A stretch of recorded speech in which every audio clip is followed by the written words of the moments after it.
Good afternoon, ladies and gentlemen, and welcome to the Majors 24-hour of Le Mans here with Anti-Stall Racing. Joining me today in the box is Mr. Biggles and also Brody. Brody being a driver, Biggles being the commentator we all know and love.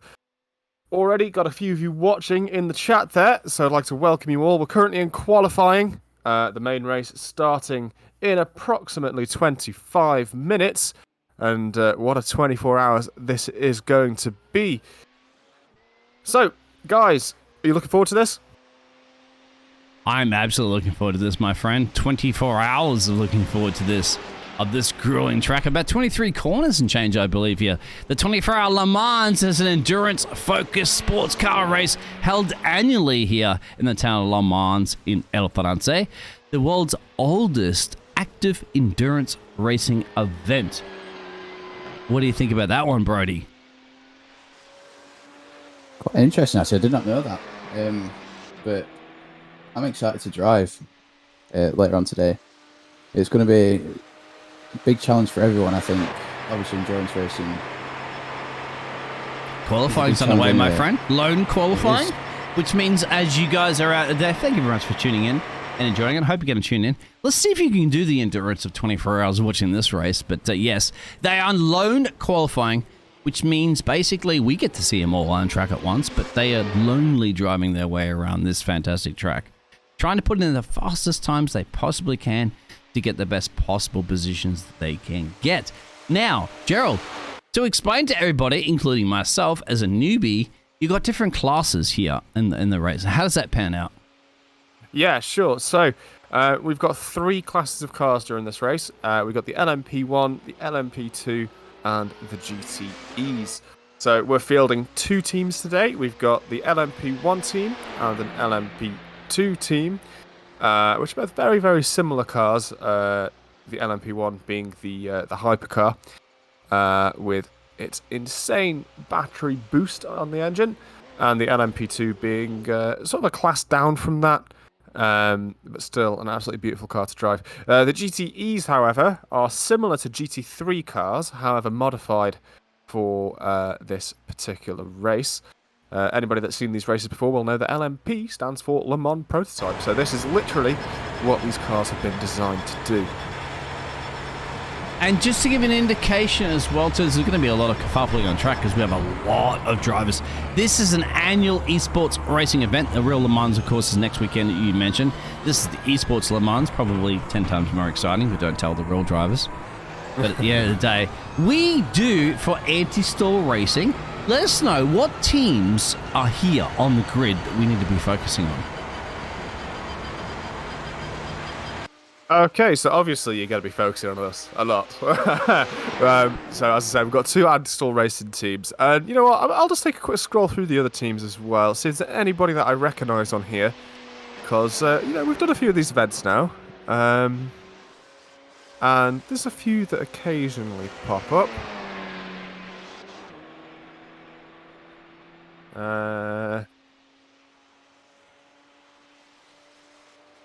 It looks like not many guys I've seen before here. I think I've been in a race with Grandma Racing before. Hopefully they are just Grandma and go a bit slow. Everybody's been in the race of Grandma before, hasn't she? She's driven me around the block a few times, about at 60 miles an hour, but hey, it is what it is. Yeah, so we do have Kevin, of course, representing the Anti-Stall. Okay, Kevin's on the top of the timesheet right now, my friend. Kevin, yes, on cue, says, guys, remember, this is Anti-Stall Racing.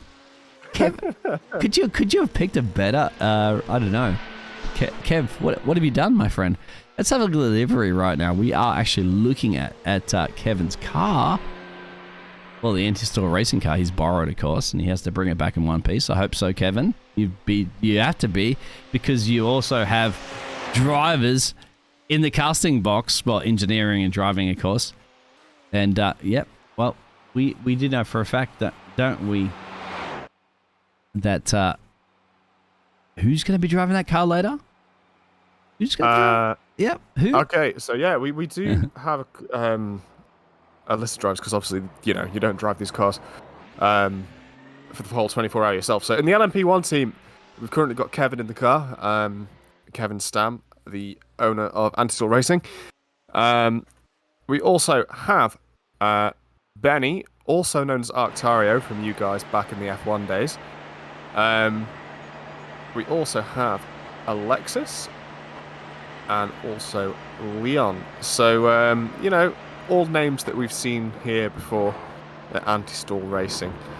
In the LMP2 team, we have got, currently in there is Dio, who I believe has driven GT3 with us before.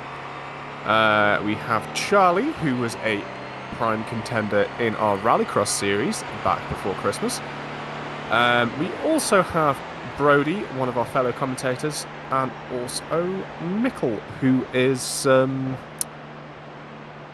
who's pretty new to our team, actually. I don't think he's been in any of our races before. But yeah, a welcome new driver for the team.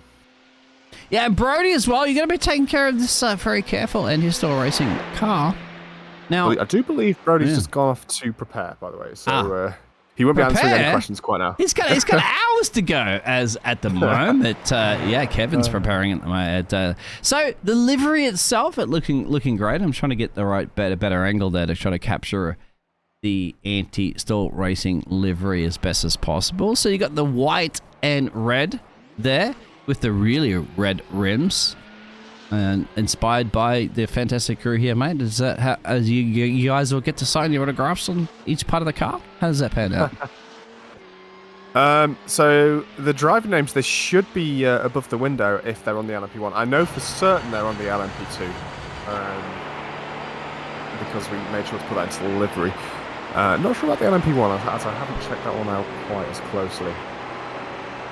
It's got the big Anti-Stall Racing on the rear fin at the moment, as we're on board with the camera that's been the GoPro camera, of course, that's been slapped on the back of this car, which is making his way through here, Le Mans and El Francais.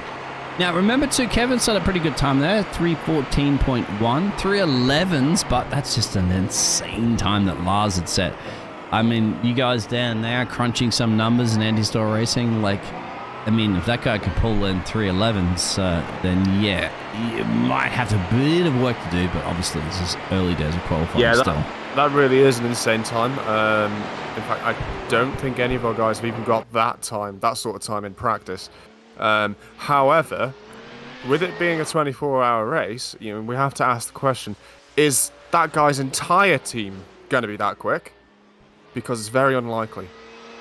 Do you think it's like one of those races, isn't it? Like when you obviously in a team race in the Olympics, and you have to pass the what's it called, the bat or whatever it is, when you do the relay racing, of course, yeah. So you generally in relay races, you start with a fast person, and you finish with your fastest person.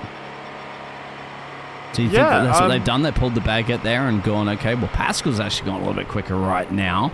3:10s. Wow. Times are tumbling left, right, and center like a Bitcoin exchange here in Le Mans.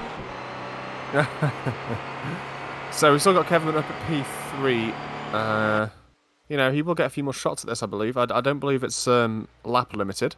Oh, it is. It's 4 laps. Everybody only has 4 laps to do this. Kevin's still looking pretty good in P3. Oh, Tom's just slopped there. Kevin's gone drop down a little bit. Tommy's gone in there. Tom Carroll slotted his way into P3, but that's 2 seconds and change still off Pascal's time. Yeah, Pascal has really been quick there. That's insane. I don't know why the graphics at the moment showing Alexander's doing 1, 2, 3, 4, 5, 6, and 7 different time zones, so sectors in this race when everybody else is having less. A little bit of kerfuffle, of course, with the graphics, but it is what it is. Well, it's going to happen with this amount of guys on the track.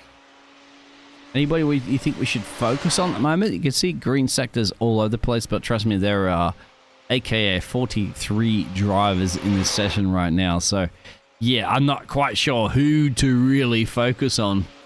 Maybe we should be looking at Pascal, Lars, Tom, Kevin, of course, and Tommy. Oh, I thought he was off the track there for a little bit, but he's not.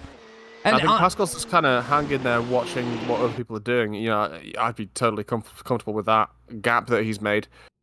I think Lars looks like he's pushing a bit right now to try and catch up to that beautiful livery, I must admit, on Lars's car. We go on board with Lars then, perhaps? Sure, yeah. Or Kevin? Who do you want to go on board with? Kevin's also out on track, but who you want to go on board with? Give us a lap guide around Le Mans. Who would you like to choose? But I certainly can. Let's go for... Let's see where these guys are. Yeah, go for Kevin, as I believe he's just passing through the Ford chicane. So we'll go to Kevin. Very soon. The Dutchman, of course. The Flying Dutchman. He's eating Max Verstappen's for breakfast, so I go on board with the Cabstar. All right, over to you, my friend. Any still racing here, 101 with Kevy. Yeah, sure. So, first turn, the first part of the corner is completely flat, and then you brake at the sign on the right-hand side. Hard braking zone. Looks like Kevin's slowing down, actually, there. We may have to flick over to someone else. Come on, we just went on with you. Okay, we'll go on the Lars. Let's get Lars. I think Lars actually in the pit lane as well too. In fact, everybody is. So they just people are starting I think they're caster shy, my friend. They're caster shy. They realize that we're streaming this to the millions of people around the world watching right now, so they didn't want to be casted cursed. But anyway, we do have Huyken, I think. Huyken. I'm not even going to try to pronounce that 777 car. Lars is still on track. Yeah, let's go to Larsy then. Is Larsy? Yeah, he's currently halfway down the Mulsanne straight. All right. So you get another opportunity then. Go on board with Larsy. Yeah, now, can Larsy get the 309s now? It'll be tough. He might be able to. He might need to use every last bit of boost. So that was the first Mulsanne chicane. He just went through there. Second chicane, braking between the 100 and 200 board, depending on how confident you are, into the second Mulsanne chicane. Here he is. He is currently a 7 car on the track map, so you get an idea of Le Mans. And over to you there. You are the driver, my friend. I've never driven around this track.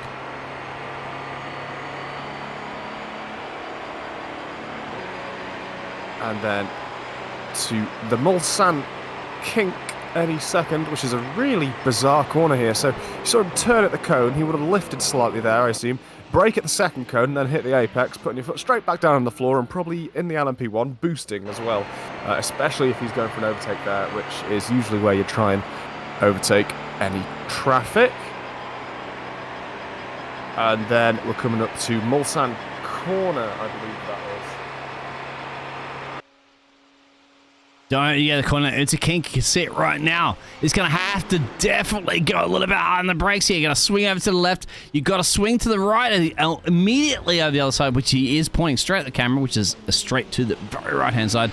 Avoid the witch's hats. Get on the power, a little bit of a straightaway, of course, into another sector zone coming up with that red dot on that map. That's the 7 car. There's the man that has the quickest time. Well, the S's are coming up right now there, Geza. How can you handle them? Yeah, this is an incredibly strange bit of track. It's difficult, it's tight, and pretty much flat. So this corner right now is where, when I was driving the LMP2, you'd tap the brake, shift down, and then try and not go too wide on the exit, as that is an off-track if you take both wheels off that curb. Then... Okay, so he pulled into the pit this time, but if you were going to go through the Ford chicanes, you would kind of swerve the car over the pit line, and then back in towards the track so that your nose is pointed towards the chicanes before you've even hit them. Again, heavy braking zone. And if I remember correctly, it's like gear 3 for the first part of the chicane, and then shift down for the second part of the chicane, as they do tighten. And the curbs there are one to watch in that chicane. Those curbs do damage to the floor of the car, as we so found out last year when Kevin's car sprung an oil leak and the engine blew up halfway round. Yeah, Kevy blew the... It's okay, my friend. But yeah, just to explain to everybody, 24 hours of grueling race, of course, multiple drivers. You're going to hand the car over to somebody else. They're going to have to continue the momentum. It is not a race that you can win by yourself. It's a team race win. Now, to give you an elaboration, fast repairs, how does the pit stop window, all that jazz. Can you explain to everybody, including myself, how that pans out? So, so I will say before we get to this bit that, in comparison to last year, the practice that these guys have been putting in, it feels like last year's race was just the practice. These guys have been super serious about this, which leads me on to sort of talk about the way that they plan this. So, we have spreadsheets, and we have big spreadsheets about how these endurance races are performed. And in those spreadsheets are the times that people can do, along with what stints they're comfortable with doing, so what times of day they're comfortable with racing at. And then from there, it's worked out as to where in the race people are going to change car. So generally, you'd do a double stint, which is 2 full fuel tanks. And then you drive a swap. Sometimes you'll do a triple, if you can't find another driver to take over. But generally, you won't do more than that. You really need to manage fatigue in these races. And we generally practice to do that. As long as there's no damage. If there's damage, then we might come in a bit earlier and get that repaired off. And how much would the damage time cost you? Fast repairs, are they even available? No fast repairs. Okay, so you damage that car, you're in big trouble. Yeah, absolutely. I believe when we smashed the engine in the NMP2 last year, it was 30 or 40 minutes of repairs. 40 in 24 minutes? Hours. Yeah. You could go have a shower, sit back with the lads there, play a couple of games, and then come back there. Really? Well, that's a lot of time. Yeah, we did have a nice long break. But, in the long term, 24 hours, that's not so much of an issue. Yeah, of course, you're probably not going to get a podium if you do that. But, other people, can also get these issues. They can also have repair times over the course of the race. And, if that's your one big one and someone else has smaller incidents that all add up to the same amount of time over the course of the race, then you're still in with a chance. Now, I remember from the Nuremberg race, and you guys did a fantastic job. You qualified brilliantly again. Anti-Stall Racing is also doing it. Kevin's got that car right up into P3 at the moment. It's still 2.8 and change down the road, but hey, it's a long, grueling race. It doesn't really matter that much if you be on P1 or P2, P3. But yes, the endurance is the key, isn't it? When you're grueling it out, for what stints are your drivers doing? Generally an hour or so, an hour and change? How does that pan out? Yeah, I think it is about an hour. I can open one of these spreadsheets and find out for you exactly. So an hour of hard driving by yourself. Remember, this is a 24-hour race, so you get into the nighttime. Do you have drivers, actually, this isn't the question I want to ask you. Do you have drivers that perform better at the nighttime? Because remember, this track is not illuminated, so you're relying purely on your headlights. Well, okay, so, if any of you guys remember the Nürburgring race we did, the Nürburgring is particularly difficult at night because you lose all your reference points. You have to be able to see into the distance to know what part of the track you're on. Whereas Le Mans is slightly different. Yeah, you can see reference points easily to the side of the track. You've got houses. There's even a KFC halfway down the track. Oh, don't get me excited, but really? I didn't know that. Okay, that's fair enough. So, when I raced Le Mans overnight, I found it much, much easier than maybe what people think it is, simply because there is those reference points. There's obvious parts of the track that you can see, and for Le Mans, the one that really catches you out is the track condition. For example, right now we are running at, where's the temperature gone? The track's 49 degrees, which is hot. That's a real hot track, and that's going to make everything so much slippier. I know that last time we did this, the temperatures got into the high 50s, which is, it's mad. It's probably hotter than what people have practiced in, probably hotter than what people have practiced their qualifying in.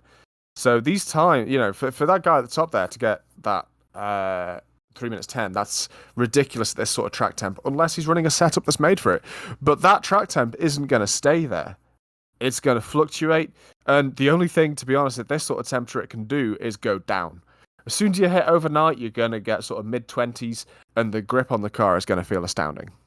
And that's actually something you're going to be doing. I believe you're not driving this evening, my friend, so you're going to be doing some engineering for the anti-stall racing. So are you crunching those numbers, trying to help the team out, trying to pan that one out? Because at the moment, qualifying is pretty much done and dusted. Nobody really is on track. 310 is the benchmark, and Kevin from anti-stall racing has got that in the second row. I think you should be pretty impressed with that. Oh, yeah, I would absolutely be impressed with that. So there's nine hypercars, 9 LMP1s in this race, with Kevin taking it to P3. Trying to just look at where our LMP2 guys got placed here.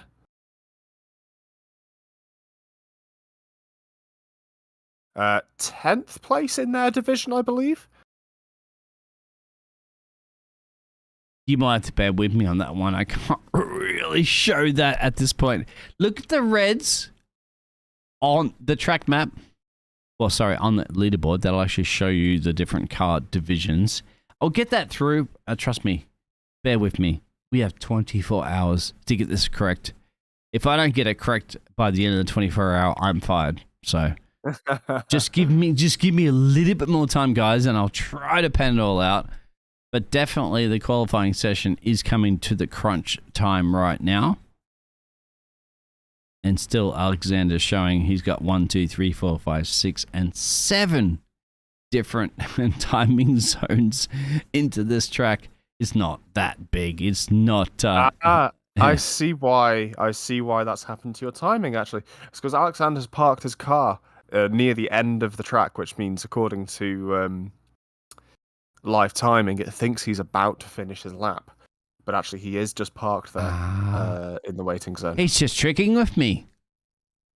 So we've got a couple other guys on track right now. Well, I think one guy who's driving, which is Benjamin Langstead, in the Ferrari GTE. Beautiful looking car. The Ferrari being one of my preferred cars in that sort of class as well. Yeah, not to mention we have lots of different classes of cars. Let's see if I can pull that up actually for a second to give you an indication. Now, how much of a difference is that? There's pretty equal performance, but of course, different cars. Yeah, so the GTEs are much slower, especially on straights. That's the interesting thing about these cars, actually, is they are very similar speed in mid-corner. So you might see LMP2s and GTEs going side by side in corners, but as soon as they get to that acceleration zone, the class above just disappears. The GTEs as well are much bigger cars. You wouldn't think it when you just see them individually on track, but if you put them side by side, the LMP1 and 2s are absolutely tiny. So for the LMP drivers to be navigating around all this huge horde of GTEs, it can be quite intimidating sometimes as well, especially since GTEs tend to take up most space. Oh, did you go pick up the GTEs? GTS Skyline, my friend. You'll be loving to drive that car around the track. But yeah, I'll be loving to drive any of these cars around the track. Just to get maybe a little bit of help from me, because I'm trying to figure out how I can show on the graphics what the different classes are on the cars, because I can't figure that one out. All I can see is different like top speeds, gaps, pit stops, and all that jazz, which will give you a course out there, guys. However, I can't get the classes, and I need somehow to find that. And I'm new to this, so trust me, bear with me. Gaz has been around the block a few times. He's been around Le Mans 24 hours before in the past and never slept. Well, he did sleep, actually. He slept on the train ride back. However, yeah, we'll get it right. We still have, we have Brody in here. Brody, are you back from your briefing? I am back, yeah. How was the... Oh, there's a big slide there. Oh, don't you park that car in the fence, my friend. Remember, the race is coming up soon. So, any damage right now is going to limit your racing session. No one, of course. Look at that Ferris wheel out in the middle of nowhere. Doesn't even look like people are even excited to go on that Ferris wheel right now. Why? Why would you be? Because you want to be in the grandstands. This is going to be Le Mans. This is it. The race of races. One of the oldest races ever. Back in back in about when you were born, Brody, I think, maybe about 20 or 30 years earlier. Oh, this has been going for donkey's time. Years, way. I'm trying to make Brody feel older than what he actually is, of course, but he's not. Brody, your driver briefing, of course, to the Any-Store Racing team, we're actually going to help promote. And hey, I'm a caster, so I'm neutral, but yeah. Any suggestions, guys? Hey, fantastic qualifying. Got Kevin up in the P3. Yeah, I've just looked at that. Yeah, that was a good lap from Kevin. The guys in front are really, really fast, it looks like. So. Yeah, but it could be that insane Usain Bolt like too quick, and then hey, it's a team. So it's a second, third, fourth driver as quick. That's the key, isn't it? Indeed, yeah. And it only takes one little brain moment when you hit the fence, and hit the fence equals a lot of damage, equals a lot of time. So yeah, you gotta, and you guys know it. You put hours and hours into this. You're driving in like 1 hour stints or 2 hour stints. And then all of a sudden you pass the car over to somebody else. It's like, okay, this is my baby. Please take care of my baby. And then they put your baby in the fence. You kind of feel a little bit gutted about it, but as a team, you have to still come back and fight. Indeed, yeah. I think it's the team spirit is what gets you through those types of moments. You just pull together, get a bit of a harmony going, and then you just end up working like a well-oiled machine and get the best out of the car. Well, I got your well-oiled mate down in the pit lane. Actually, I'll get the WD-40 out there. That's the WD-40. That's the Formula 40. Was it? Yeah. Actually, believe it or not, my neighbor actually worked for that company and said that's the 40th Formula that they worked on. Will it work? Will be the key. So they're going to be gridding up right now. What would you say right now, Brody, to your team? You're going to be driving that car a little bit later on. Kevin's going to have to start this in P3. He's got Lars has set a ridiculous lap time down the road. Pascal running in P2. Kevin, and he's got Tom behind. So what do you do? Take it easy? It's a long race. Like, how do you handle the first couple of corners? You've got to be really, really cautious. Any mistake now could hinder you for the entire 24 hours if you make it that far. But it's just about making it to the end. If you can make it to that last hour, you've put yourself in a really, really good position to get a good result. These guys are thinking about turn one. They're not thinking about the last hour. I know what you're thinking of. As a racer, I know what you're thinking of. But that's not what it's not how drivers work, isn't it? It's if gap car. No. I mean, generally, I'd have to say, and let's hope that everybody's going to take it easy through the first couple of corners, of course, because once again, it is a long, long race. However, you know, when you're all kerfuffling and you're going to one place at one time, you have to make a move. You have to make a maneuver. There's always going to be racing incidents. There is, yeah. There's a lot you've got to look out for. Yeah, obviously, if you're an LMP1, you've got all the slower cars behind you, and you're going to have to be just obstacle course, basically.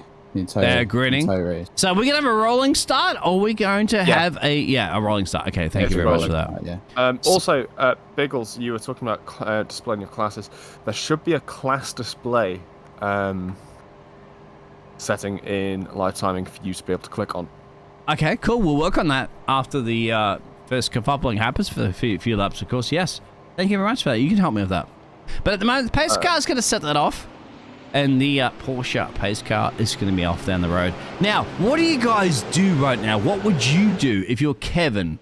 All right? This is Kevin's representing Any-Store Racing. And Kevin's paying my bills being a part of Any-Store Racing. So, yes, Kevin, come on, bring it home. Well, what does he do? Man. Does he get his tires warm? How does he handle this pressure? Can we put a heart rate monitor on this man right now? You'd probably see his heart's hitting the windscreen right now. Exactly, yeah. Yeah. I suppose like, you're starting this high up in a race this long. You know, obviously it's no P1 like we got in Nords, but they're still the top three. He's got 49 drivers on the grid, my friend, and he's currently running in P3. I mean, it looks like he's running in P2, but he's actually starting in P3, I believe, unless there's something changed. But yeah, trying to get temperatures of the tires. How do you just control the nerves when those lights go green and you have to hit the gas pedal? Oh, well, for me, yeah, you just got to do it. You know, you don't have a choice in the matter. So what's the point in worrying about it if you don't have a choice? You know, you've got to just chuck yourself in the deep end at this point. You've got everyone behind you. Anything could happen behind you, which could end up just like the momentum taking forward, and you could. What if he manages to get a nice dive and take the lead? It's very hard to overtake him immediately, isn't it? Then obviously that's the best position to be in. But I feel like in Kevin's position now, you just want to be cautious enough so you don't get yourself caught up in anything, but obviously putting the pressure on the guys in front. Yeah, Pascal's going to slow him down right now, my friend. And then. If it was me, I'd really want to try and tuck into the left-hand side of the track as early as possible after the start. They're going to get ready to go. I think that's what we're going to see here. Keep an eye on Kevin, and he's still racing. They're going on the line. They're going to get ready to go. Look at this.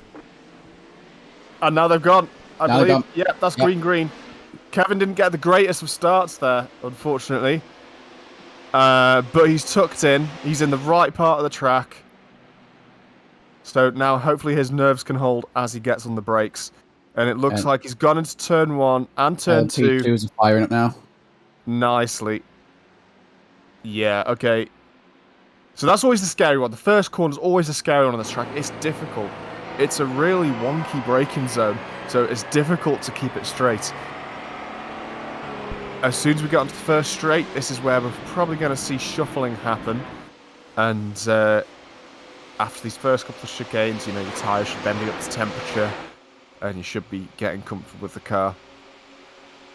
You can already see the slipstream effect happening as they're all bunching up more and more. Or maybe an overtake in the background, exactly. Will we see Kevin in P3? There's Tom in the background. Let's have a look at that little action happening at Tom.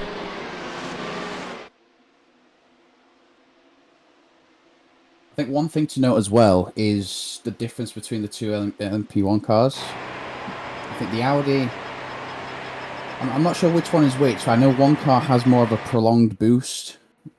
The Audi is apparently the better car. Yeah, I think that might be the one with a prolonged boost, whereas the Porsche gives you a really... Oh, there's an off-track. There is, there.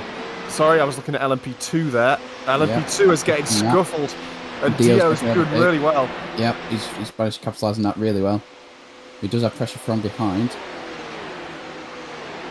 Go back to Morgan as well, too. P10. Morgan making a run right now on Harley Moss. Definitely sending it. He's got to commit right now. He has to set it on the inside. He's got the livery that looks like he's got a little bit of camouflage. He's supporting Mother Earth, of course. And Mother Earth of overtakes there. Up into P9. Go back to Tom. Tom's putting pressure. Tom is putting big-time pressure. Tom's putting side-by-side pressure on our man, Kevin. Tom, do you realize that we're anti-still racing here? Oh, this is interesting, guys. I'm loving it. If we can't do this for 24 hours, can we? Yes, we can.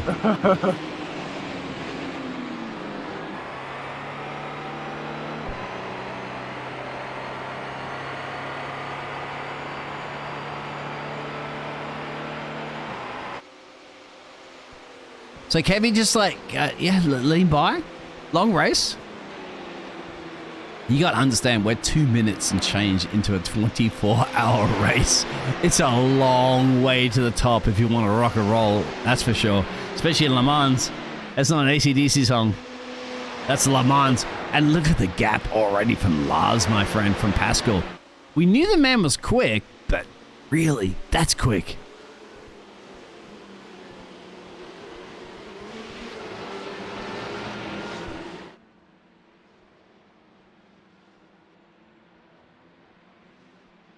You guys are going to leave me alone, are you? I got hours of casting to do here. You cannot leave me alone right now. I'll be riding with you. I'm glued to my screen right now watching Dio as he's trying to push on. Little tiny mistake, but seems to be comfortable at the moment. Kevstar, look at this. Kevstar on board with the Anti-Star. Actually, on Tommy, right? My apologies. We should be on board with Kevy. There he is. Kevstar. He's got Tom up the road. Now, he's got Tommy behind him, so that the T's are all over the place right now. I'll go to the external camera because look at this kerfuffling right now. 3, 4, and 5. That is the positions here on the first lap here of the Le Mans 24-hour. The race has been around probably double or triple times that we've been born in years, my friends. But yes, it is. It's going to starting right now and starting in on top of the fire. 64 car Kevin. He has Tom up the road. Tom got the overtake done before. Tommy behind him, sniffing a position a little bit further down the road. You have Hawken and Maximi, but still Lars leading this race. Fastest man on the track there, 3:18. Pascal and a second gap. Look at this run right now from our man, Kevin. He's looking.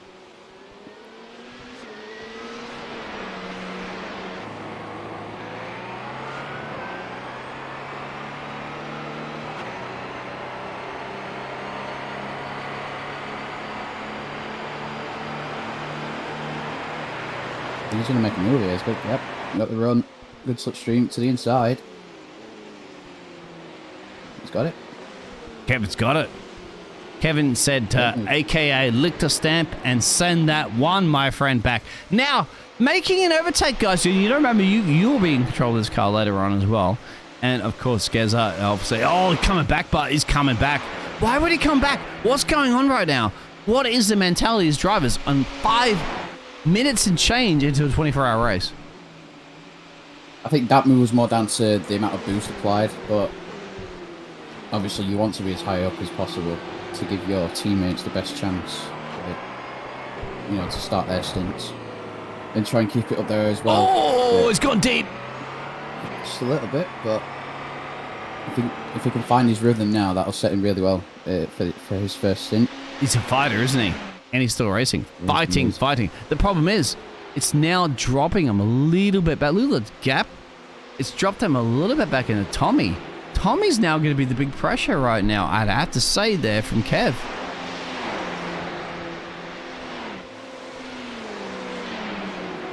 LMP1's fabulous around the Porsche curves. You can see how they're thrown in through the corners and they lean on their suspension. It's fantastic to watch.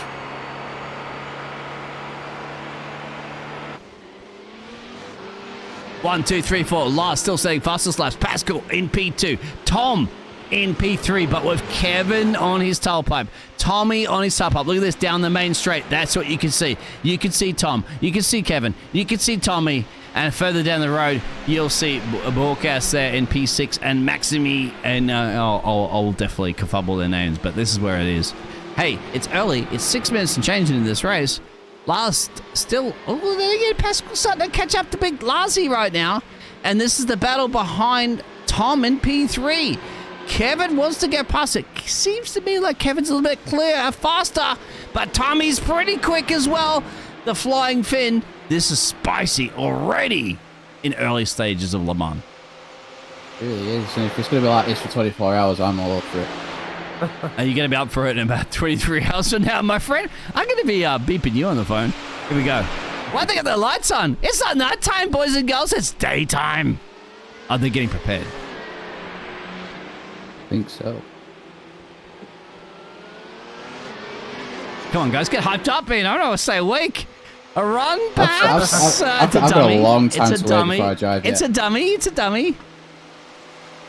Yeah, do you guys set the dummies as well? Like, you pretend that you're going to actually overtake in that corner and you know that's not going to happen, but do you kind of like fool your drivers, like your opponents, your predators, or your prey, mirrors, and just fill them full of your car and make them think that looking, running wide right out, Kevstar! Don't you run wide right out, Kevstar! The big trouble, right? Well, it's not big trouble, of course, but it's early down in the race, but, we hype it up a little bit. It's got a tiny bit of understeer going through the middle of the chicane, but seems to be okay. Not really lost a lot. Pascal's got a run. Pasky, the Pask star, he's starting to gain it a little bit. I don't think he really wants to get the Hilasi away, and it's a run. I'd have to say the Frenchman realizes El Francais, my friend. Can you speak El Francais here? Or Chanté? Don't be too polite, my friend. Send it. Get past him. That's Hugo, actually, I'm watching at the moment. My apologies. But further up the track is definitely I'm trying to get all the telemetries all over the place. But yes, let's go back to where the action is at the front of the field, of course, which is with Lars and I'm definitely getting messed up right now with this telemetry. There it is. There it is. That's Lazi leading the race, Pascal P2. That's where I wanted to go back to the whole thing. But yes. Still under a little bit of pressure. He's got a racking racing car on his gearbox. We might have to go back to Tommy, but we might have to go back to Tommy. This is really putting pressure on the back of our man. Of course, then they're still racing there of Kevin. We're a little bit biased in our broadcasting, of course, because it's presented by Anti-Store Racing. So, therefore, we'll be focusing on our drivers a little bit more. And here it is. We have to focus on the fact that Kevin has to hold off the Tomstar, the Flying Fin, a little bit further down the track, as you can see. But there it is. Kevin, how does that feel, guys? Have you ever done a restart in an endurance race before? As yourself as drivers? Nope. I always try to avoid those ones. It must be like, I mean, you're taking care of the car. You know for a fact that you have to pass the car on to many of the other drivers during, and you hopefully get the car back to you in a good position later on during the race. Currently, at the moment, Kevin is in P4. Got a bit of pressure from behind, but remember, he's got a long race to go. Lars up the road there looking like he's going to put a big-time pressure on too. I think Lars, he might be just not considering the fact that he wants to be any time more in P2. Now, I honestly, another question to you guys as drivers as the witch's hat goes flying. What do you think? Do you like to be the chaser or the chased? I like both, actually. Yeah, I prefer chasing because it allows me to see what they're doing. Like I don't like particularly like having the pressure of someone being right on my ass. You know, it forces mistakes. And that's exactly what Lars is doing right now, Pascal. He's doing the psychological pressure. He's trying to force him into a mistake. This is great racing, I have to say. Obviously you don't want the driver to crash, but at the end of the day, you do. A little bit of a giggle in the back of the helmet. You want them to, because that could be the biggest competitors. They're now 6 seconds down the road from Tom and Kevin. So this is like a league of its own. These guys get running away in this race, and I guarantee you in about 3 or 4 hours from now, they're going to have a ton of change down the road, but this is it. I think Lars, the German driver from the team Yale Racing, does not want to let that happen yet. He does want to not let Pascal get too far down the road. I think they're both driving for the same team. They've just got a purple team and a black team. There, so. Oh, you just spoiled it? I didn't know that. It's nice to see a battle, though. There's no team orders when it comes to Le Mans, my friend. It really is not. No. You are the winner, go home. You are your own team. You don't want to, you don't want to be doing the Checo Perez in the Red Bull Star idea and be like, here you go. Even though Checo says, hey, Monaco, baby. Yeah. So, there you go. So, Lars falls half a second down the road. Tom, that's a 7-second gap now. These guys are lapping in the 55s and 56s. Everybody else is lapping the 59s plus. So this is crucial to not let these gladiators get too far down the road because, hey, we're 12 minutes into a 24-hour race. Multiply that on an average of what their lap times are, and I guarantee you they may be lapping P3 and P4 by the end of the race. I know what's up to the car number 7. You get slowed down. Okay, Pickles, I've been a little bit quiet because I've been figuring out how to put your timing into classes. If that was so the timing is all crazy right now. I can barely even find out how to choose somebody. That's the hardest part. Yeah. So, in your lifetime, you need to make a button called driver settings. So, you go to edit mode and import a button called driver settings. I can't do that so early in the farthest of the race at the moment. But we'll get a little bit less exciting for sure. And that'll arrange your timing sheet into classes rather than just being one big tower. Yeah, remind me. Please remind me a little bit later on. Look at this down the main straight. I would love... Yeah, we need to do that when things start to settle out itself, because we're still 15 minutes and change into this race, and there's a lot of action going on. As my timing sheet is like a... Yeah, I feel like I'm in a stock market right now going, sell, buy, sell, buy, sell, buy, sell, buy. It's moving everywhere. I wish I could only get some sort of return from investment on this one, but Kevin might get a return from investment. No, he won't. That's Kevin running in 24th position right now. Kevin is getting overtaken. Is that one of those classic lifts, guys? If you go off track, is that what that is? Not too sure, because I had to reload my set. You had one job. No, but honestly, when I see drivers lose a couple of places like that, it's because they run off track and the FIA, well, the Formula One, like not Formula One, of course, but the Racing Association says, hey, guys, you have to give the position back. Even though I know the drivers in the radio, team radio, be going, what the I'm not going to...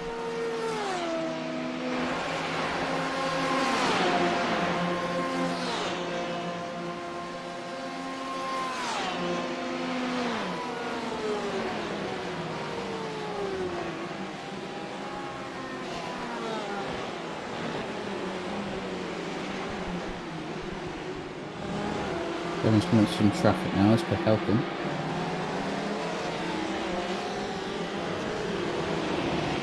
That's all good.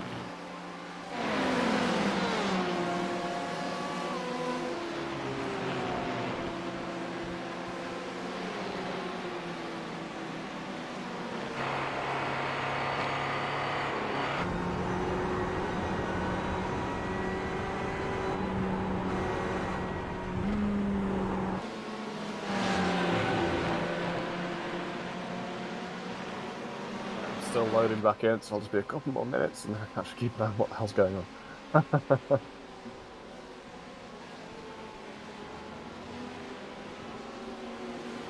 Oh, Kevin?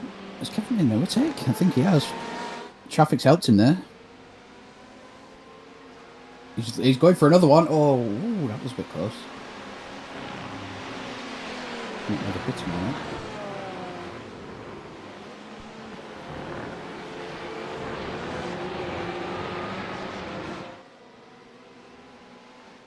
He's up the inside. Kevin back up to P3, I think.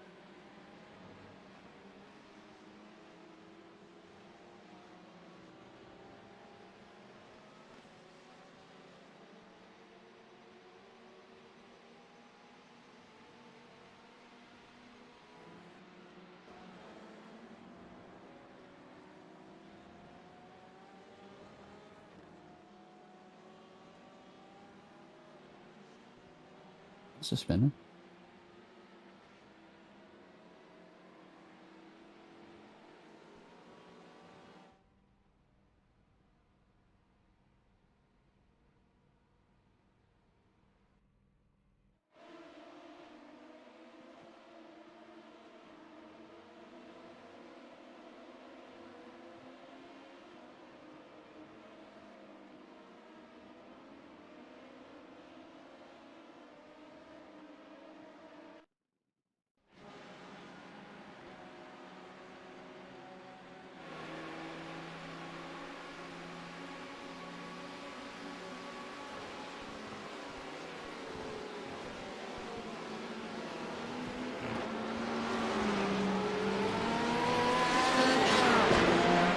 Still here, Biggles.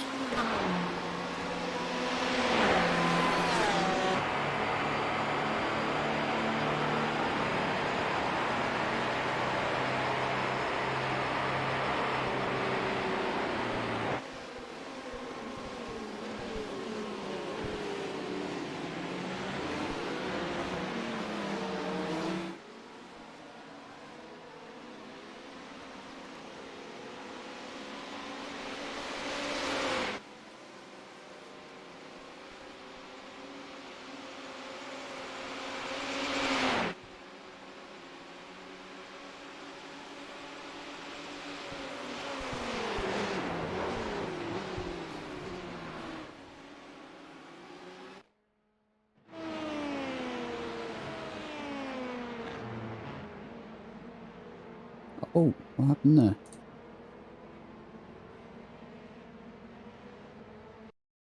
That was a crash with car number 20.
Apologies about that.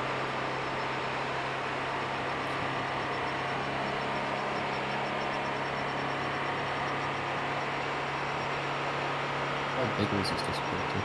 Yeah, I don't know. He's just kind of a bit quiet. Not sure if you can hear them stream in a minute.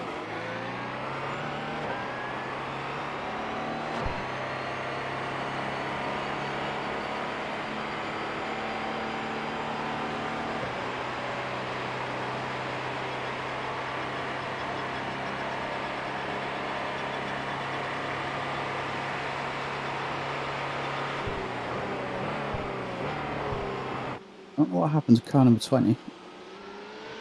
He's in front of Kevin. I think I was caught on the stream a little bit. Had to crash down at Indianapolis.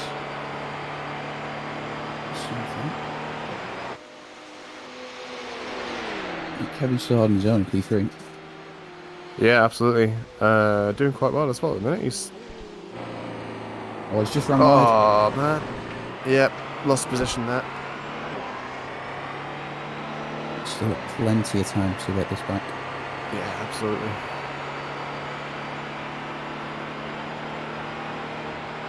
Alright. Yeah, Dio, P17 on track. 1, 2, 3, 4, 5, 6, 7. P8 in class. Yeah. That's decent. See that. We're driving that car at 10 p.m. UK time.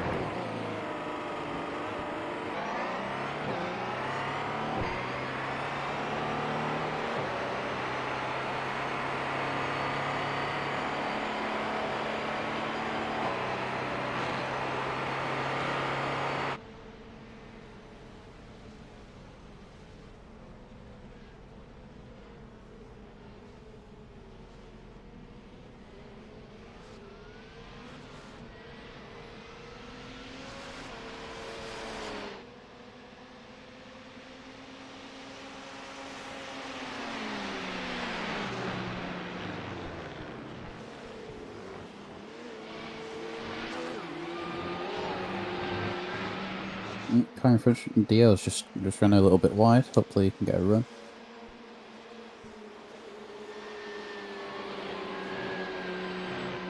Yeah, it's got a bit of a run. I don't know if it's going to be enough.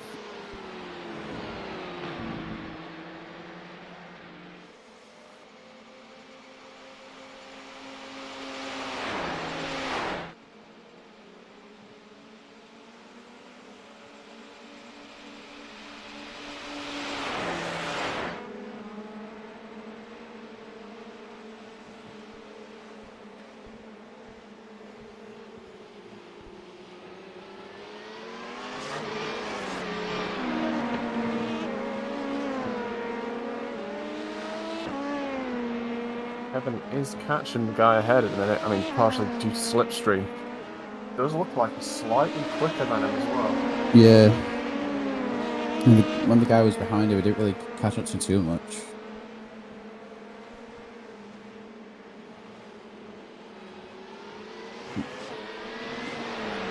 Kevin will want to make up for that mistake. He made it down in the Mulsanne corner.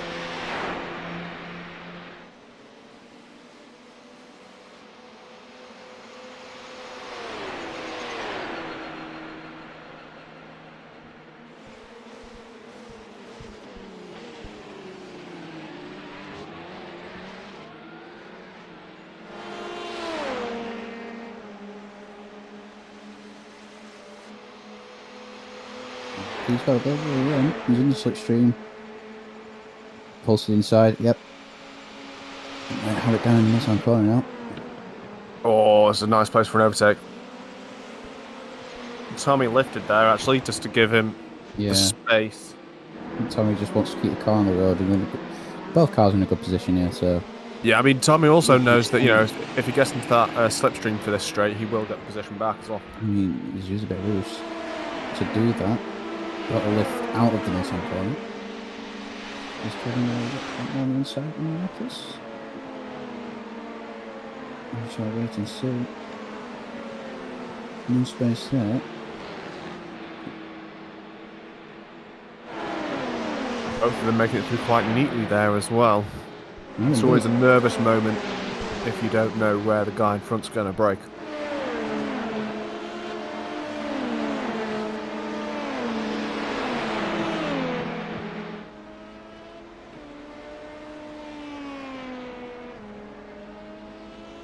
And we're now seeing as well that the LMP1s have lapped the GTEs already.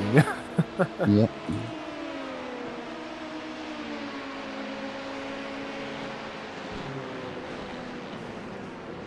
I think they certainly have. Apologies for the technical difficulty at the moment. The technical difficulty at the moment is going on with the carpooling, and you can see at the moment. Look at this. Yeah, lap cars all in place. There's Pascal we're watching in P2. He's trying to keep Larzy in shape down the road, even though they're navigating, obviously, back markers here at the moment. What do you guys think? Like, it's their race. They're so far down the road. So much pace. Cleared now. Could this be Pascal's run? Possibly. He's in the slipstream. He is closing in.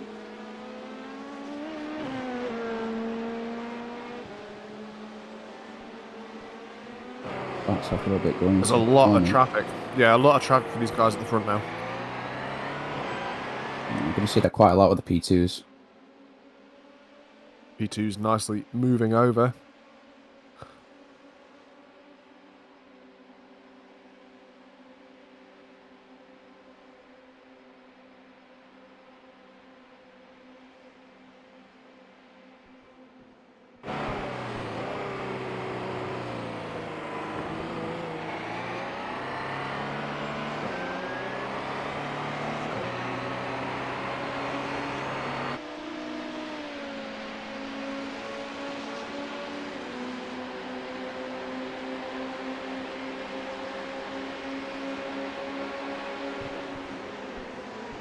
And Tommy's still hot on the heels of Kevin as well.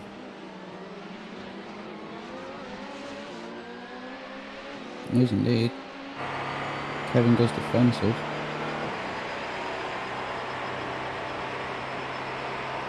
Hoping that, I think he's hoping that he'll make Tommy back out of it again, which he does. Yeah. It's when you take the inside line for that corner, it's just way too dangerous for someone to try and overcut you there. Yeah.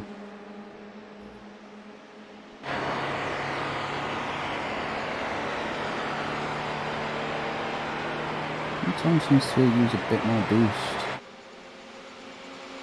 going down the sector towards Indianapolis. I'm not sure if that's the case. Kevin holds on. He's going to get stopped. Yep. Oh, a bit loose by Kevin there, by the look of it on the rear. It seemed alright, that. I thought he was about to dip a wheel into the gravel myself. Me too, yeah. He seems to have it in check. Car number 17 behind him is closing a little bit. But I think 3 LMPs, LMP1s, have had some sort of collision. You know, car number 99 was just absolutely totaled on lap 1. Car 20 must have had some sort of incident running into Indianapolis in front of Kevin. I'm not sure if I caught that on stream or not. And car 77 down in 28th position on track, a lap down. Something must have happened to them. And we're about to start hitting some big traffic, as we just saw ahead of us then.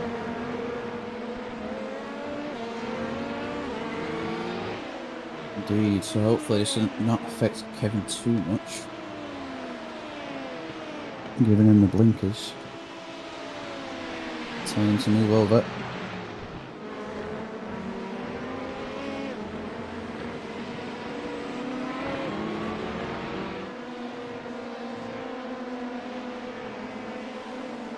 I think that LMP2 has massively helped him there. I think it may have. Oh, it look has. at the gap he's got now. Yeah. Bit of breathing space. He pulled that move at just the right time.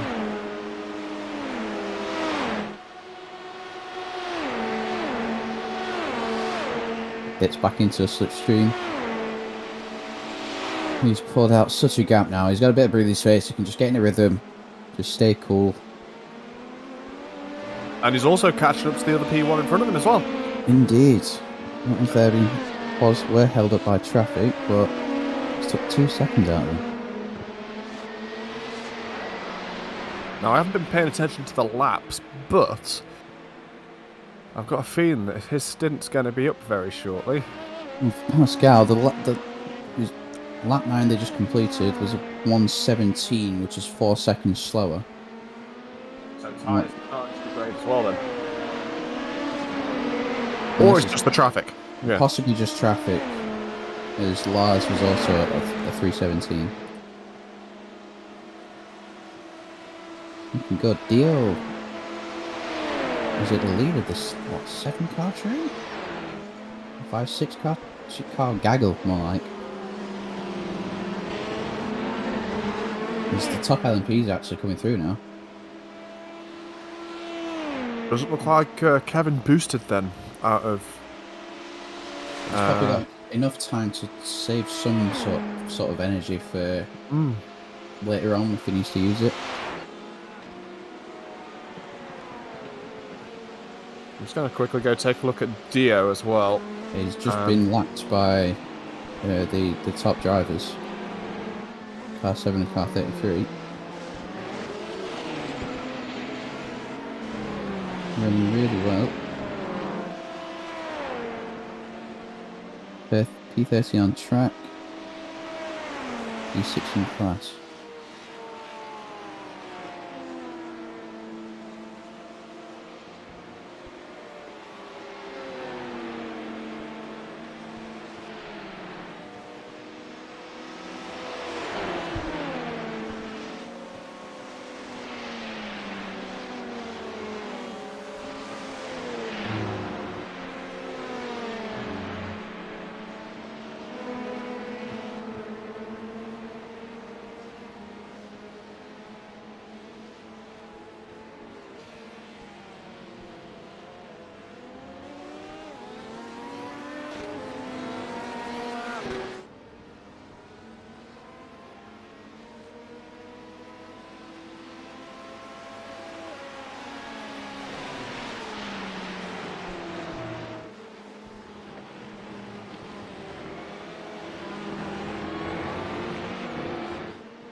Yeah, Dio's done really good actually. He was in P10 to start, I believe. He's now in P6 in class.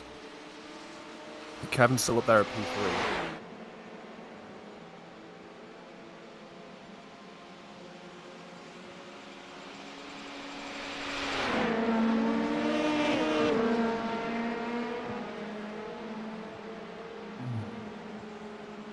Like we're on lap 10, so we could possibly see the LMP2s come in for fuel. the end of this lap. I do apologise about the technical difficulties here. Obviously, we've got no camera control right now, and Biggles seems to have gone into the ether of the internet somewhere. So, currently working on it.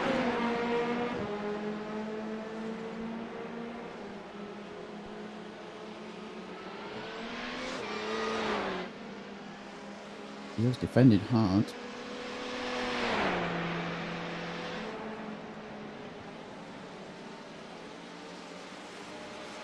Is the camera just stopping Kevin? Yeah, for the moment. Let me try loading in live timing as broadcaster.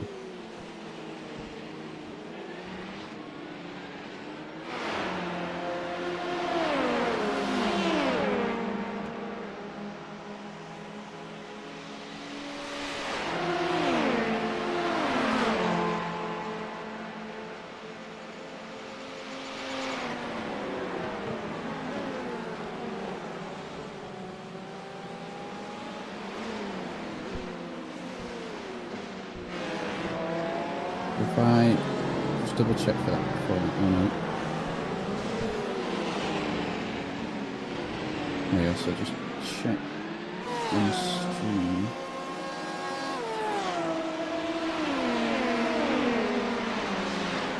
That camera's changed. I don't think it has. No, we're not currently connected to his session, so. Oh, P1's pitted. Right. We could see a lot of pit stops then coming towards the end of this lap. Yeah, P1 in the LMP1 class has just pitted. So is P2. What's Kevin going to do? Is he pitted as well? Everyone's in, Dio's in. Oh, that's, yeah, and still racing cars, both of them into the pit lane. Next to each other as well. GT's carrying on. That's beautiful.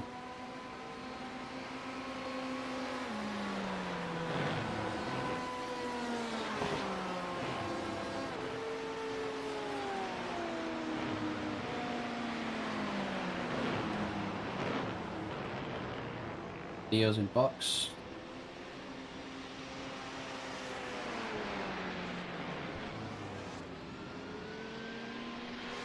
And the first LMP1 just left the pit lane. Yep. And Kevin's got a really good position for his pit box there. And the second pit box back.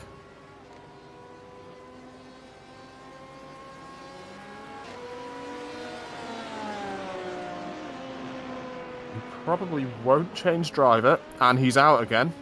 Yep, Dio's back out as well.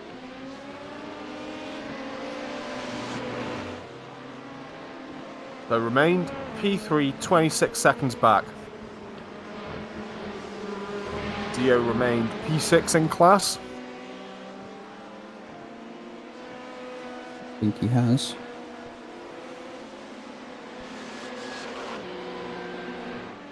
So now Kevin needs to try and keep it away from Tommy, because Tommy seems to be our biggest threat at the minute. But, you know, everything can change as things start changing drivers. Some drivers are going to be more comfortable in the car. Some drivers are going to be a little bit quicker, some a little bit slower. So, indeed.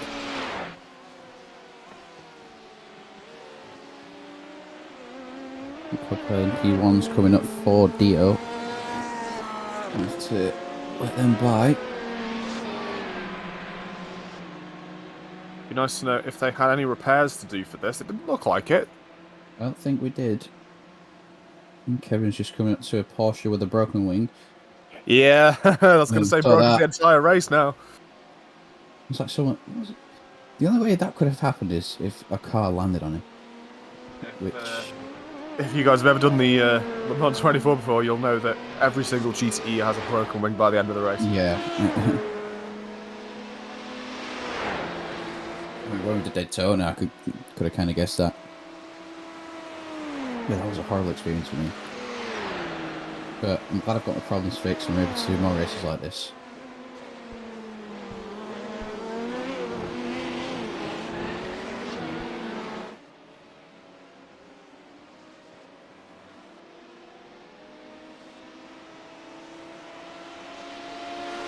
like sunset and sunrise, where we're going to see the most beautiful shots of the cars on track.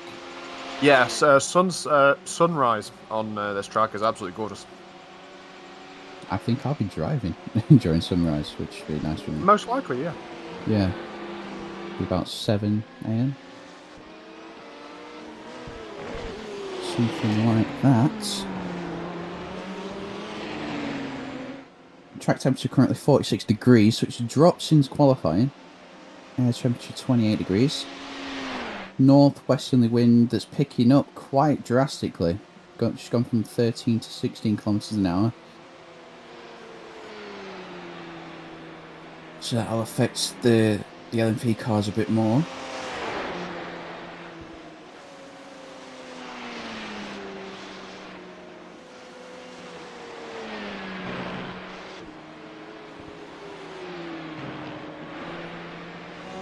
I believe a north-facing wind as well is a crosswind all the way down the straight. Down the main straight? Oh, the Mulsanne straight? Yeah, Mulsanne. Mulsanne. Okay. So that's going to be okay then. But the chicanes aren't very nice to drive. You have a tailwind through the Porsche curves. That's going to be an interesting one. Oh, that's going to be nasty for these drivers.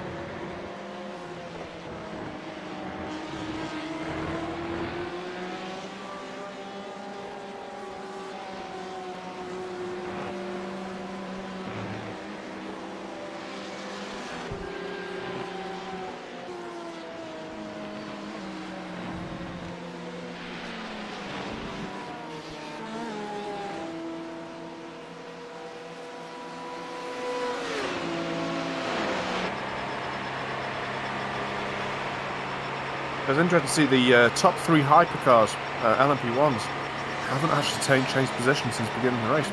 I have not. Whereas the GTEs have had a lot of shuffling going on. In fact, Dio is 6 places up. He is indeed 6 places up in a P2. Yep, sorry, LMP2 I meant that. Yeah. Notice down the bottom of the iRacing standings there's a couple of P2s and a P1. Whether they called it a day or not, I'm not sure. But we've also got car number 20, who is an LMP1, in the mix with the P2s. You can expect them to come back through pretty quickly, I'd imagine.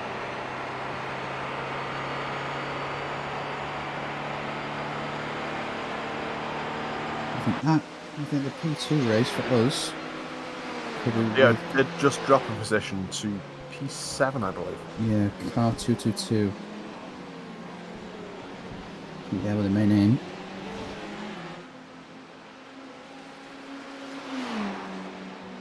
Elias in chat. We're currently having a couple of issues with our camera system, so we'll get back on that as soon as we can. At least you'll never lose track of how our P1 race is going. Yeah, exactly. Dodging traffic there. On street.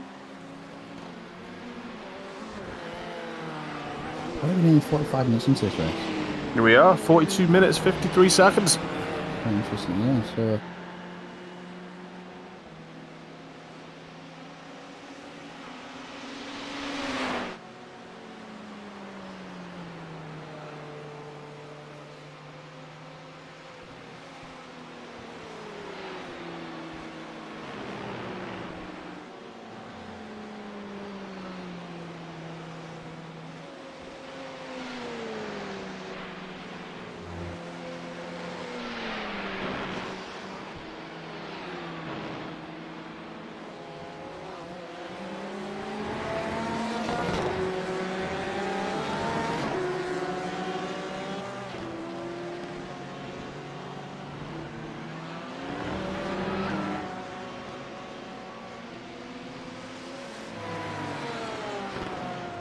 Yeah, that GCE slowed down Kevin a lot then.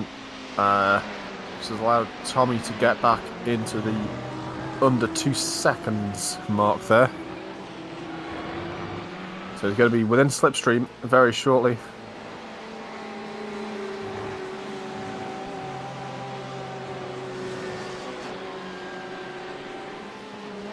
are sliding out the Porsche curves, I think, there.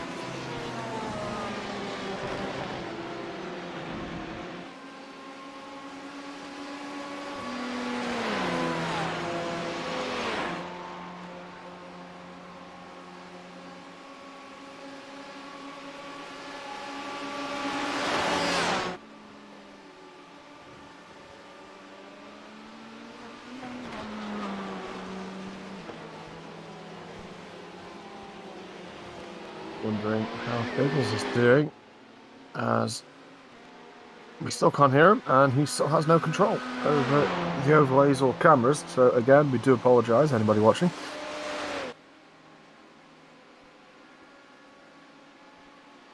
It's going to be an overtake very shortly that we can't see, but P7 in the LMP1 class.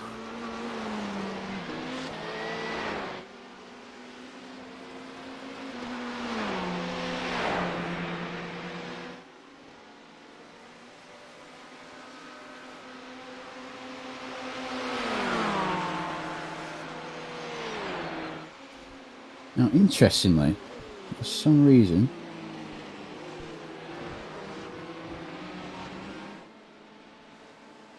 I have Lars, who was at the top,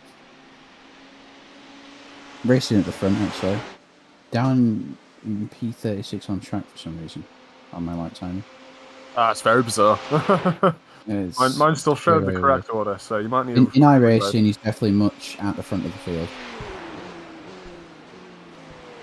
Something has happened.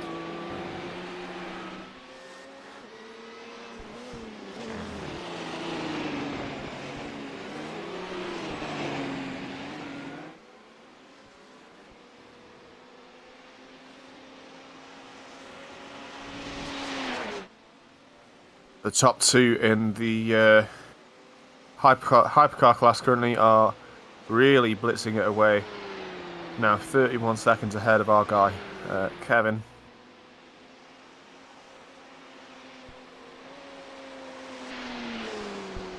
It won't be long now until we start seeing the first driver swaps as well, if they're only doing double stints. Indeed. Likely approximately another 20 to 25 minutes, I think.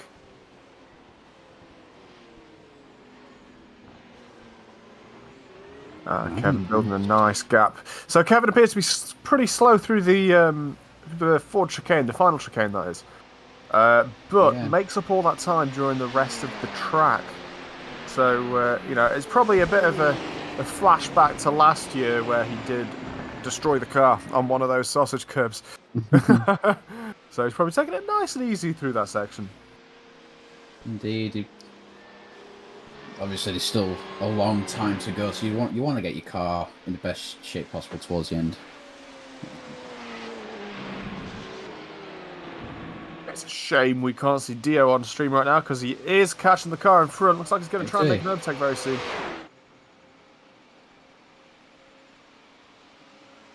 Biggles, if you can hear us, the camera change to Dio would be greatly appreciated.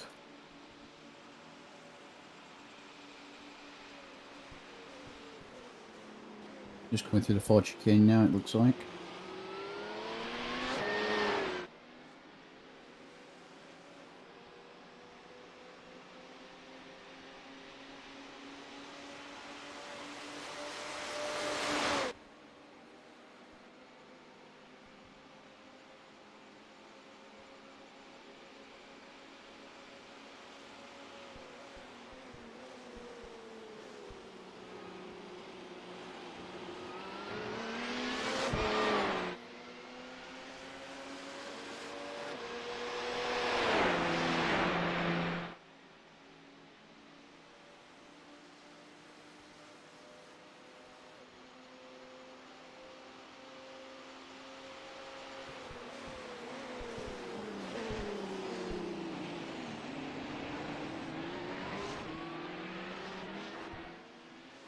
Yeah, Dio currently P7 here.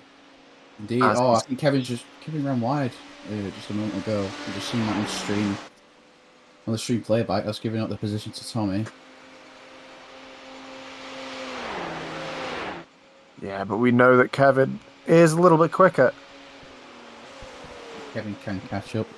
As we just proved in that braking zone then.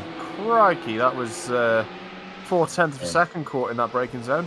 He's got through Indianapolis. Also likes driving IndyCar, so that might be why. But absolutely. Yeah, he's really closing in on Tommy now.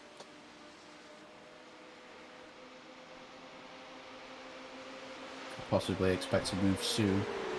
Look on the track map actually. The P1s are half a lap. No, a lap and a half. It's insane, isn't it? How far ahead they are. How similar they look in terms of just physical appearance, but then the way they drive, it just the amount of downforce extra that you get from the P1 is just absolutely insane.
And on the edge of my seat here, just staring at the screen, watching Kevin go by, hoping that he pulls these 10s back.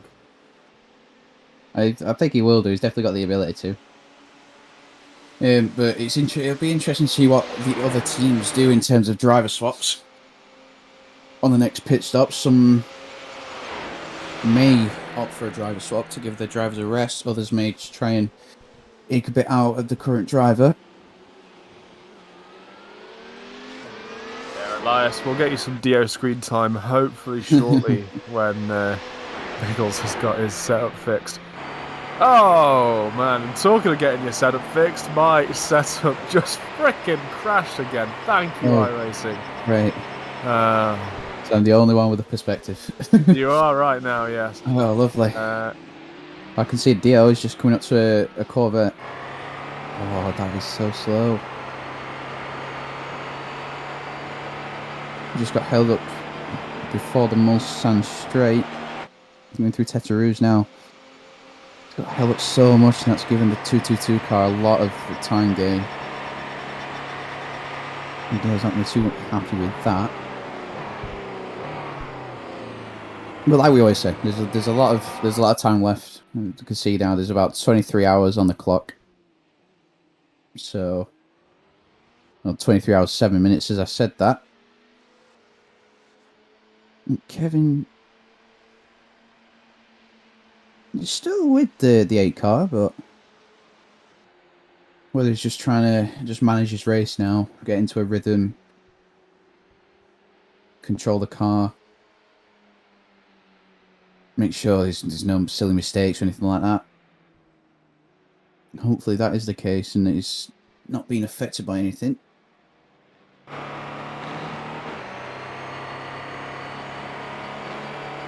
Both our drivers are running good races at the moment.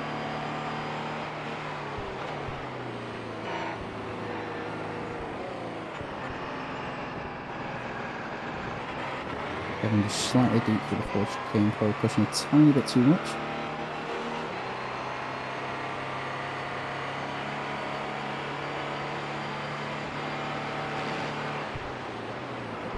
And for reference, Dio is just going through Mulsanne corner now. Come out of it. And now he's heading down towards Indianapolis. So that's the difference between the P1 and the P2.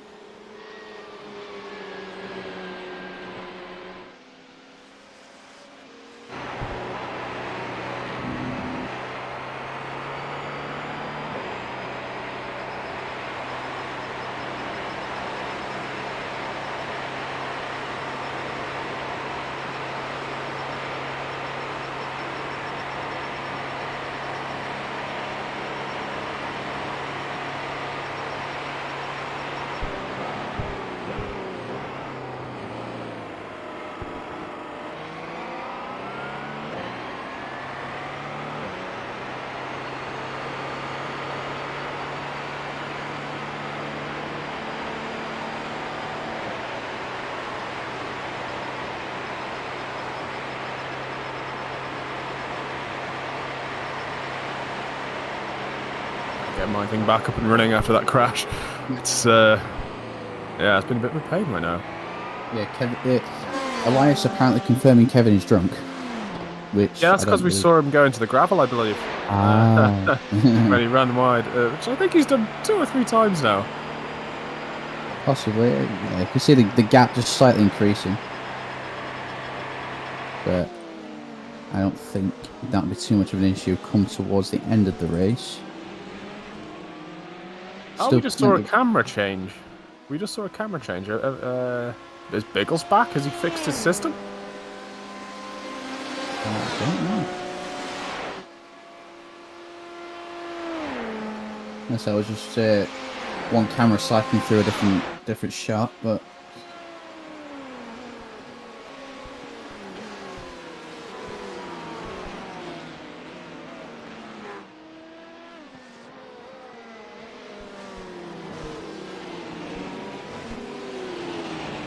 iRacing really hates me today. Struggling to get back into the session, but we will definitely get there. You're not driving, are you?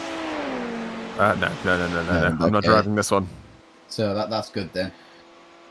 You don't have to worry about iRacing crashing on you while you're driving.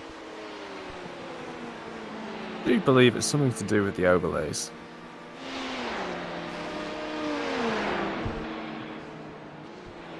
Lars at the top there just set the fastest lap of the race at 12.2.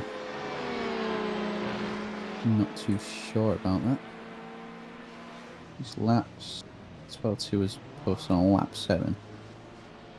So before his pit stop. Right, okay.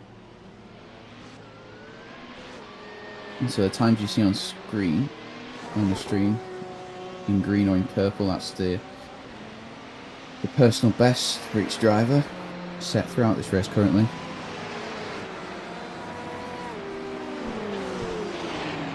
Is that Pascal out of the car?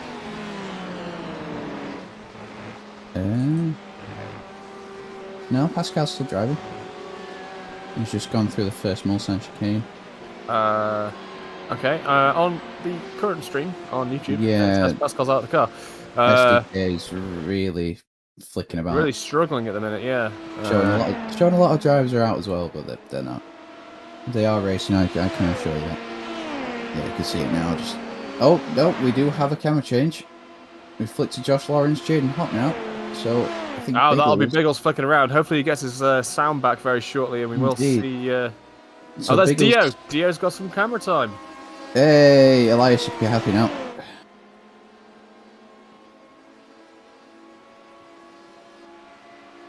Right on board with Dio, actually. He's closing on the 78 car. Still loading in, so I can't tell you much quite yet. No, yeah. Dio is closing on the car in front. So that'll be position gain. They're now putting P15 on track. Which is great. 6th in class.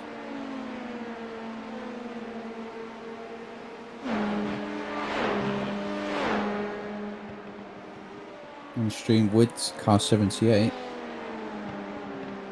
Can't tell who that is.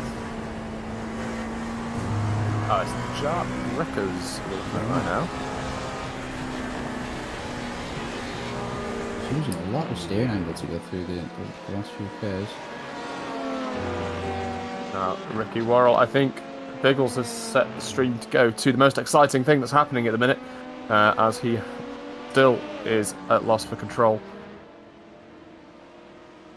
I don't know, it's very interesting. I mean, Dio's half a second now behind the car, yeah.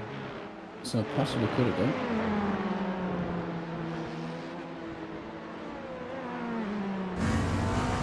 Kevin's falling back ever so slightly from the car in front now.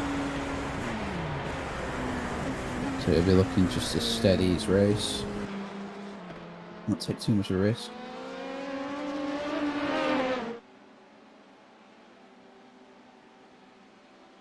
Oh, the 78 ran wide there, I think.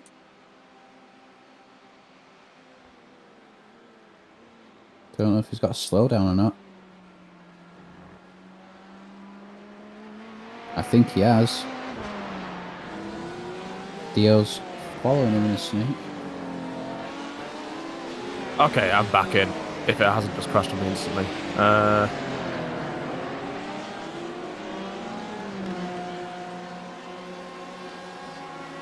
Yes, I'm back in. Lovely. Good to hear. Let's check out where Kevin is, shall we? Still P4. Still P4, he is. Yeah, Tommy's got a bit of a gap on him now as well. Yeah, so it could just be a steady P4 at the moment, but like you said, anything can change. You get that one GTE driver that just has no clue what he's doing.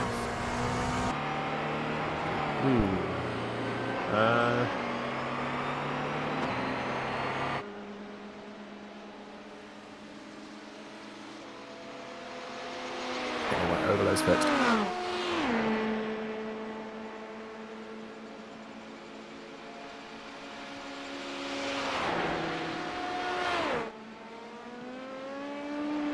There we go, we're running again. Okay. We've got an LMP1 in the pit lane right now. Tom Carroll has pitted. We're at the 1 hour and 1 minute mark of this 24-hour race.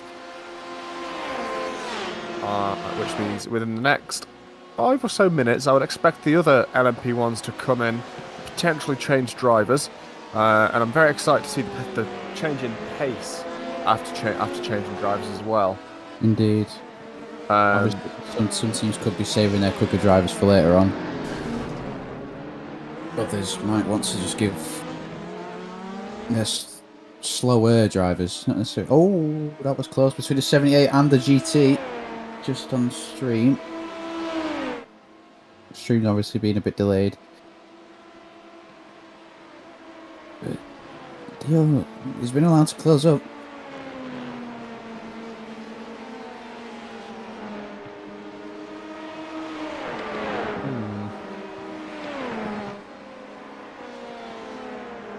Is that both Hakon Bjorknes and Tom Carroll in the pits? Because they have no time on the board currently. Tom Carroll, no, he's just on the Mustang straight now.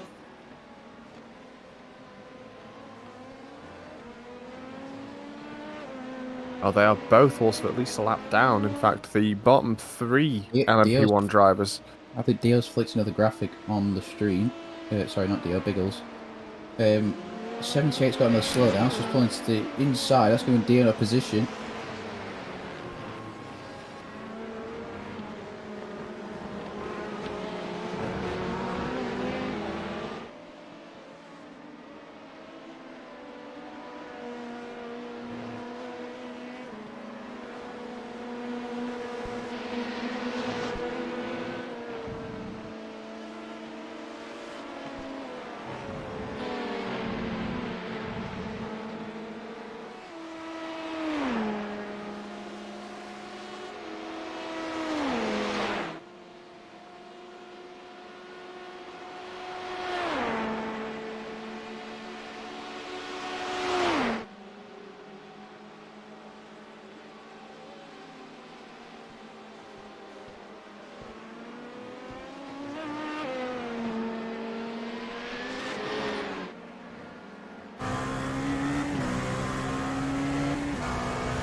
Right, to arrange with Biggles a camera handover if he's still around so that I can start controlling these cameras and get the show back on the road.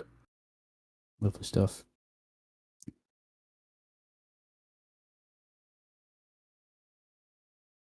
Yeah, in P6 right now with what looks like 2 team cars. Are they on a similar team, those cars behind? The stream's just gone to replay mode. Oh dear.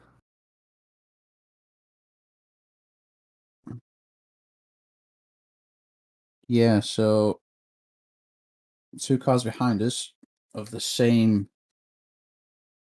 team name, just split into 2 teams, and just you can see the car number 33 at the top just steaming through.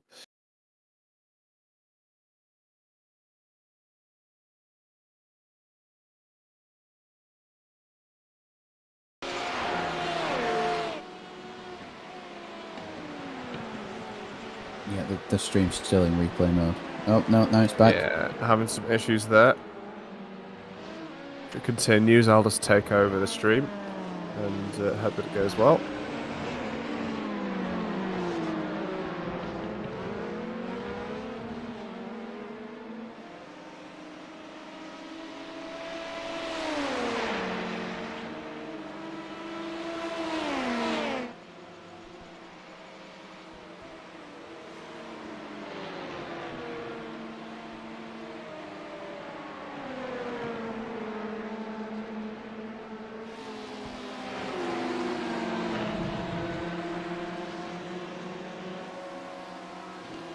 Are behind Dio, getting out of shape completely.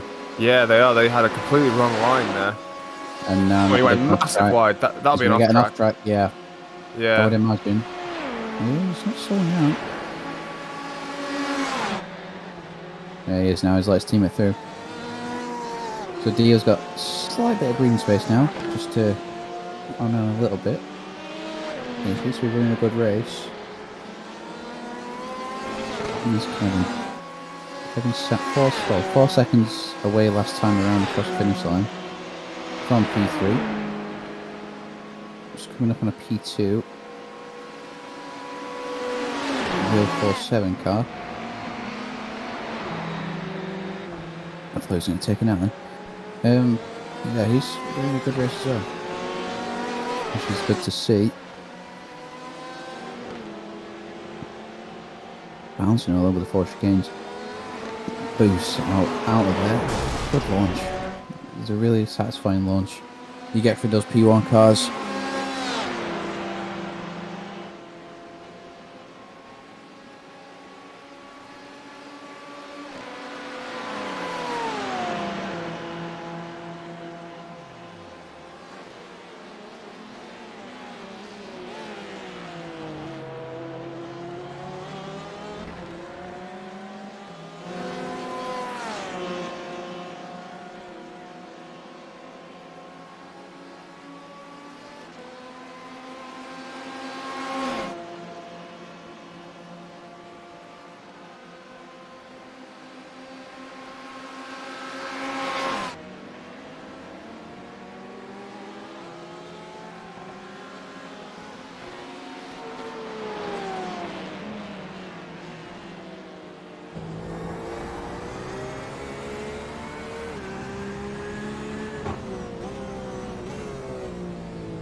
And if you like GTs at the moment, this is the place to be on stream.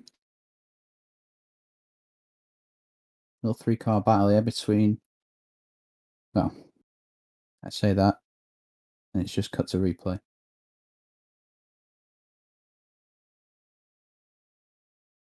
Okay, I think that's my fault. I'm just trying to sort some camera systems here. Is that working again? We're focused on Dio though, and he's back. Yeah, that is. Yeah, we got Dio time. Okay, Dio, I think that we should now be seeing what I'm controlling.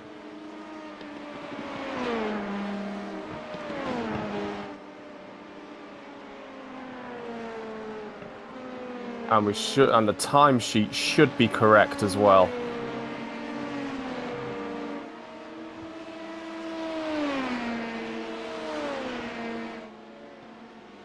Not quite. Let me go and check. Kevin P17.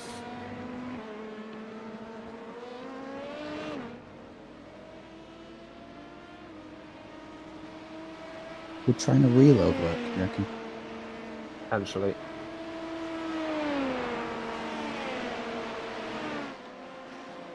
Not sure if I have complete overlay control or if it's just cameras. It might just be cameras. But on my end of the system, I can relay you that information. That's fine. Dio sat P6 in class currently. Kevin P4. That's how the anti-cell cars line up in their respective classes. And there's 6 cars on the lead lap now.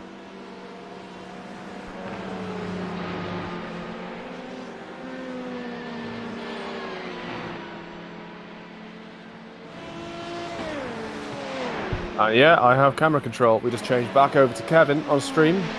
Currently P4 still 3 seconds behind Tommy. Everyone's settling into places now, probably for the next at least 10 hours, I'd expect, to be honest.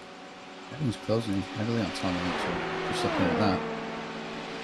Yeah, Kevin's especially good in these braking zones along the straights, but then seems to slow it down a bit on the final chicane, which is where he appears to be losing most of his time for the moment.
You had one job, my friend, to follow the 71 car of Dio. And of course, you're going to be following the 71 car. I apologize. Had to step away a little bit there, guys. It's early in the morning for me, and I'm not a morning person. But I tell you what, 1 hour and, 1.5 hours into this race. How's our anti-stall racing team doing?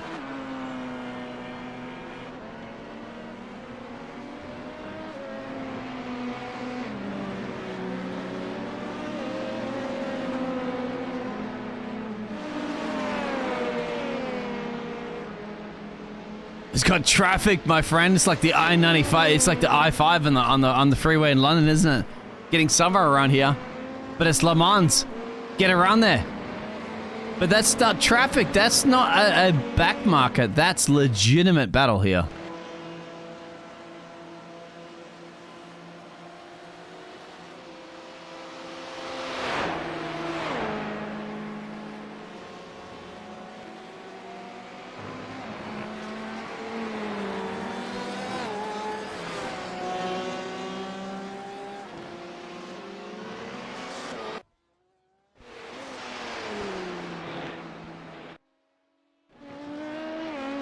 Look at this kerfuffling, my friend. He's got everything. I mean, look at that track map. Find a gap in the track, and that if gap, no car in Le Mans, and that's already. I know I'd like to hear from Kevin, obviously, after he's done his stint, after he goes and cools down for a second, go to the old bathroom break and stuff like that. But Kev, look out for Dio, my friend. 71 car. Running all around here.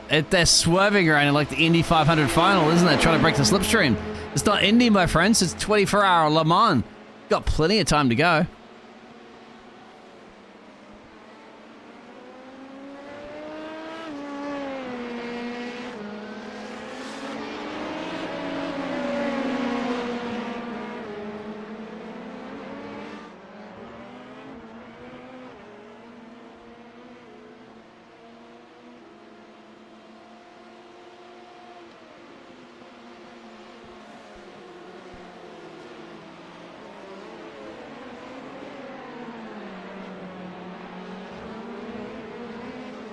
I want to see some shuffling. I want to see the fossil. The flossy. I want to see the flossy move. Could that be the flossel move? I don't know. Keep an eye for anti-stall racing. That is the beautiful chrome red and it's chrome and red. That's it. I was going to say it's silver, isn't it? Yeah, there it is. Look at that. Look at the pressure he's putting on right now. Psychological warfare right now from anti-stall racing. That's not... It could also be anti-stare you down racing. The 222 car could be in a little bit of trouble here.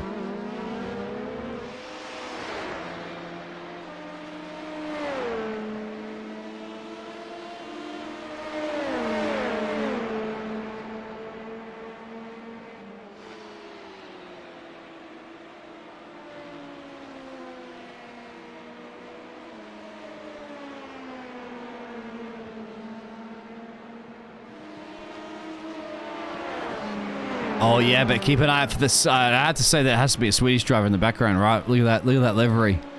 He's looking pretty money. That could be James. Yeah. So James actually, it looks like Dio. Yeah.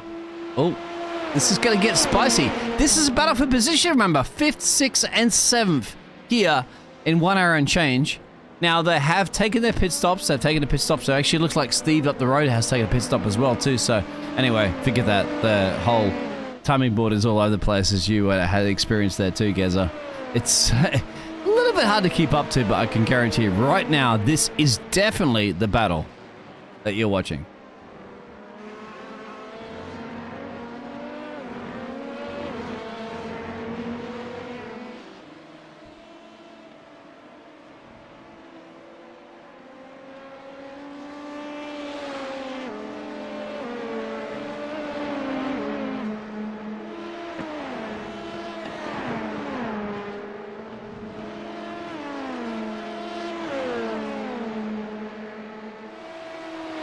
And you have the powers that be, my friend.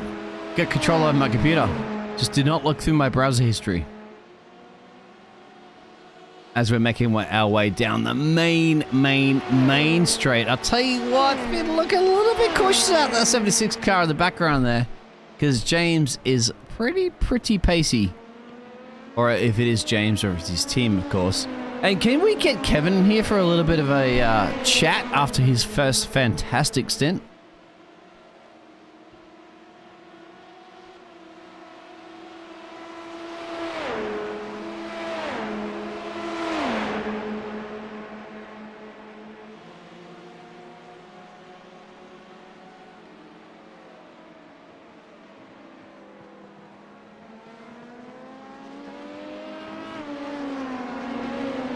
He may have that yellow and blue livery, my friend, but he doesn't have the anti-store racing because, hey, what goes around comes around.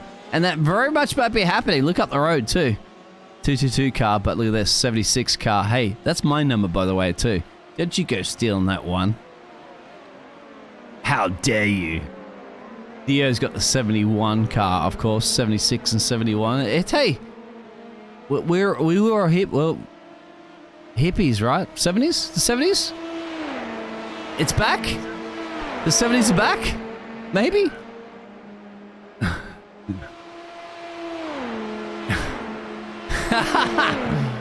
I'll tell you what, I'll buy you all tickets to Burning Man and we can all just chat about it there over a fireplace or something like that in Burning Man anyway.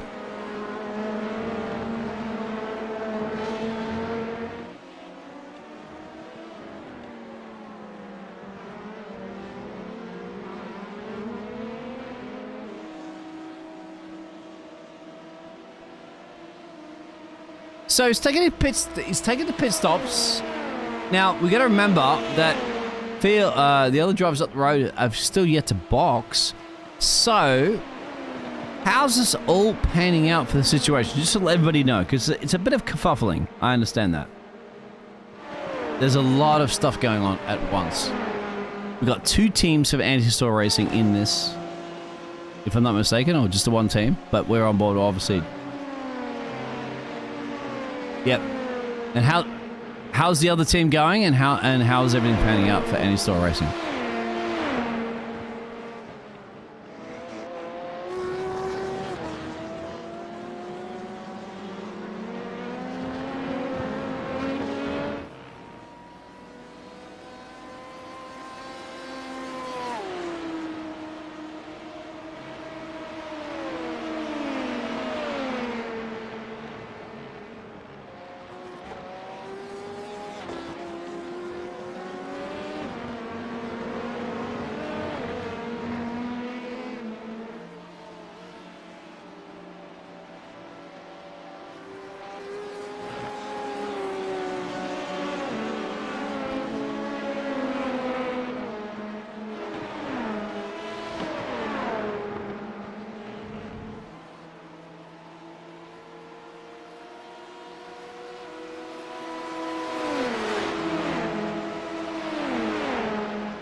I was going to say, his wing looks like it's a little bit kerfuffled.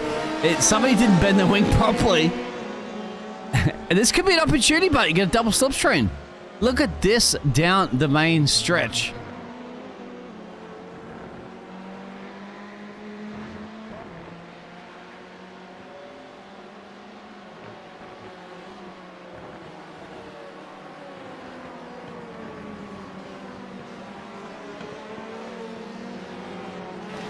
Look at that ASR on the back of the wing there. You know what that stands for? We do not left racing. No, anti-store racing, of course. Up the road too, the man that he was battling with before has managed to get his way past, I think, as well. Yep, here we go. Yeah, oh! Yeah, I'd have to say the Swedish colours driver, of course. Sorry, I'm a little tired at the moment too. It's really early in the morning, and I'm not this early. But Yeah, kick. Oh, nice. You can save 10% off your furniture insurance with that remark.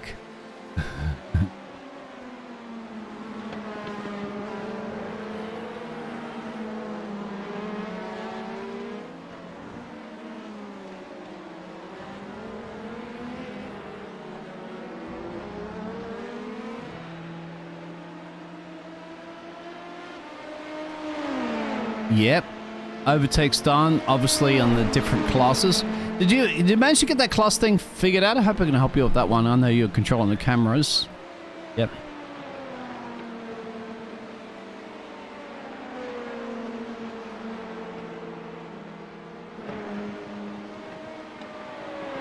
Oh. The DOP6, that's nice. And Joanna says that up the road there on the top of the timesheets. Now, if I get there's too much information here. This is like I feel like I'm like an Apollo 11 mission here, trying to calculate all the numbers here to see if we get a landing or not. It's insane. Houston, we have a problem. Yeah, I'm sorry. My data's all over the place.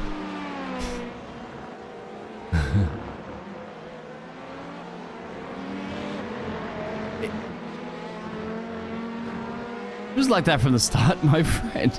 Since launch, it's been all over the place.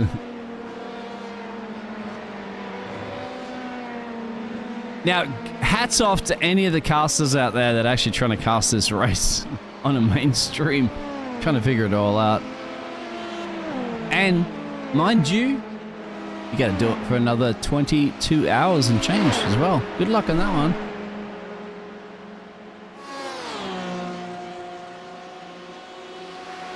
We'll see. I don't know where. I think Kevin's gone onto the yacht somewhere and had some ice cream because he's not come and chat with us just yet. He did put in a mighty stint, didn't he, at the start of the race?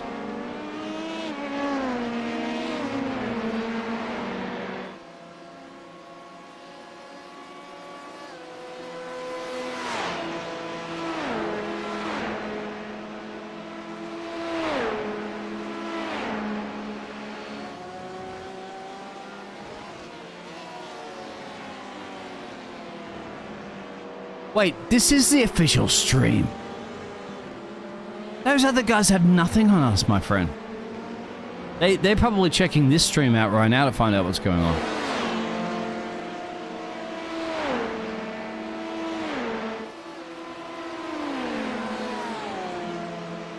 Haha!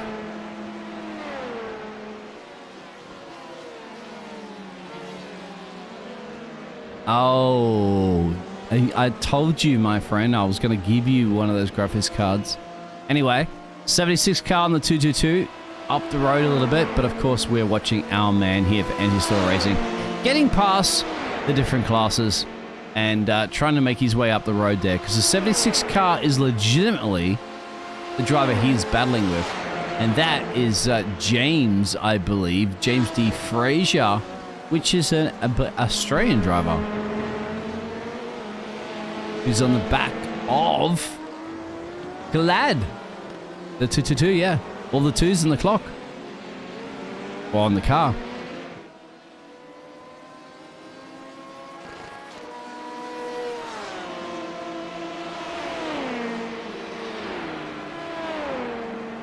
So, are you hyped there, Brody? You got to be jumping in this car a little bit later on? Well, not this specific car or the other one? Yeah, this one. Yeah. So you hope Dio actually takes care of that car, my friend, and do you think he's going to give it a bit of a wash and polish before he gives it to you? You know that seat's going to be pretty sweaty, right? So get a little bit of air spray and then spray it all out before you jump in the car. Yeah.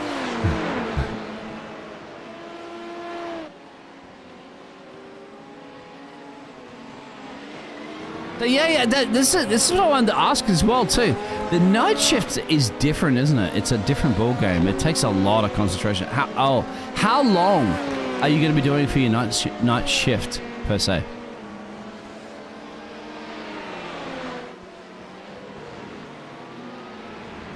$7 hours? Or no, sorry, that's like 10 hours.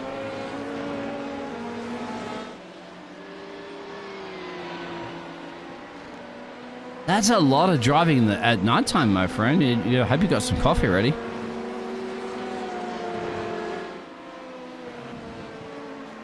And at nighttime driving, it's a lot of concentration because once again, you need to spot your braking points a lot early just with your headlights as well too. So there's no like,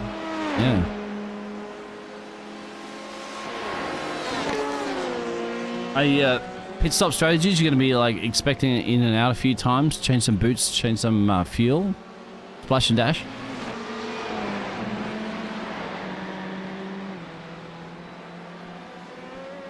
Do you react to the other teams as well too for the pit stop strategy, or what? How does that pan out?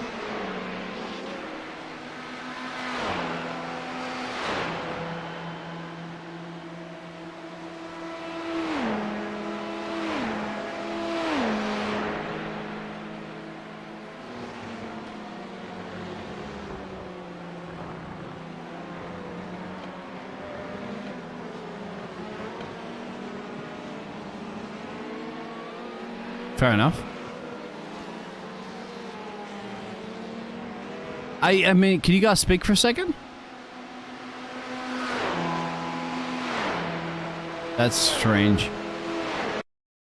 Yeah, you should be able to come through. Damn it. Okay. Let me try to sort that one out a second. My dingo's eating the cable again. Bloody dingoes. Well, I packed him in the suitcase. I told him to behave himself. He did not do it.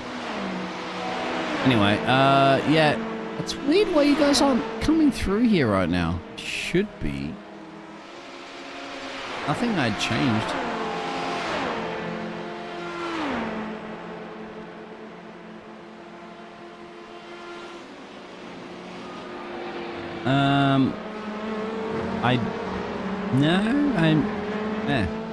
Bid. Oh, I know why. I'm a wombat. I thought my dingo was a dingo, but I'm a wombat. It's because I'm actually having you guys go through a speaker at the moment rather than going... Anyway, my apologies out there, guys. See, what happens when you get in Australian to try to do things? You're not doing anything properly. I mean, we can beat the British in about any sport on the planet, but casting, no.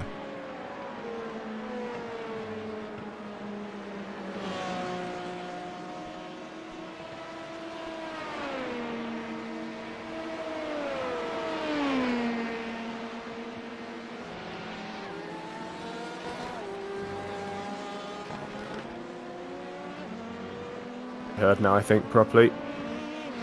Hoping so. Yes, we can. That's all good. Fantastic. Apologies about that one, guys. Don't know how long we were talking without being able to be heard. About, since I started talking, so yeah, sorry. Oh dear, yeah, it's been a little while. Hey, you know what? Don't worry about it. You've got 24 hours. Yeah, only an hour and a half into this, which is usually about the amount of time we spend on a normal races, and it's gone very quickly. It is, yeah, it has actually. And we've still got Dio here, battling as hard as he can in P6 against these two guys. The stream is in replay mode, by the way. I don't know if you've noticed. Thank you very much for that, Alice out there, taking care of us in any store racing. We love you, my friend. I will give you a Christmas card. I'll tell you what, I'll even give you an autographed picture of all of us in the casting box, because all of us in the casting box being Brody and Gerald, mate, yes, you got a break from work for once. Yeah, a couple of days off because it's, you know, that huge thing known as the Queen's Jubilee. Oh, is it? Really? You get a holiday this weekend? I didn't know that. Yeah. Well, it's the big one. How many years? 70 years, is it? Yeah, 70. The longest monarch, I think, on the planet, isn't it? The old queen. Absolutely. She's been around the block a few times. I'll tell you what, she's done a few Le Mans.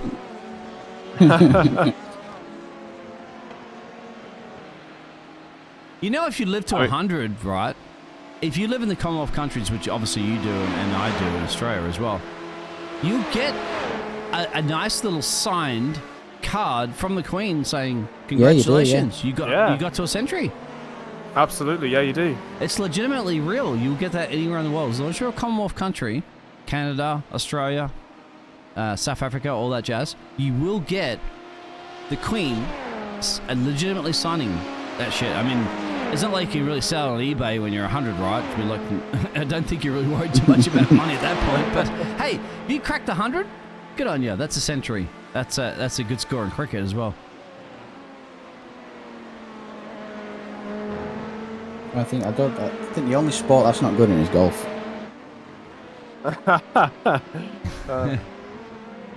And you know what? You have to admire. I mean, Queen Elizabeth. I mean, she, back in the day, like, she did the whole World War II, Winston Churchill and all that jazz. That woman, she could change a tire on these cars right now, probably. I would not be surprised if she could not get down the pit lane and slap that tire on that car. I mean, she's just, that woman's strong, and it's good to see her doing. Like, keep going, keep going. Indeed. I mean, she's my queen as well, obviously, in the Commonwealth, but yeah, she's a, pretty good, you'd have to say, for queens. I mean, there's no off of your head. It's just, I'll change your tire if you need any day of the week. Well, I mean, she was a Jeep driver. Yeah, she was. Yeah, she got her hands dirty, man. She's not one of those printy, like, princesses and stuff that goes, oh, I won't touch that. That's for the plebs. She got her hands dirty, man. She got like. There's actually a really hilarious story about when one of the kings of Saudi Arabia came over, and obviously over in Saudi Arabia back then, I'm not sure if it's still a thing. Women weren't allowed to drive, so he came over, and the Queen herself picked him up in a Jeep. I was gonna say, man, you gonna really? And, Queen Elizabeth, she'd be like, really, mother. You're gonna tell me I can't drive? And she picked him up? He was absolutely terrified. Yeah. You're gonna ride shotgun with me, my friend. This is how it works over here in the United Kingdom. Equal rights for women and men. I like that. You guys should be really proud. I mean, she's a great woman. Honestly, absolutely great. And I'll tell you what, if she had 20 years younger, she'd be out in these cars right now. She would be driving like this. Hopefully would, yeah. Can you imagine getting like an Uber ride from the airport and it's like, hello, I'm your queen. It's like, hello, I'm Elizabeth, your driver here this evening. Where would you like to go? I think I'd start sneezing from all the corgi hair. Yes, well, the monarch is pretty much dead. I'd have to say the United Kingdom once, the legend is going to be going down, obviously, in time. But, yeah, anyway, it is what it is. I'm not going to talk about that anymore. Battles going on everywhere. Benny, 64 car at the moment. Where's the old Benster? Benny, still up ahead. He's got a bit of time around him, so as far as him right now, wouldn't feel overly stressed. Just put in a few good laps. Try and close the gap ahead a little bit, just in case they mess up their pit stops. Yeah, how do you pan your pit stops out? Look at that track map. If I was an engineer going, okay, there is a no gap. You got to come out pretty much in traffic. That's the difficult thing, and of course you do have to box if you're going to run out of fuel. So you don't really have a choice about traffic in these endurance races. What you do have a choice, though, is strategizing against the other people in your class.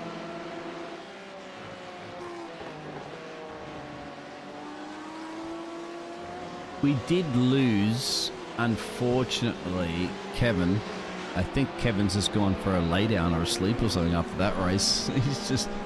I'm not surprised. He's departed everything. And not surprised. Yeah, I mean, that was stressful, isn't it, at the start? And did a fantastic job. But still, fantastic job, isn't it, from our other NSL racing driver that is going for a couple of stints now. That's, almost 2 hours now of hard ass no swearing, but hard driving. Yeah. Hard driving since the start of the race. That's concentration 101.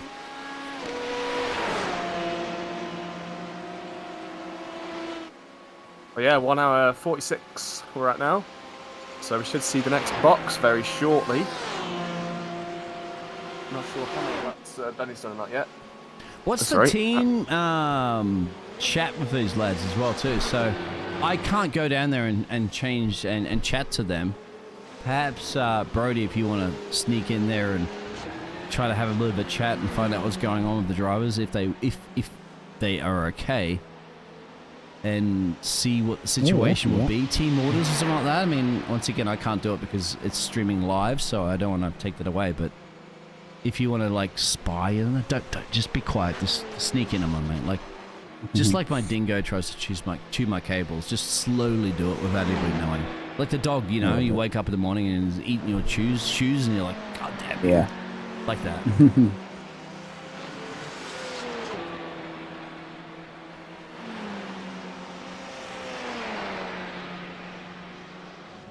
Daniel Gomez has crashed somewhere on track as well too that I'm reading. There, Geza. But all over the place.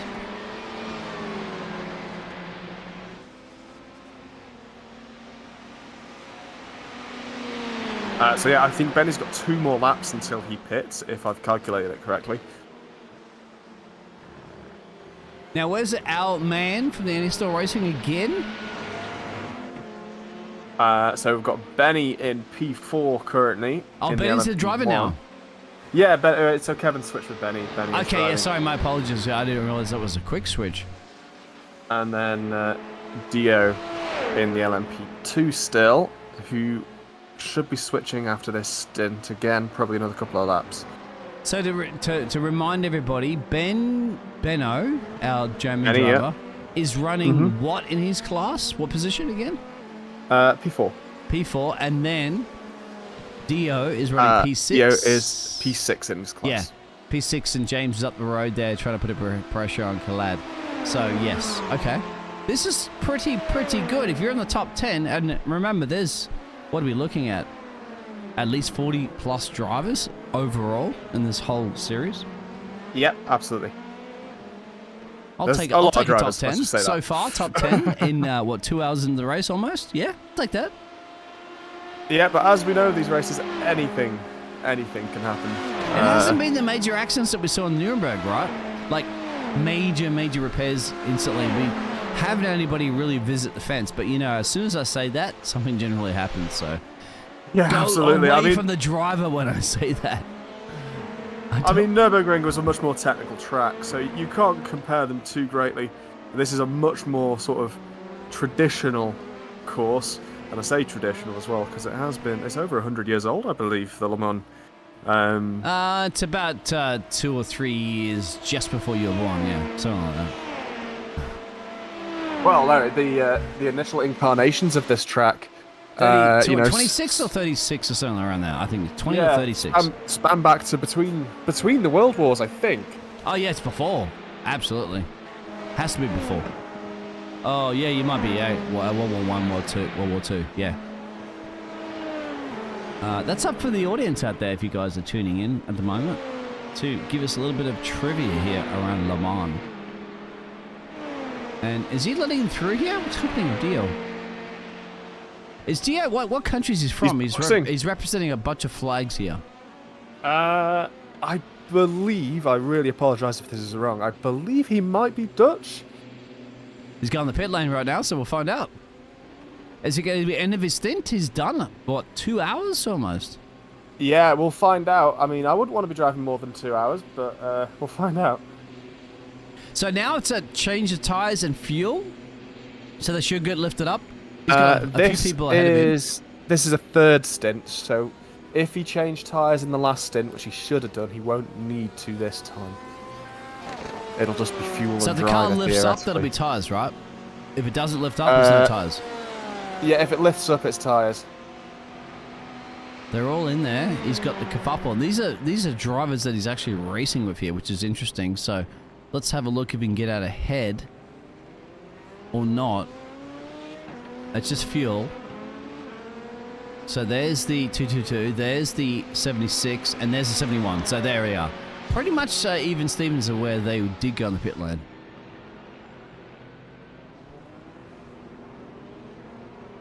So believe it or not, an hour and change, they can come out where we pretty much been racing for some time now. Yeah, so Dio is doing one last stint, so he's quadruple stinted this, over 2 hours of driving to himself. You've got to give this guy some credit. That's insane. He could take me to the airport, and I tell you what, Dio, well, you can drive me from Panama all the way up to the United States of America. It's about 18-hour drive, I think. So, yeah, if you could drive like this, my friend, you could be my Uber driver. Yeah, so Circuit de la Sarthe, which is the Le Mans circuit, opened in 1906. 06? Wow, that's before both the wars, my friend. Yeah, the road too. Look at this. That's what we expected that one to happen. That's just up the road from our man that we're watching.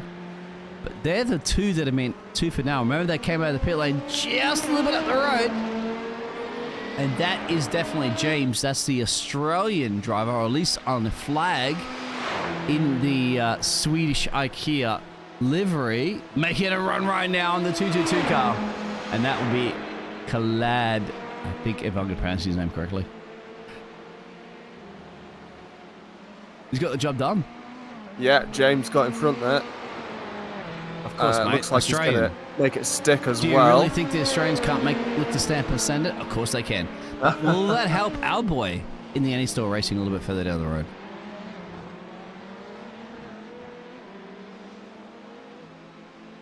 That's fresh boots too. Now, how much of a difference does that make? You've been driving around for multiple laps here in Le Mans. It's endurance. Oh, he's gone deep. Massively deep. What's going to happen in the background here? Dio gets through. Dio gets through. The kerfuffling has helped the Anti-Store racing. That Ferrari there looks absolutely trash.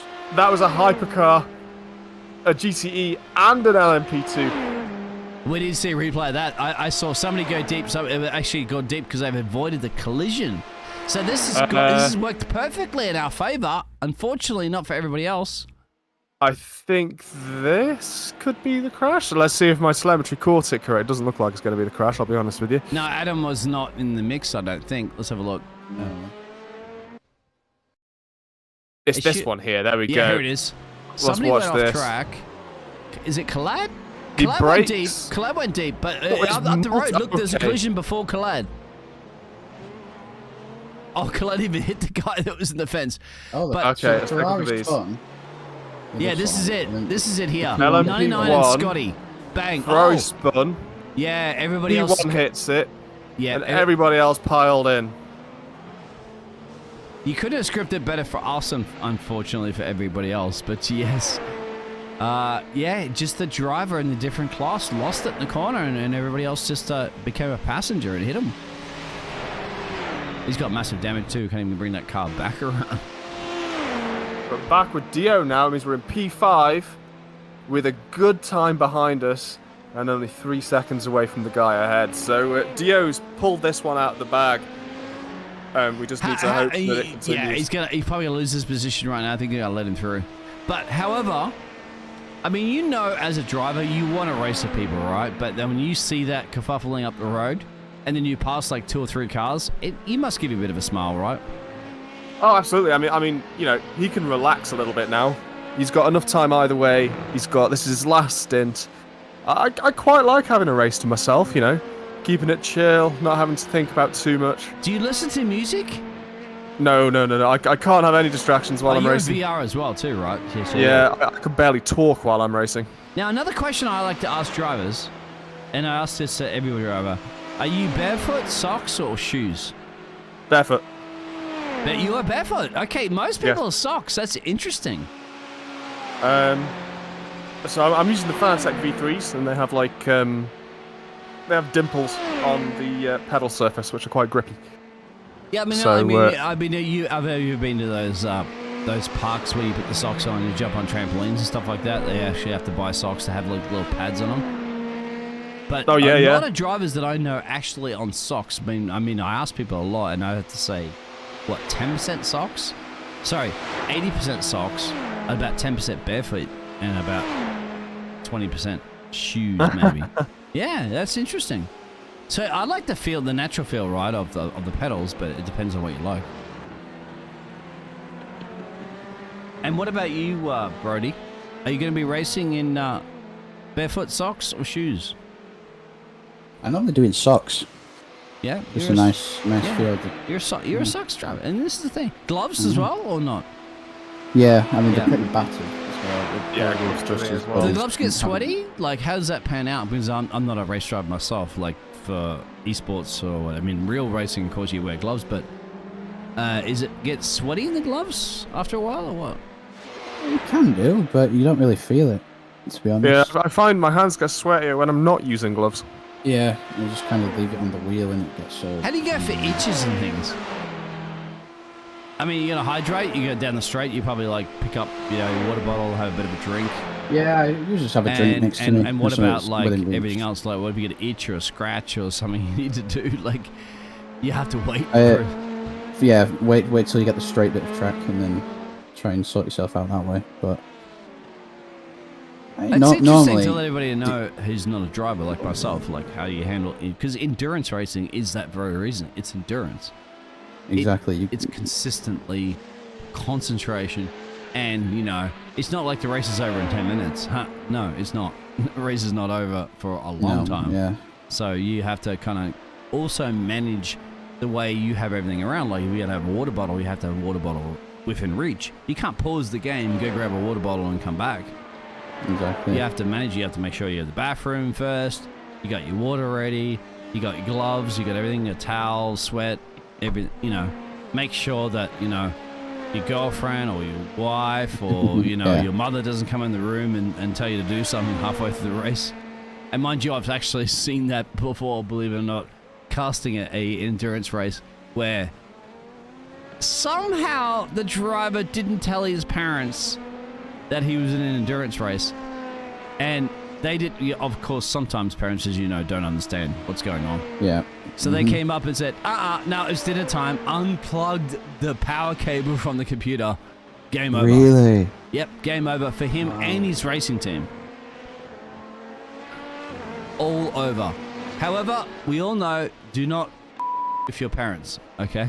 Do not do that. So communicate first. If you're going to be in an endurance race, make sure you tell them that this is the time you need to do things and it's scheduled and it's approved. Get the parents' approval. Do not try to do anything. We've got ASR cars overtaking. Yeah. Just letting them through? Why would we be doing that right now? I think, the obvious reason, obviously, Benny's in the faster car. There's no reason to hold him up at all. But why isn't it Benny in a faster car? It's the same car. Looks very similar, but I can tell you it's really, really not.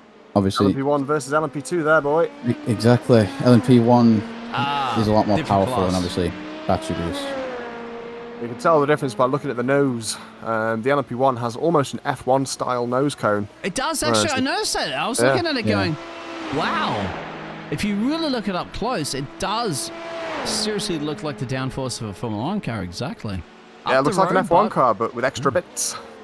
We still have old Jamesy that's getting on with it, and this is still looking good for Dio. If I pronounce his name correctly, Dio? Yeah, that's fine. Don't even give me a chance to try to pronounce his surname. Can you guys do it?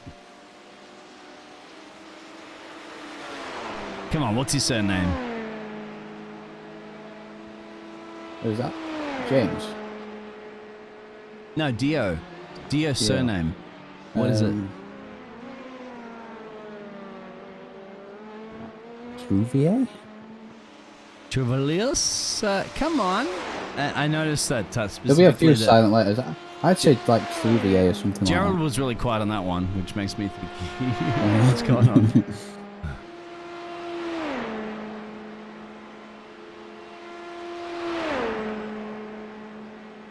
We didn't get Kevin, unfortunately, after his first stint. I don't know where Kevin went. He might have had to either go sleep or work, study, I or think he needed something. a well-earned rest after that. Yeah, probably a bit of a lay down. He might have another racing stint to do as well. Remember, some of these drivers, as you know, are doing multiple stints. And you're watching the whole race, and you still got like hours to go before you're going to be racing. Exactly. Yeah. I think normally drivers will get 3 to 4 stints and like block stints in the car. Maybe a bit more if you're separating it a lot. And quicker. I'd imagine that you're not like, thank you very much for help casting. You're not actually getting out there and doing any practice driving because you're probably like, you know what, after I'm going to do, 3-4 hours, I'm not even going to think about driving a car until then. How would you imagine? You have to jump into a car that's already been racing. It's already had its boots. It's already had its like hours and wear in the engine. And you're going to have to jump in control of that car, and immediately try to continue the same pace that's been occurring. How does that feel? Yeah, I think it's just second nature, really. Obviously, I've been doing this for a little bit, but just after a while, you just start to adapt to everything so quickly. And you just get the feel of the car, get how it's driving, where you can and can't drive it along the track. And it looks like Dio's going to let the 17 car through and not battle that one too much. 17 car will be Florent, I think. Florent license. I was going to say Florent Light. I didn't even say that one, but yeah, you know what I mean. Yeah. Florence Nightingale is what I was looking for. Did you hear the other day too that the Mona Lisa painting in El Paris here in France was a guy pretending to be in a wheelchair and went up and threw a pie or a cake and splashed it all over the Mona Lisa painting? Really? I did not hear that. Did you read that one? That was crazy.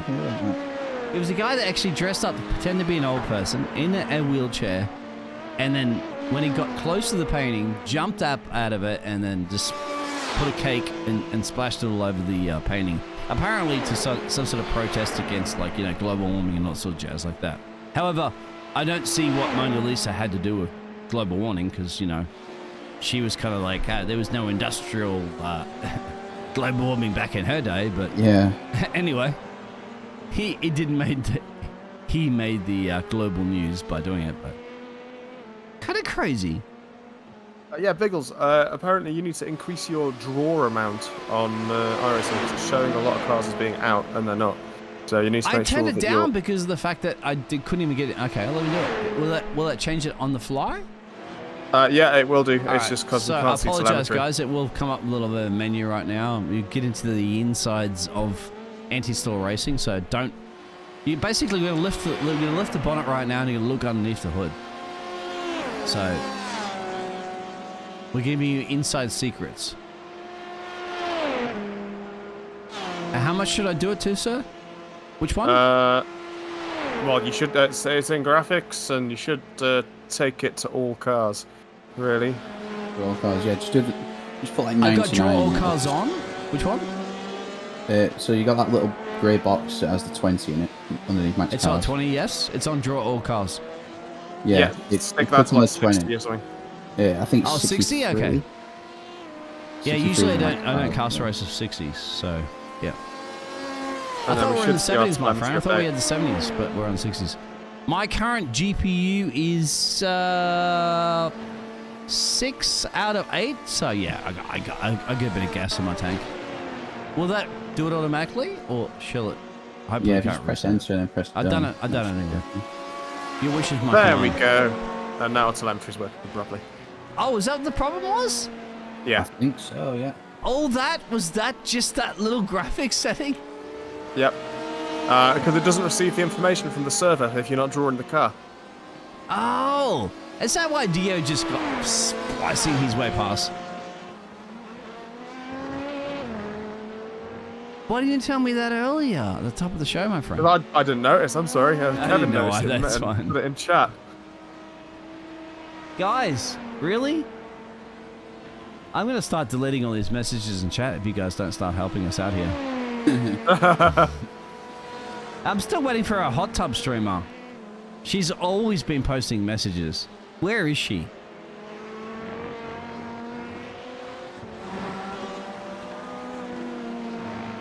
Perhaps she doesn't like the bagels here in France. I don't know. Or baguettes. And baguettes, yeah. Have you been to France before, guys? I have, actually. I mean, it's like Only 2 once. hours and change. Well, across the tunnel. Yeah. Where in France? I've been to Paris. I've been to Rouen. I've been for a few different places. I've mainly been through France to get to different places. You're not using France like your little intermission trip there. Have you been to anywhere like Monte Carlo is not actually France per se, but you know, Nice or any of the coasts of France? No, I've never been to South France, so never been to those ones. I mainly went to France because I was getting to Austria and Belgium and stuff like that. And Brody? The only place I've been to in France, I think, is Boulogne. And by the way, have you guys ever been to any racing tracks there in Europe? Outside of your own home country, of course. Outside of Europe, I've not. Actually, I lie. I have been to one outside of Europe. I've been to Daytona. Oh, you went to Daytona in States? Wow, okay, yeah, fair enough. Yeah, I was on holiday with my family in America, and they took me as a surprise to Daytona. To the actual legitimate race in Daytona, not when the track was like off season. No, it was off season. Yeah. Yeah, it was. I think it was in March. Yeah, that would be in winterish per se. Let's say States. Yeah. Yeah, but we had a tour around the track, and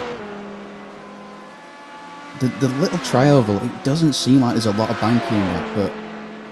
Oh, it's banking. Actually, there, stepping on it, it's like the steepest. It's like Indy and all that, man. Like it's a couple of degrees of banking, but it's banking. Yeah. There's some tracks. I mean, I don't know how many tracks in the UK you can legitimately go to and actually just hang out on the track. Like, so I know Interlagos, for example, in Brazil. I had a friend that lives in São Paulo, just down the road from the track, and he says he rides his bicycle on it. Exercising when you walk around the park and all that sort of stuff like that. Interlagos is one of those tracks that's open public, so you can just walk around it, jog around it, whatever you want. As long as there's no events obviously occurring. Yeah. And most of the year there's not.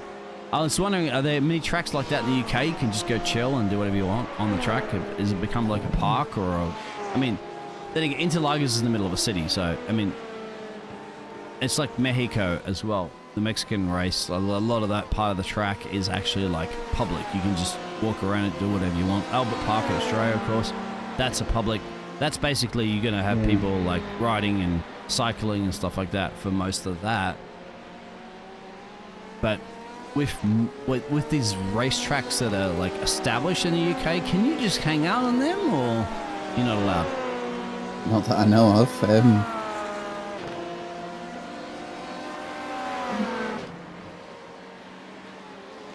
I can't think of any that could be like that. I didn't actually know you could do that on some tracks. Well, obviously they're so far away too from the cities, aren't they? So like, yeah, they're not like in central downtown London, taking up like half the city space. A bit of middle of nowhere. Yeah. And Ellis is asking, where have you been, Brody? I've been to Donington. In France, as well. He's Donington asking. Park. In France specifically. Oh, France. That's the only place I've been, I think. What part of France? It's a pretty big country, It's a bit bigger than your country. It is. Yeah. Well, just a bit. Yeah. You probably fit about 10 UKs. It's about one tenth of Australia, but yeah.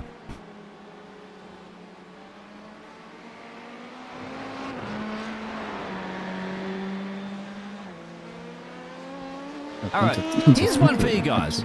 Here's one. Well, yeah, obviously it's a 24-hour race, so there's a lot of stuff to talk about. We're 2 hours down, so we've got 22 hours of more trivia to go and just chit-chat. All right, so to you, Ellis, as well, in the chat, and Brody, and Gerald, as we're watching the overtake right now of, was that 78 car, of course, there, Stephen Drake. Favorite track, guys? favorite track, if you had to pick one, of any motor track, it doesn't matter what it is. It doesn't matter if it's F1 rated or not. It doesn't matter if it's like your grandma's go-kart track in the backyard. What is your favorite track of all tracks? That's an easy one for me. Watkins Glen in the US. Yeah, I know you were talking about it the other day. Yeah. Well, your Watkins Glen, of course, the original F1 America's track as well. But a lot better than Miami, wouldn't it? But and it is what it is. Favorite track? And yourself there, Brody? I really don't know, actually. Yeah, I mean, it's Watkins Glen, closely followed by Monza. Yeah, Monza's a good one. Monza. The new Monza, the old Monza.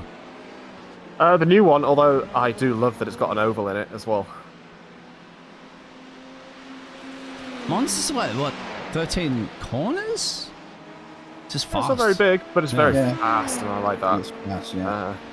I mean, Ascari's just a hold your breath, isn't it? Yeah. Ascari to me is like that a Rouge in Belgium. It's that Kind of, similar kind of like get it right and you're quick, get it wrong, and you're in trouble.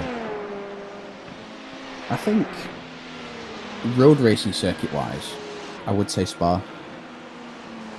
It's just got a bit of everything. Yeah. Which See, I really like... Because I was speaking to someone from Belgium the other day that I was casting with, and he wasn't even confident they're going to have it on the Formula 1 calendar in the future, which is like, what? I mean, you have Monaco, which hopefully is not going to be occurred in the future years. I mean, we're going to have the Monaco haters and lovers. That's always going to occur. It's my opinion, of course, so I have no judgment over your opinion out there, guys, if you're a Monaco lover or not. However, Spa is one of those classic tracks. You need Spa on the calendar. We got so many flat tracks, right? We're going to have Vegas, flat. I mean, we're talking about flat and elevation. Yeah. There's a lot of street circuits coming. Yeah, street circuits are flat. Albert Park's flat. Baku's flat. There's not a lot. Miami's flat. There's no elevation changes. Now, a Rouge. I mean, Baku's come on, flat. over the hill. That's a classic. You're not going to get that on any other track. You're not actually, no. I mean, Watkins Glen. I mean, even go back to Brands Hatch. That's a great track for the elevation changes. Think about Mugello as well during the 2020 season. Mugello. Formula 1. And it's great that they went to, obviously, in the Netherlands as well, too, because that track is, the elevation changes are great. Yeah. And people have been calling a lot, too, for the South African track, the classic one, remember? They used to race Formula 1 South Africa. Oh, Kyalami. Yes. Yeah. That one. Yeah, Kyalami would be great for F1. I've not personally seen a race. But unfortunately, it's just us down the money. That's the problem. Yeah. You go to people forget Formula 1 is sponsored by oil companies, right? Oil. So what do you think they race? Middle East, majority. Of course. You can't blame Formula 1 for that because that's where the money comes from. It's when you get to those tracks top again levels too, of motorsport. barely the elevations. It always surprises me, like, being here in the UK where we don't have a lot of flat land. It's really surprising how flat Silverstone is. Yeah, like, that's true. You get on the track. Yeah, come to think of it, you just see to the other side of it because of how flat it is. There's a guy here that runs a local radio station, and in English, and he's from the UK, and he grew up in the Air Force in the UK many years ago. And he was telling me about when he was trying out for the Formula Fords. Oh, wow. In Brands Hatch. And he was actually pretty quick. And they actually offered him a drive, but he was committed to the Air Force and he couldn't get out of the Air Force in the contract. But he was explaining about how the hills in Brands Hatch, how you go over, flat out, and then all of a sudden it's blind and you can't see anything and all that sort of jazz. Mm-hmm. The way he explained it was like, a load of fun. Like, you just don't see that in racing tracks too much these days. But yeah, I mean, if it wasn't for the Air Force, that man could have been very much motor racing for the rest of his life. But instead, he's behind the microphone and casting a very good local radio station here in Panama. but I'd like to pick his brain on that knowledge. Oh, big lock up there from, is that Braden? Yeah. Braden, the Canadian driver. Oh, I almost really saw that in there as well. Yeah, they're tussling a bit. They did, the guy in front, Hugo, did just get an overtake on him. So they're still tussling for that position. Ellis, your favourite track as well too, mate? I do forgive, I did miss what you said there. He said Sebring in the chat. Sebring, yes. Another great track. Absolutely. See, this is amazing. Since I've been doing esports, even with the F1 cars and stuff, I've found that most drivers have actually been telling me their favourite tracks have been Sebring, have been, like you said, Watkins Glen and all that. I mean, and yeah, it's amazing how you don't see them in the Formula 1 calendar. Mm. I mean, they're not qualified to be Formula 1 per se these days, but yeah, I don't think they have the money as well too. You know, I mean, Miami can go, yeah, Vegas can go, yeah. I mean, I mean, remember, it's an entertainment sport. It's entertainment. It's not necessarily about racing. Ooh, got a little twirly out of the corner there too for the 812 car there of Brendan. Indeed, yeah, it's a little slide. But for a track to be on the Formula 1 calendar, the FIA requires what they call a Grade 1 license. So that's down to how safe the track is. The track's going to be safe as possible, my friend, but I'm pretty sure that they're not going to invest any money into it, pretty much knowing that they're not going to get it on the calendar. That's the thing. Because you'd have to invest thousands of dollars, maybe almost close to $1 million or whatever, to get your track ready, and then for putting a request in to say, can we be on the calendar? And then pretty much knowing the F1's going to say no. Why would you invest the money? You're not going to do it. Yeah, that's true. It's not because the track's not fun. Trust me, it's 10 times more fun than the other tracks. It's just that they're not going to include it because it's not what the marketing team want to do at F1. Simple as that. It's not rocket science. To give you an idea, when I did the paddock pass in Melbourne a few times, as we're seeing an overtake of our, well, that's Benny, of course, our man. But yeah, I was surprised after doing the paddock pass, and the paddock pass, trust me, was for me it was good, but for everybody else that was there, it was just a bunch of we got traffic here as well. We're just gonna keep an eye on Benny here to get past the situation. He doesn't have to get past, of course. He's actually legitimately battling with the 40 car. Is it the 40 car? Yeah, he's got past 49. In the paddock pass, I was sitting there watching races, and my brother was with my brother. It's about $4,000 a ticket. Okay, so it's pretty expensive, and plus hotel rooms and all that jazz. And most of the people that I was above the Ferrari garage. So I met drivers and all that sort of jazz walking around the place, but everybody was sitting in there around tables talking when the race was on. And I was surprised with that, because it's like expensive tickets, and they didn't give a shit about the Formula 1 race. Most people did not care about the Formula 1 race. They've just got money to My brother and I did, of course. We loved loved Formula 1. We were hanging out the balcony directly above the Ferrari garage, watching the pit lanes and keeping on entertainment. Yeah. But the thing that amazed me was the package that they gave after. Because I guess because they thought we were corporate, the package they sent was a pretty thick book, per se, like 20, 30 pages. And it was a nice glossy, kind of like a really expensive magazine kind of thing. Yeah. And it explained every second of the advertising exposure. So, for example, when you see DHL, when you see Rolex, when you see all the cars and whatever, and they tell you how many seconds for the whole race that advertising was exposed. All that information was outlined in this magazine, which I was like, wow. So, and that's why when you actually watch these motor races like Formula 1, and kind of like, if you actually look back at it, 50% of the overtakes have not been actually live broadcasted. Because of financial...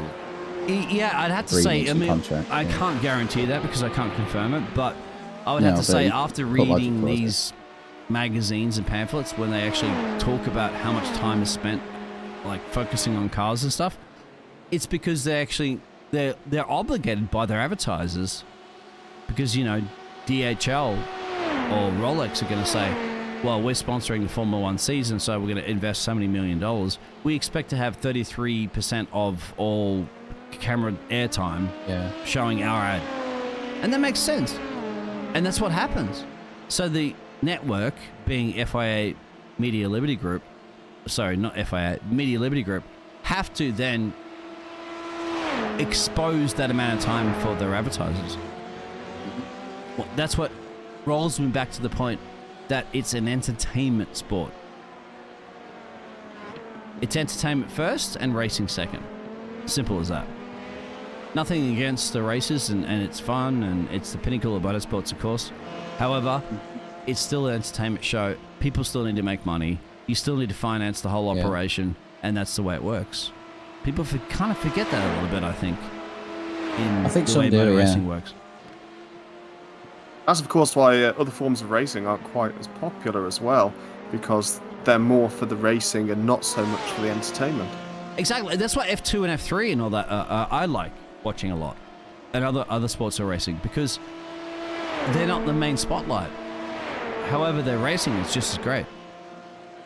And actually, it's probably even better because the teams are actually looking out for the newcomers to race. Indeed. But that could be more down towards... F2 is great. It's fantastic. It's really good racing. But it doesn't get the exposure of F1. No, but I think that's down to the drivers themselves paying 2 to 4 million euros a year. It's always been a drive. It's unfortunately like that too. You have to get sponsors and stuff like that too. You ever tried go-karting? One of my cousins had a go-karting team, and it's expensive. Yeah, it's like 20 to 30,000. I mean, we've all seen like Lewis Hamilton and his dad working multiple jobs just to get him, to be able to get it, like slap together a cart to get in behind that.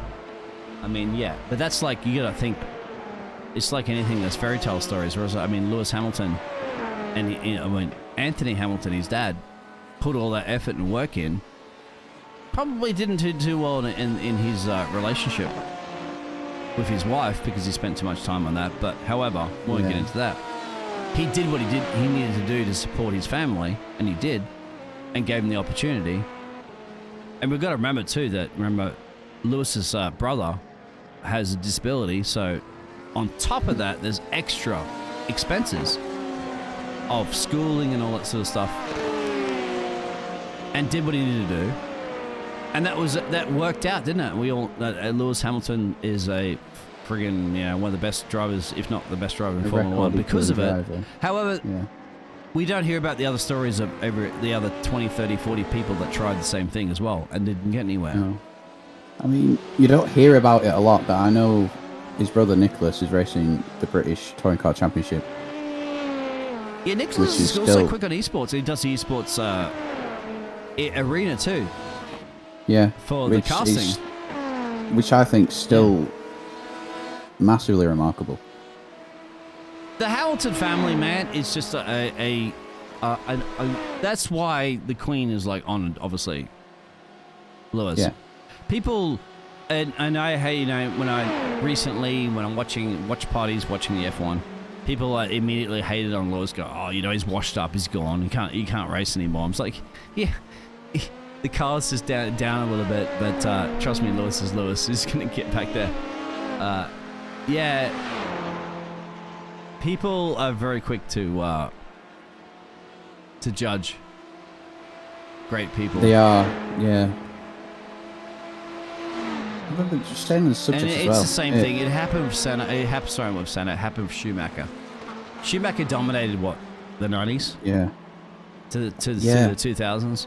And trust me, I got sick of watching Schumacher win all the time. My brother, one of my brothers who didn't even watch F1, would go, oh, you watched F1 again? He's like, you watch those cars go around and around again? I'm like, yeah. He's like, let me guess, who won? Schumacher? I'm like, yeah, Schumacher won. I mean, it's predictable.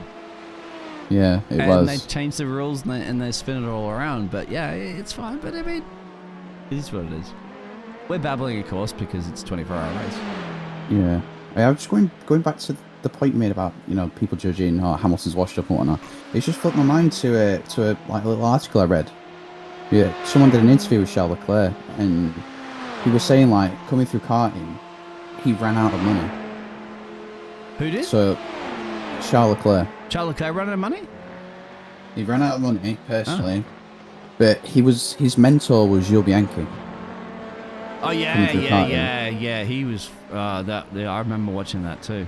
But Jules Bianchi was like one of his buddy. He was mentor actually. Yeah. Jules was older, right? Yeah, I think he was a few years older. I think Jules was Charles's godfather. Yes, that's right. Yes. Yeah.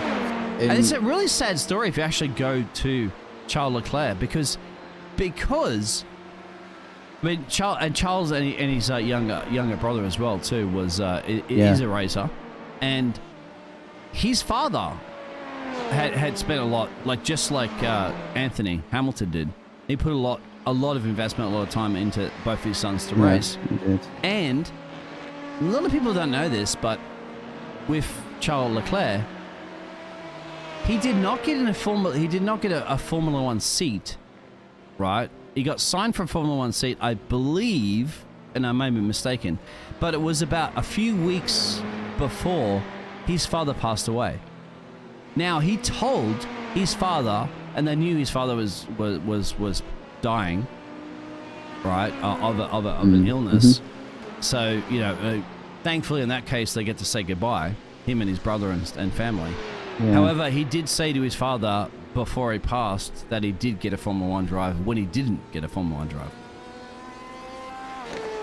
and just to make his father feel satisfied, and I love that, I admire that, to make his father go to his deathbed thinking, I've actually achieved my son getting into Formula One, which is what I wanted to do. Even though it was one of those little small lies, and it's not really a lie, of course, because he is in Formula One right now. He could win this championship on top of it. However, how great is that? And people don't know that too much about Charles. It is really great. I mean, to tell your father on a deathbed that, yes, I just got signed for a team and I'll be racing in Formula One. You'd imagine a smile on his father's face to rest in peace? Hell yeah. I would do the same thing every day of the week if I could. That is inspiration. Even though it's a white lie, you can tell a white lie if it can make somebody happy. And I tell you what, he's probably going to make his father happy if he wins the Formula One Championship as well, too. He will do. Massively. Yeah. But that's a very true situation. Mm-hmm. And it's just, obviously, you guys have fathers out there that are still around or have passed.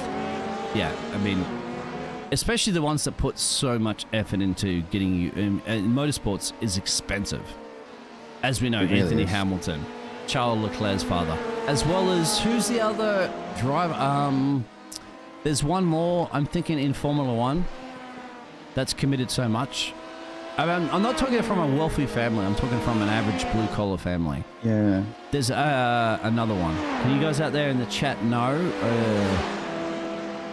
Because I know most of the drivers in the farm. Daniel Ricciardo's family is pretty Alex wealthy. Albon, I think. Alex has massive issues, isn't it? His family. I remember watching that. Legal issues and stuff like that too. I remember watching Drive to Survive. It mentioned something about his mother being jailed. So there was massive legal issues with his family. I think he only had his siblings at the time. I'm trying to think of the other driver. There's another blue collar driver. I call it blue collars and blue collar family. Now I know that most of the drivers obviously come from a fairly wealthy-ish family. Now I know Nicholas Latifi's father's a billionaire. We know that Stroll's father's a billionaire. Vettel's maybe it's Vettel. I can't remember.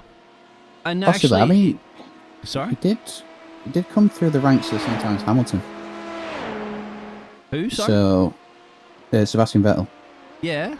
He came through the same time as Hamilton. So. I don't think Vettel's family was really not massively wealthy.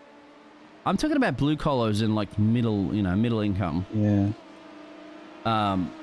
Where it's not like buying a race seat, essentially. You still have to be a quick driver, granted. You can't just jump into a Formula One car or get to Formula One by having all the money in the world. That happens, but you're in for a race for a season and you're out. But yeah, there is Andy. Andy. You can probably tell us there is a few. There's been a few. Mark, I know Mark Webber was a blue collar family.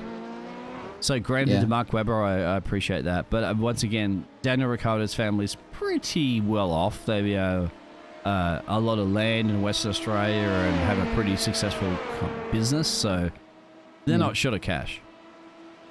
But they're not billionaires, but great on that one. Just trying to think who else. There was somebody else there's a blue. Maybe Bottas. It could be Bottas. I don't think Bottas' family is really wealthy. Maybe Vettel as well. Hamilton, as you know, definitely blue collar. Charles Leclerc as well, definitely blue collar. Yeah. But everybody else, like... What about Raikkonen? Kimi Raikkonen. Raikkonen, yeah, that's interesting. Maybe Kimi Raikkonen. This is some Google research. Actually, I got a guy that's like a walking Wikipedia can actually tell me that in a second. But, yeah. That's what I admire the most about drivers per se, if they come from, an average upbringing like you and me and everybody else. You have to fight your way to get it. You have to fight your way for money.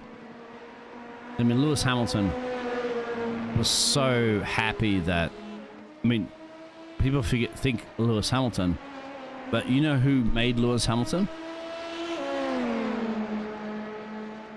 Who was the one that really made Lewis Hamilton? Apart from his father, of course, that got him there, but who was the one that gave him the chance and did all the work?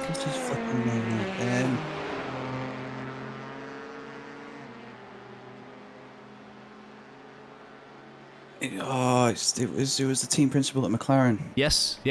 You close? Ron Dennis. Have a Dennis. smile. Balding. Starts with an R. Ron Dennis. Yes, Ron Dennis. Yeah. He took him in as a junior driver, and it gave him all the opportunity, the funding per se of McLaren and the chance. Yeah. Ron Dennis.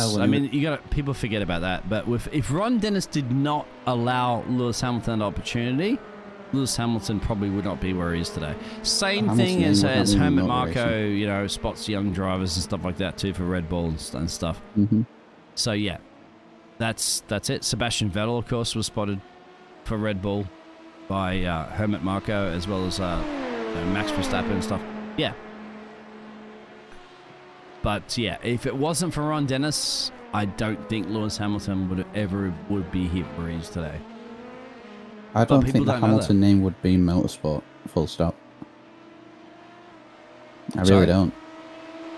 I don't think the Hamilton name would be in not in Formula 1, but just in motorsports as a whole.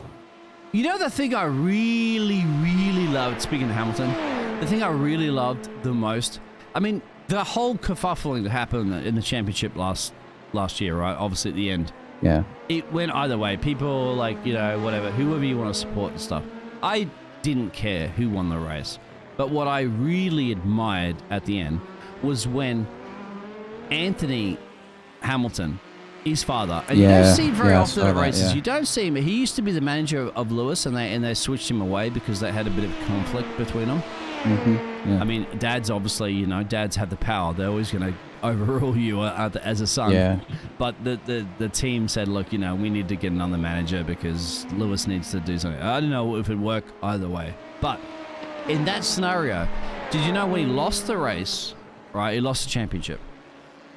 His father, you saw it on the camera, pulled him aside and head to head and cooled him down.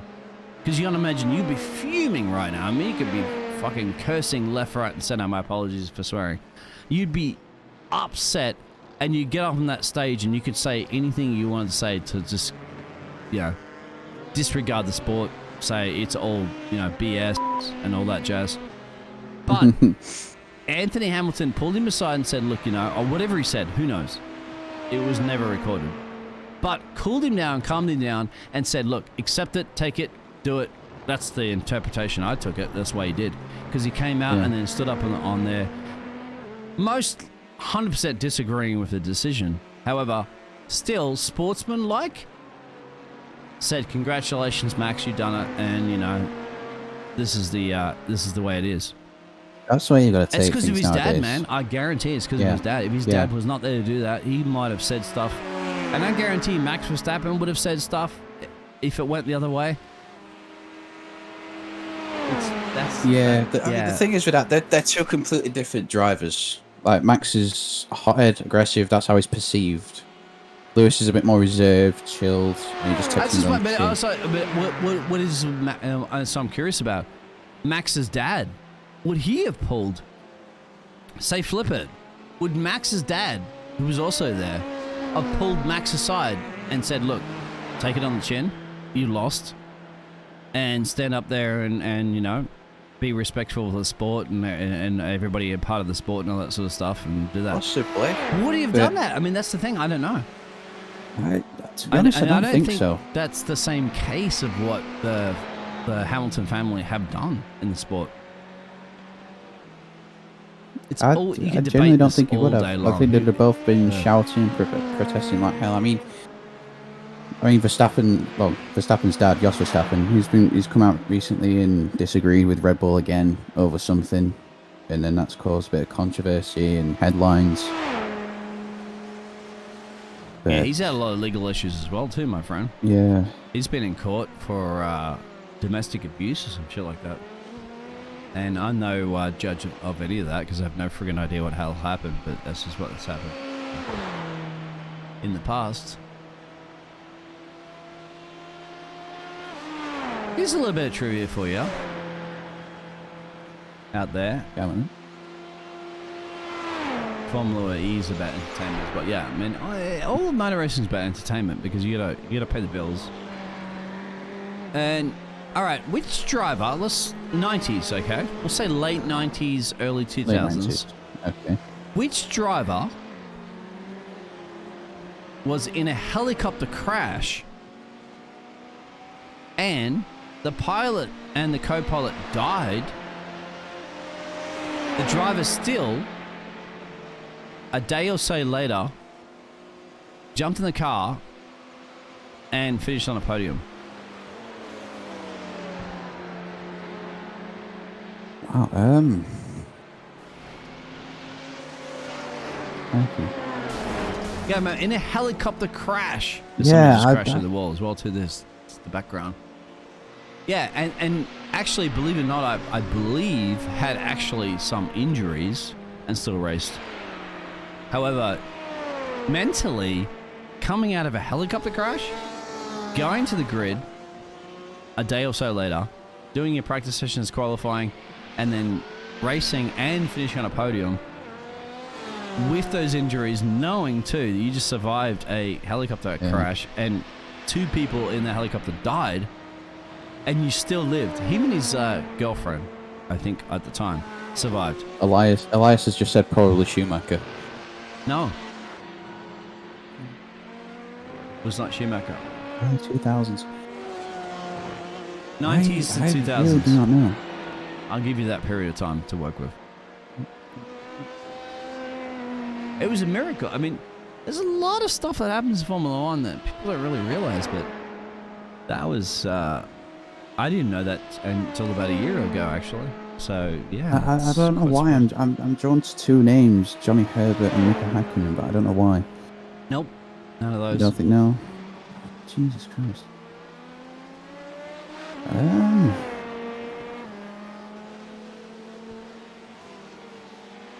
Not David Coulthard. Yes, it was. Really? Yep, David Coulthard. DC. Wow. And I believe he had broken ribs after the race.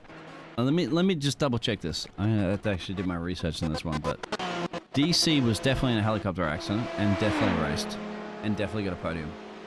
Oh. And it was a few days before the race. Whether his injury he had during the race, I'm not sure. Yeah, plane. They say plane crash. I thought it was a helicopter, but let's confirm that. It was a plane crash. Sorry. Still bad. It's still nice. In the 2000 Spanish Grand Prix, I'm just reading a random article. I'm not confirming whether that was right, but I know that I've done some research and I know that this is confirmed, but whether this article I'm reading is 100%. The 2000 Spanish Grand Prix was a 1-2 finish for McLaren. It bounced back from Ferrari's dominate, blah, blah, blah, blah. Mika Hakkinen, yeah. But the bravery of David Coulthard, not only to take part soon after a near-death experience, but to finish second, was a real talking point of the weekend. While making just after beating in Silverstone, let's go through that. While making an emergency landing in Leuven, the plane crashed, killing the 2 pilots. I did confirm that one. Coulthard and his girlfriend, and she was a fashion model, and his personal trainer, Anthony, were able to escape the wreckage. Coulthard returned to the plane to see if he could do anything about the pilots. There's nothing he can do. Following hospital checks and consultation with the F1 doctor, Sid Walkins, has been an F1 doctor for a while, Coulthard was cleared to race in Barcelona, but ahead of the race, he told Martin Brundle that the tragic accident occurred previously, just before that affected him. Now, I wanted to confirm whether or not he did have actual physical damage in that race, because I believe I read he did. I mean, just imagine, not the physical damage, but the emotional damage, man. Yeah, imagine that nowadays. 2 pilots died. Your girlfriend, your trainer, and yourself survived, and then you go on a day or so later and then race and finish on the podium. Standing on the podium in the Formula 1 Grand Prix. How could you, like, I mean, the mental challenge alone is just something else. It really is. I think nowadays, obviously people are speaking out about more about mental health and things like that. But nowadays, the mind might be a tad bit weaker. You know, there's more things that you'd have to do, more procedures, protocols, etc. But back then, there was nothing like that. It's like, hey, here's your helmet, go drive the car. Which I find quite astonishing. And it used to happen, obviously, yeah. I mean, that's like surviving a plane crash and jumping in a Formula 1 car. If you get rolled back in the 60s and stuff like that, when they used to race, you know, like, they'd go racing and like 2 people would die in a practice session before a race. And then they had to go out and race. I mean, that itself would be like, you know, 2 racing friend drivers you probably known for years, and then you got to go out the track and do it. I mean, yeah. I mean, we haven't seen that Formula 1, thankfully, only apart from like Jules, of course, and that tragic situation that really did affect Charles Leclerc as well too, because you know, Charles Leclerc's game was like way down after that for some time. Yeah, I think the last fatal accident that we've seen was Antoine Hubert in F2. Do you see why when you listen to Martin Brundle, when he's and every time I listen to Martin Brundle, when they see a tractor, one of those you know, recovery vehicles in the racing track, trying to pick up a car, the reason why you hear him get so intense when he sees that is that you have to roll back to some of that footage, because he, as a race driver, when he was racing in the 80s and 90s, there's a clip of him where he goes off and hits a marshal. Yeah, there is. In a recovery vehicle is recovering another vehicle on an accident, and he hit that marshal. I don't know if the actual footage is there, and I don't want to see it specifically, but I know that you can see it going into the marshal area. That's why that's why he's so stressed, man. He thankfully didn't kill the marshal. Yeah. But it was serious, and he's always been like, you know, that's why he's like, he can't look when he sees marshals out on track if there's a dangerous situation, because it's easy for people to run off into a runoff area and then hit the same. That's why people go, like when in Monaco the other day, you know, when people, and even say in Baku, in the last race of last season, the cause of the controversy was you got to think of safety first. Now, people go, why are you red flagging? Why is it taking so long? Can't you just move the barrier and just put it back in where it was?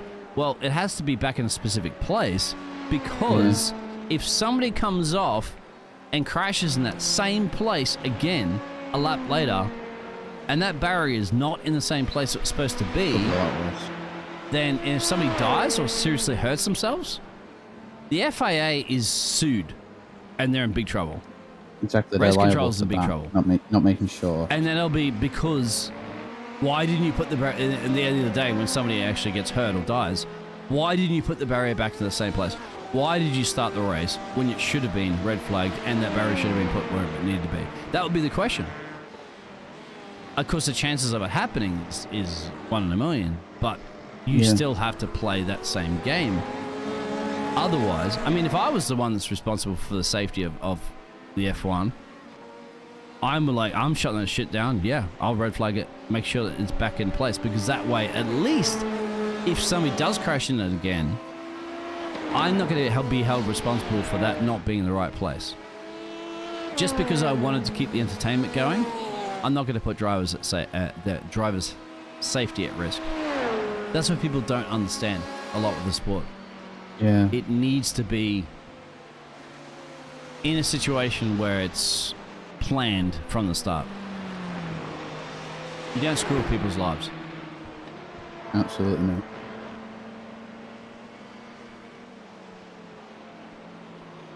Ellis, you still didn't tell me you did Sebring.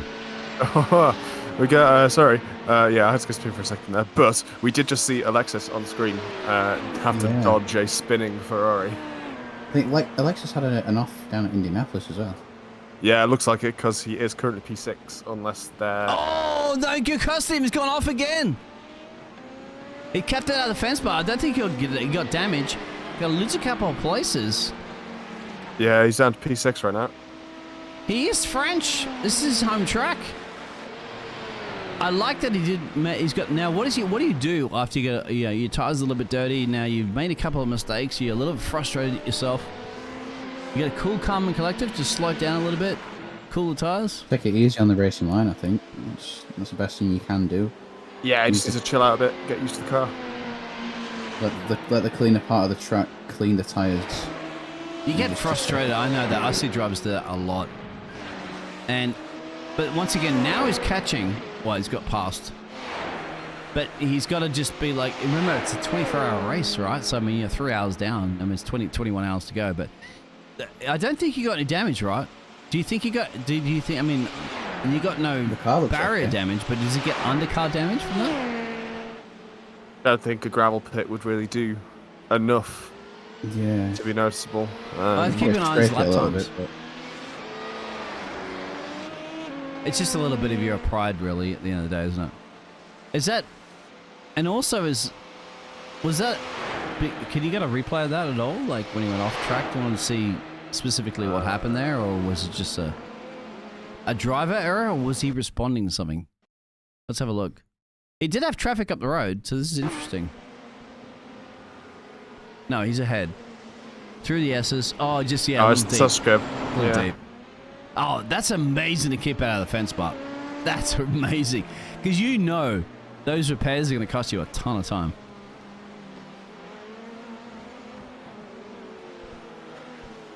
And especially you, Brody. That's your car. That's not my car. Oh, that's not your car. That's the LMP1 car. Charlie's got control of my car. How nervous do you think when you see another driver that could be is driving your car at the moment do that? Like, you're like... you still get jobs a little bit, but you know, I trust my teammates. Let's have a look at his damage. He got pretty pressure from behind. Yeah, Charlie currently in P4. Can you go on board with him and have a look at the steering, see if there's anything whacked out of alignment or something? Like, I'm not quite sure. He's going to let him through. What with Alexis? Let's take a look. I'm just curious because you guys are drivers. Like, I want to know from your perspective.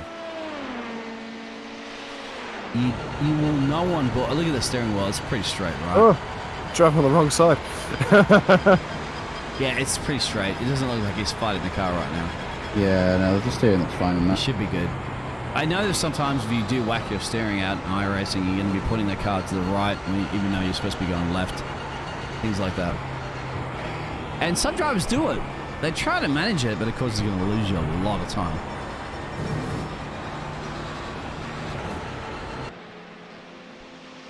He's looking pretty good now. Just a little scary moment. He's still got his river back a little bit, so that's good. Yeah, he does in the same place this lap. Yeah, he doesn't take quite as much curb this time.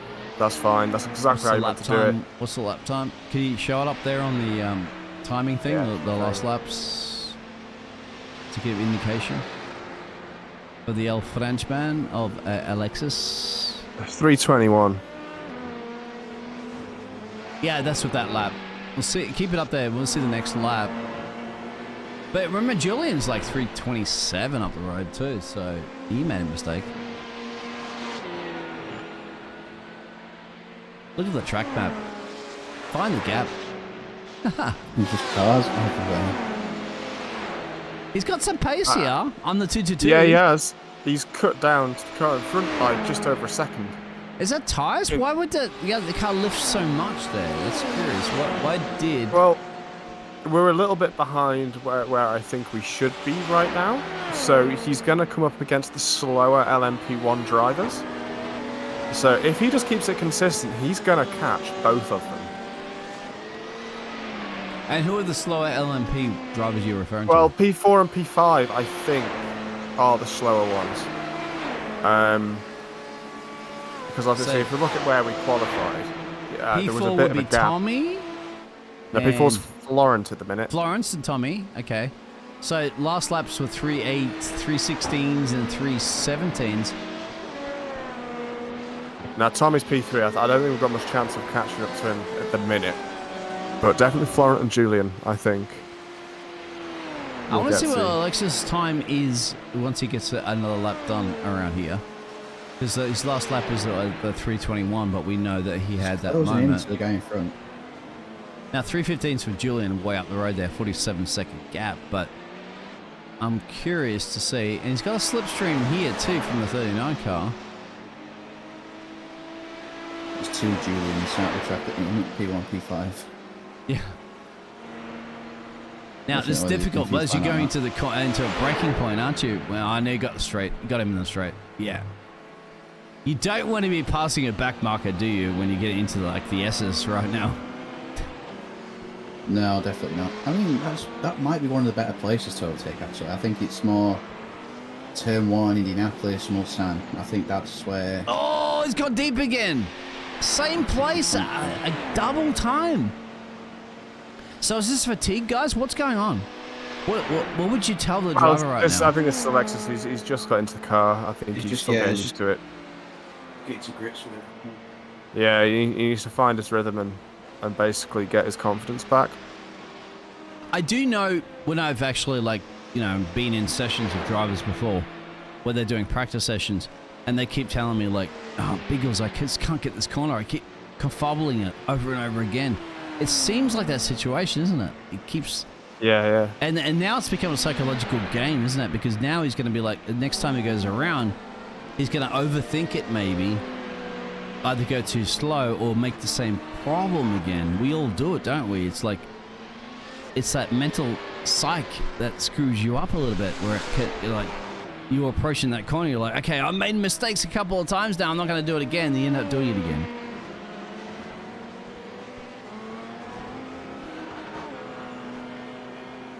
It's getting also a little darker as well too, mate. And as you know, Brody, this is the time that you're going to have to turn into a vampire, my friend.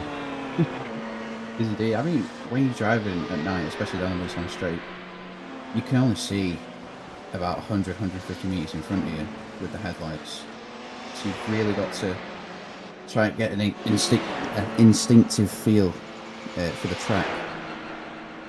And some drivers are really good at it, and some drivers are not so good at it. Have you driven a lot at night yourself, personally? Not a lot, no. But I've been doing quite a bit of practice just to get a feel to how to spot my points on the track, like braking points, apex turns, and it's not been too bad. But I'll just have to keep learning as I go along, just like everyone else will do. That's why I love endurance races, because that's exactly what the word means. It's endurance. It's most of these racing, as you guys know, it's just you versus the track. You got cars, you got traffic up the road, of course. In this situation, you have a lot. However, you still have to consecutively sit to the times that you could try to do, because you barely see the cars around you that you're battling with. This They're is a up bad the road, place for they're traffic. pit stops, all that jazz. Yeah, he's got a lot of traffic here. Yeah, it's a really bad place for traffic. This is a really heavy braking zone. Yeah, actually, someone went off wide at the background there too. Yeah, he managed to get a bit of space there, which is fine. He's got traffic up the road too. Look at this. Yeah. That could be coming into the braking point corner as well too. Unless he can clear him down the main straight, he could. He'll clear one. So as long as everybody hits their braking points, this next corner will be fine. That's also when they ghost in and out, of course, because of the latency. That throws you off as well. Yeah, of course. Does that happen really nice on the driver itself when you're in the car? I mean, as a spectator. Yeah, if someone's got a high enough ping, then they will flicker in and out. Yeah, look at the traffic he's got here. It's also a tow bot. Yeah, it is. It's a tow, but obviously he would have boosted then out of the corner. So the car up the road is legitimately who he's battling with. Say again. The car up the road is Julian. That's the car he's legitimately battling with. Yes, it is. Yeah. Oh wow! And I he didn't caught him know big time. Massive big time. Look at this. So the traffic's paid off for him. Yeah, it's the Porsche next to him. Look at the speed difference. Oh, he's got off the racing line big time. He had to go around here. Go through the S's, get back on the racing line. Got it done. Absolutely. So I didn't even think that Julian even put up too much of a fight on that one. Oh, bit wide and exit there. I think the Audi has more of a prolonged boost effect, whereas the Porsche is just a straight burst out the corner. It should work as well too, because the traffic, it got past the car into a high-speed braking corner. So that actually held up Julian behind. Look, Julian just getting past the car behind now, and look at that gap. That's a one change already formed after that great overtaking maneuver. But once again, just the right place at the right time when it comes to traffic. Okay, and already 2 seconds up the road. So let's go take a look at Charlie. See how he's doing here. Yeah, where's Charlie? 11 seconds behind P3 and closing drastically. Now, can you show the pit stops and all that jazz that has occurred between the top three, so that everybody know? He is closing quite a lot, actually. Because I'm just curious to see, like, what the situation... There it is. So... There you go. So that's what lap they've all lapped on. 40 pit? Yeah. Looks like it. Lap times for the car in front average is about 35. So I think that's a lot slower than what Charlie can do. Charlie's been 34.5-ish. Yeah, the track temp probably isn't helping right now. And what are we at? 34. It's come down a real 10 degrees. So it should be a lot better for the driver. Yeah, so the track should be getting a lot quicker. You can actually do faster lap times at night if you trust the track. That's what I'll be aiming to do. Yeah. I was going to say, is that a question you're asking Brody? Because I'm pretty sure Brody's trying to do that one. Well, Charlie is catching quite quickly, so we could hope for a P3 in our LMP2 team in a moment. That's what we're chasing. Are you not racing, are you, Gerald? I'm not, no. No, not this time around. So you're going to be doing some engineering course for some of the drivers, trying to help them out. Yeah, of course. Any of them we can pull into a chat at the moment, or that's just like not when they're driving, of course. But anybody else that's with them, perhaps can come have a bit of a chat to us. Like maybe they've been talking to the driver and can give us some sort of feedback.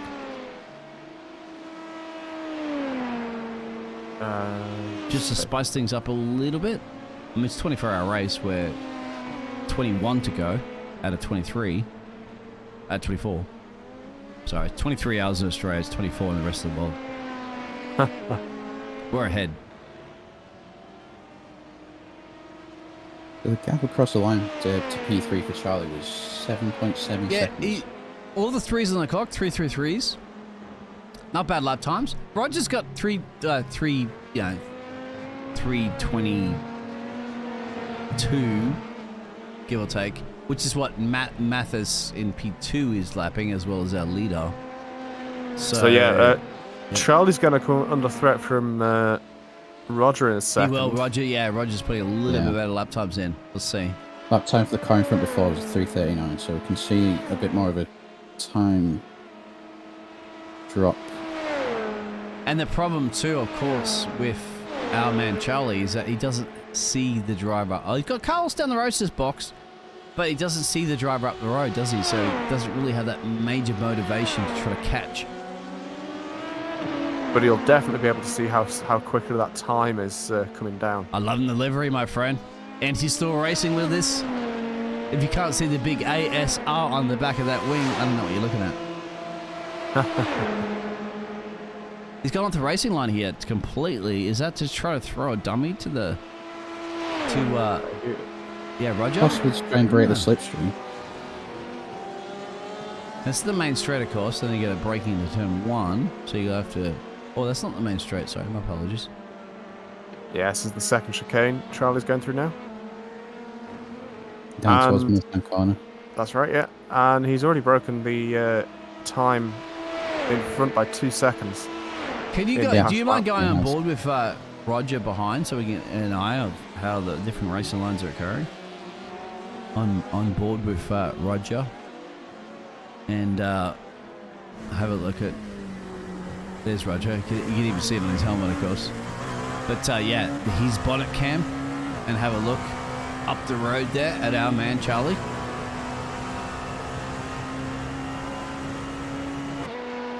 There it is. So let's have a look at Charlie. Let's have a look at the different racing lines that they're going to take into the corners. So he'll just about getting a little bit of slipstream at the minute. Not enough to really do a big overtake, but he's getting that. He broke much later than Charlie on that one. Now traffic up the road as well too. Will that pan into what corner will that come into play?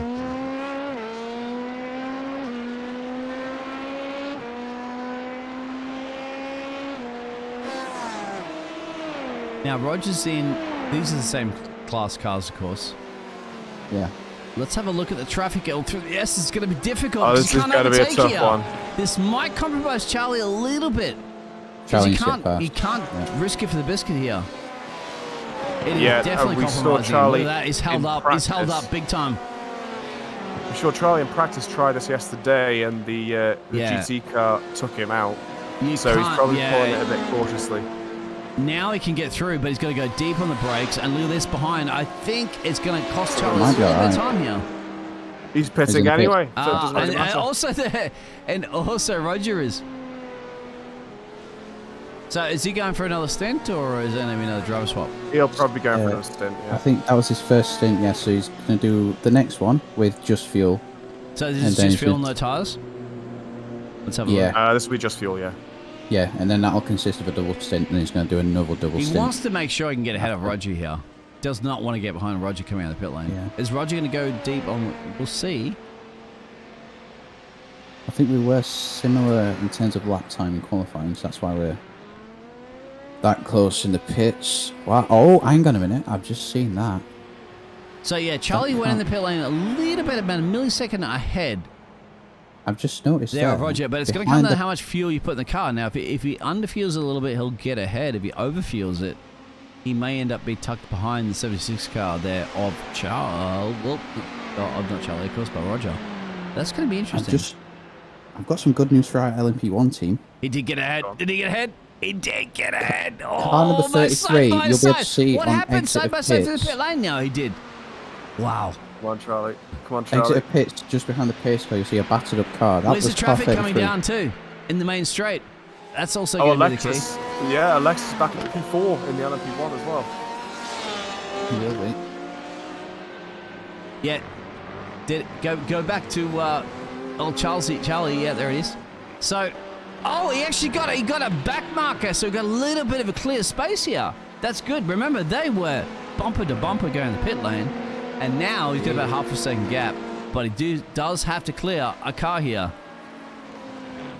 This is interesting. This is why I love different divisions in endurance races, because it's not just necessarily about how quick you drive.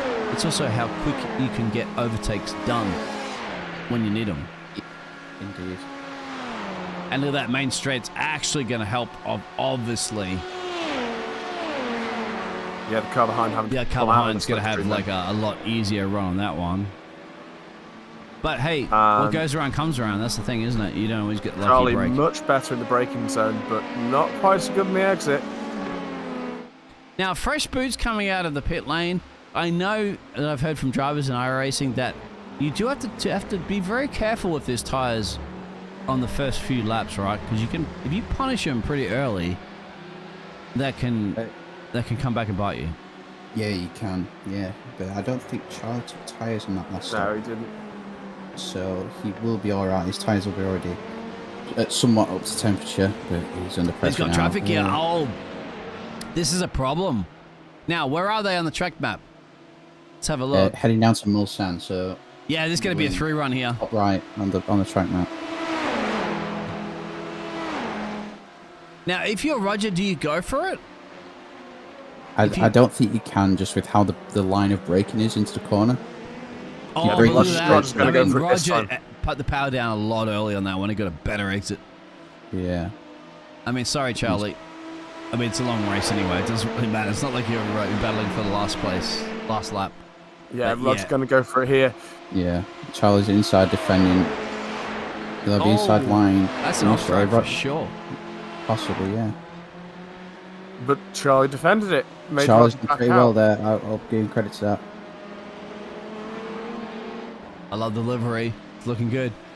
Whoa, what's in the background here? Is this somebody lapping these guys? Mistake Oh, for no, Charlie. he's done it Touch again. it a little bit, yeah. Charlie's done it again. That corner's just like destroying his motivation right now. He's just got to try and find a really complex head. He managed to stay really close behind has, Roger yes. there. That's insane. I didn't think he'd get the speed out the corner there. Who was the Although white I car that wouldn't be just passed surprised- him? That was an LMP1. Oh, P1's lapping everybody right now?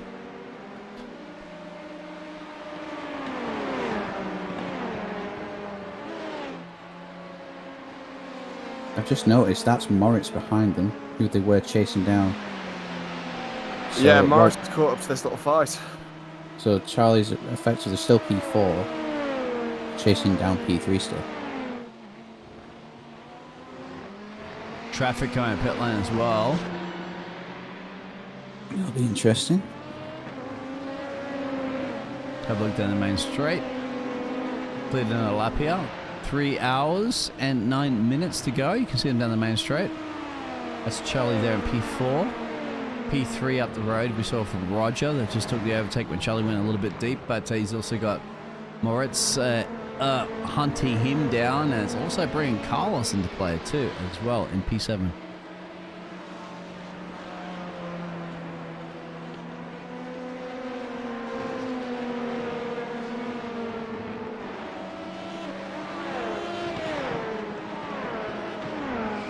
Oh, he's gone deep there too. Well, they both have.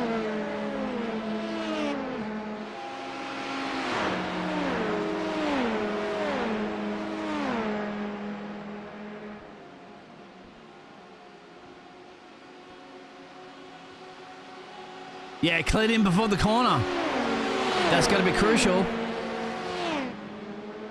Get in there. It does have to brake a little earlier there, but that's pretty good. That might have helped Charlie get a little bit of time here. He's lost time. Oh, accident! Collision between the Was there a contact?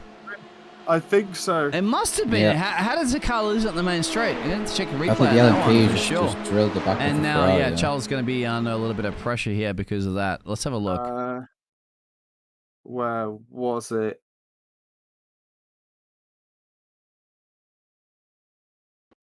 It's Joshua, I think, that Was lost this? it. No, it wasn't this. Let's try that one. Yeah, Joshua went spinning, Well, let's have a look. Joshua must have had the contact here because it was the car ahead. No, he got through. No, it wasn't. It wasn't no, this is one. not it. Go back No. live again. This could be it. We know Charles is there, and there's a there was another GT car that was in the way. Yeah, this is live now, but something happened. Yeah, I can't seem to find that one there. That's a shame. Car 011, possibly. Oh wait, no. Car 823. Although I would like to 823 point is Pete Johnson. Yeah. I'd like to point something out here. The driver currently in P10, sorry, P9 of the LMP1s is actually one of our friends from the server who we race with. Ascari Immonen, who you will recognise from many races, I think, including F1. Indeed, I'm pretty sure I saw Brian Damweis as well, who raced in Formula 4. Yeah. A lot of familiar names. Yeah, you can see Brian Damweis P9, yeah, Ascari P8. That was quite interesting to see his name pop up a second ago. Indeed. He's from the Granny's racing team as well too. So don't get your knickers in a knot.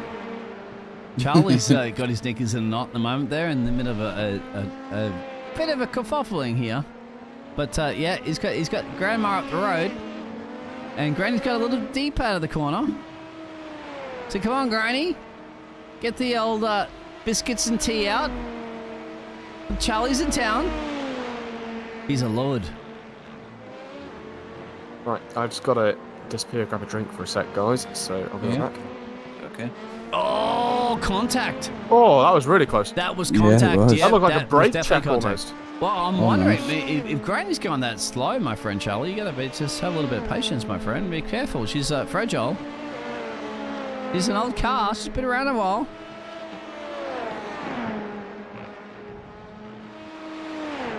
Hey, it's their fault. They call the team Grandma Racing Team. What do you expect the puns to be? Charlie should get him here. He or her, whoever's driving that car, should be easy pickings. The TSR racing car. It should be. Should be. You can get a better exit out of the first chicane here. You could. Problem is, isn't it, nicely. the early braking? Because as you can see, the 36 car is like just braking a little bit earlier. That's what caught Charlie off. That's the difficult thing, isn't it, when you're following cars through the S's? Like, you're braking on your usual braking point, but they're braking a little bit earlier. That really throws you off. It's closing in a little bit with a slipstream, but I don't think it's enough per se. I mean, I was just looking at the gap to P3 there. It seems to come down a little bit down the straight, but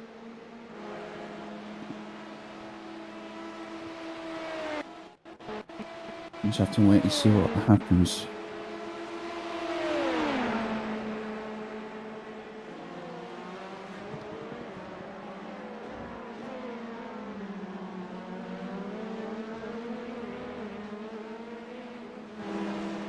Charlie may have got a slightly better exit coming out of that corner.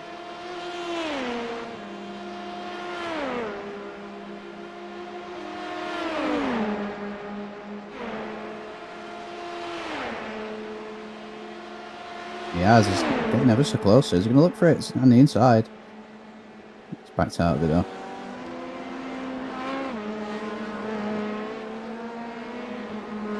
Oh, Moritz has gone slightly wide onto the gravel.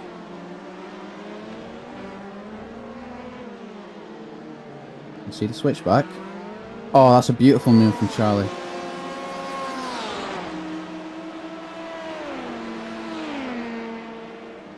We need a drag race now. Down to the fourth curves.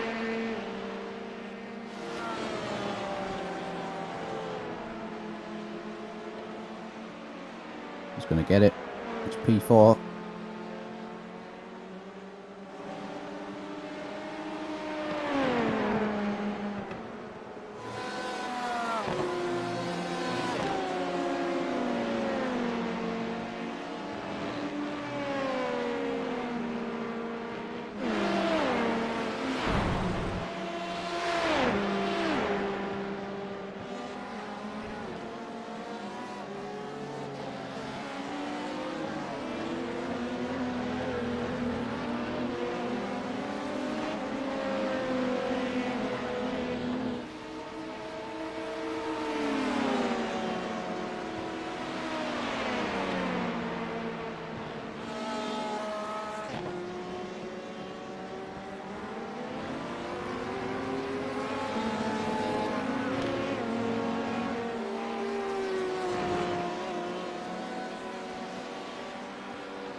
been muted the whole time I've been speaking, right?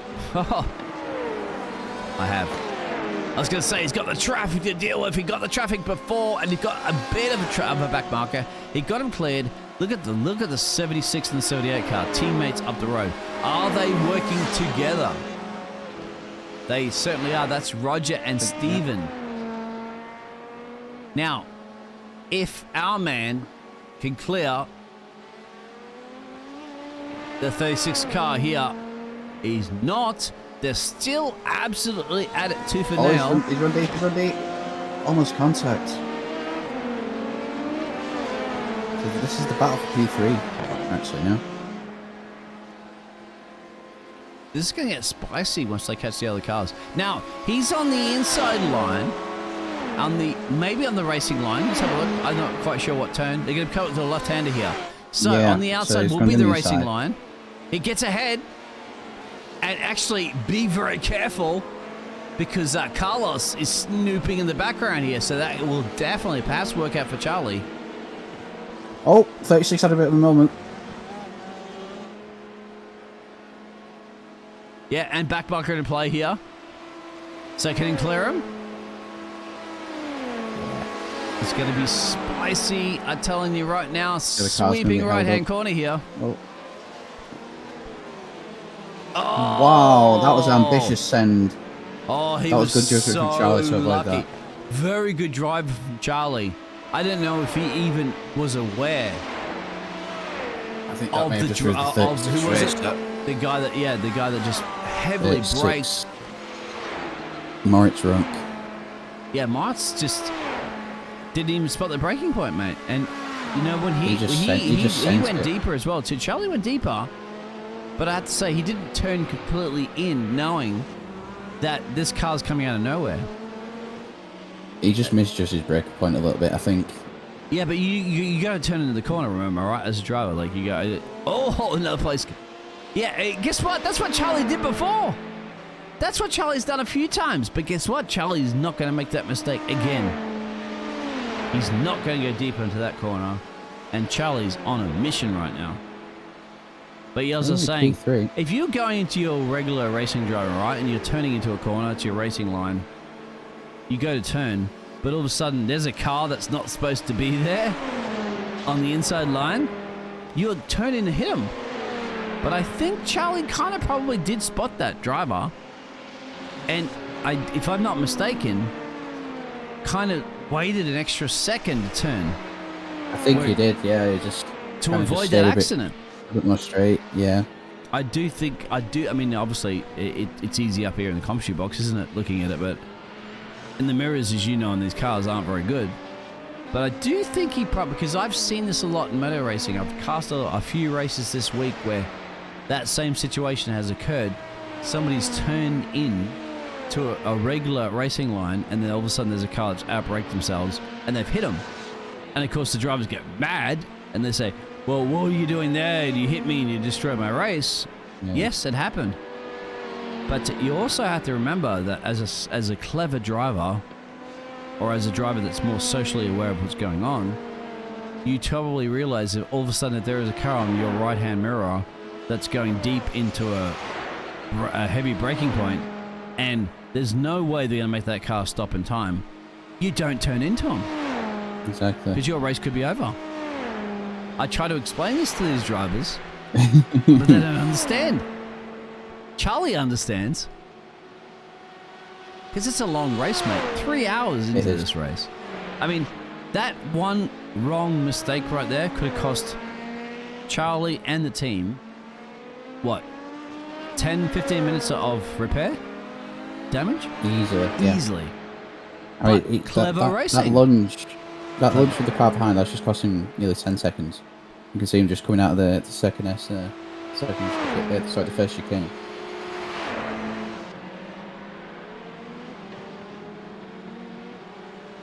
So it's a small risk, well, it's a big risk, small reward situation.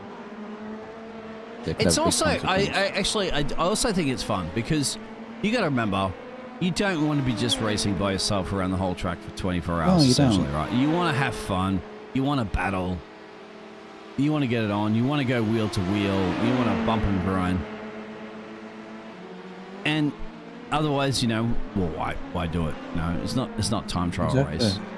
So it's good to see that action. I mean, obviously as a team or us as casters there for any sort of racing, you're kind of going, oh, we're getting scared. We're on our knife's edge. Of course, you as a driver have to be like in these cars later on, and you don't want to have to sit there and be way down in a position that you potentially can. I mean, you can always win this race. Absolutely.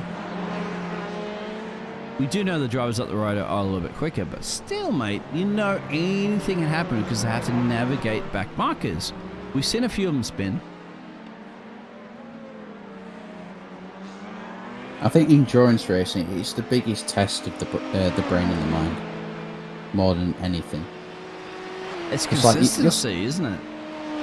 You'll see Formula One, and oh my god, that's it's physically demanding. But when you're driving at least 2-hour periods, 4 to 5 times in a 24-hour race, well, over 24 hours, that's going to take it out of you.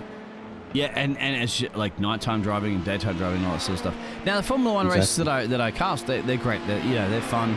They're 50% generally. I never really cast 100% races because, aka like the real F1, it's boring. Mm-hmm. So 50% is great, and I wish the real F1 was 50% and not 100%, but it is what it is. I honestly, if leagues go, Big News, can you cast a 100% race? I always say no. If the Formula One Media Liberty Group said, can you step in for David Croft and cast a Formula One race? I'd say no, because your 100% races are boring. Sorry, find somebody else. They are, and I guarantee you they are. I don't want to do that. I do not want to do. I'll do 50% races, but you know why? Because they take a little bit more risks, a lot. And the esports, they always take more risks. In F1, you've got a short amount of time to try and get the final result. Is a whole different ballgame, right? This is strategy here, risk and rewards, but long-term gains. You got to think of it not only about yourself, but your team and all the other drivers. Exactly. It's not just you driving the car like it would be in another sport. You've got 2, 3, 4 other drivers that are counting on you to make the best of what you can. Not mess it up, not make a mistake. I saw it from last time I casted for the Anti-Store Racing, which has actually broke my casting record. I did 9 hours straight, I think, and then had a snooze and then woke up and did 3 hours towards the end. However, and I felt that as a caster alone. I'm not the one driving, my friend, but that's tiring.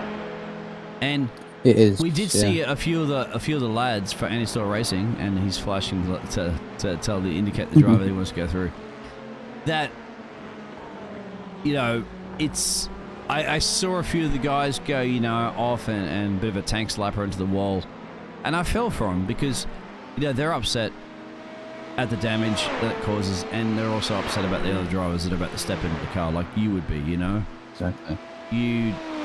You're trying to support the team, going, I want you to get as far as you can, because I'm going to then step up and then try to do my best. But if you do make a mistake, you're going to feel bad about it. Of course you are. But all you can do is your best. Once again, 24-hour race, anything can definitely happen. Indeed. But we're looking pretty good here at Anti-Store Racing, I have to say. Pretty good. Yeah, I mean, we're in the fight for P3 with both cars. More so with the LMP2. Is now Charlie's in a bit of a world of his own. He's got a minute almost to each car in front and behind him from what I can see on my thing, but I don't believe that's the case. He's cleared the Lamborghini here. So Charlie's in the 71 car P3 in this division. Let me give you an idea of his lap time. So his last lap's at 35.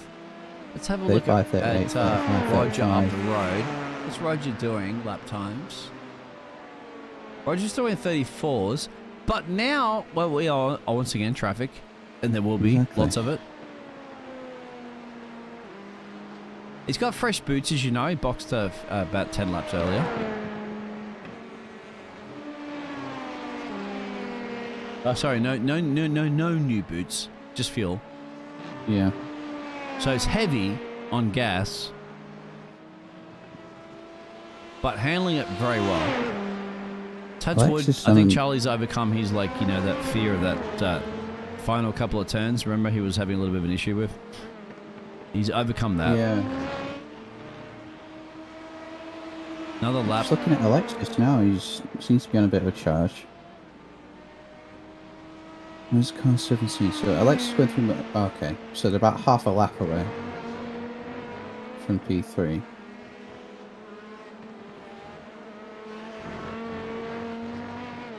Yeah, Pascal leading this race from... Well, let's get all this straight at the moment. I noticed, actually. The car 33, who was up there, had a crash. Yeah, I'm showing Pascal on my timing tables as being the man that's in the lead. Now, Pascal, remember, had started pretty high up as well, too. Was battling it out at the start of the race. 21 overall. I don't think that car's running the same as it was. Something massive is damaging that.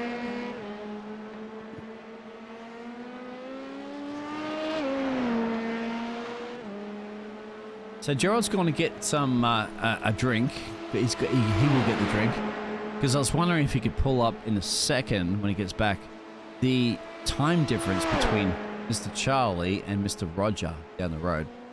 See if we get that 30-second gap down a little bit during the stint. It's coming down ever so slightly. Last time I checked it was about 6.5 seconds. It's now 6. Coming out the corners, Roger seems to get the better of Charlie, but then Charlie's got the straight line speed. He got a back marker just between them as well.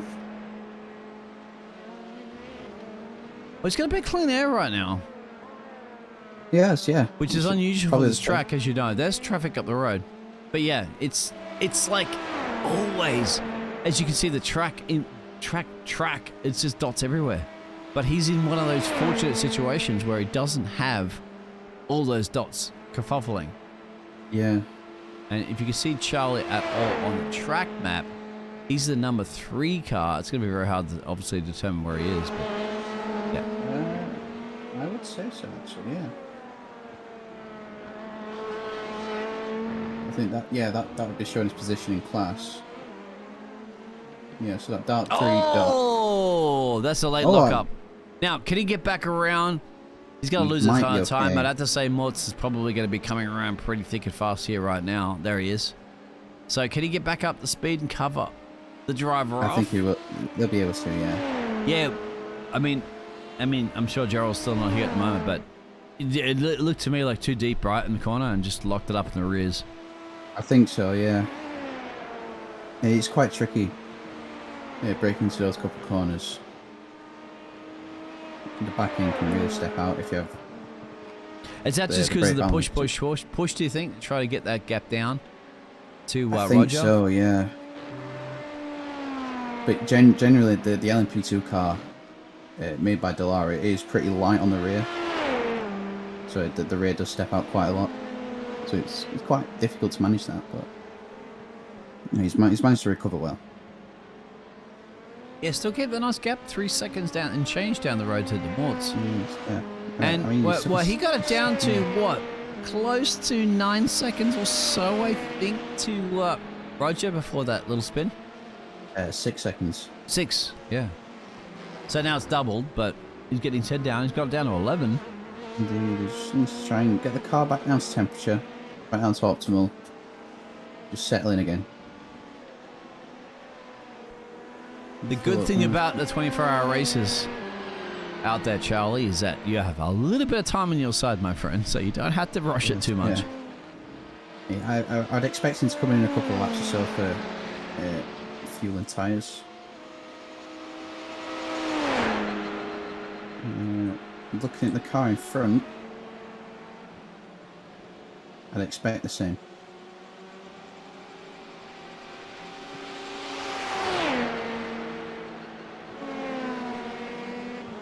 I mean, with the sights of it, I think Leon might be jumping in the LP1 next. After Zalthi's finished this stint. Do you think Leon's in next? I think so. You want to jump down sure. and ask the guys real quick there and see if anybody wants to come give us a little bit of feedback? Yeah, while, I can do, yeah. While we're a little bit. I mean, I can't minutes. do it, but if you don't mind jumping in there and... Yeah, I can do 2 minutes. See if anybody wants to come up and have a chat with us real quick. That's all. Yeah, Before the next thing. I'd like to chat with Leon.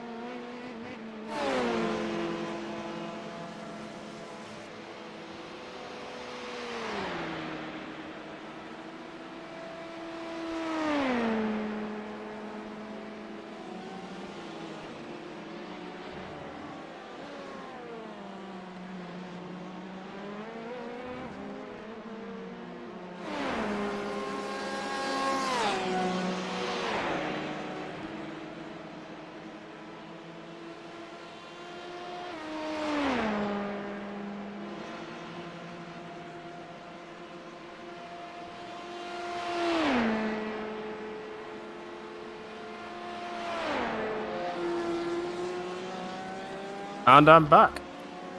Hello. Yeah, and we've just had our Oh, sorry. Someone going spinny win in the background there. Yeah, you missed a little bit of the action, my friend, just before, because Charlie went a little bit off track, a little bit of a late breaker there, but managed to keep it ahead. Still keeping ahead there of Mortz, but he got the gap down about 6 seconds to Roger. But unfortunately, a little bit of a loss of late breakers and just kept it out of the fence. Just dropped a few more, like a time. But back at it. Well, out of the fence is fine. Yeah, out of the fence is always fine.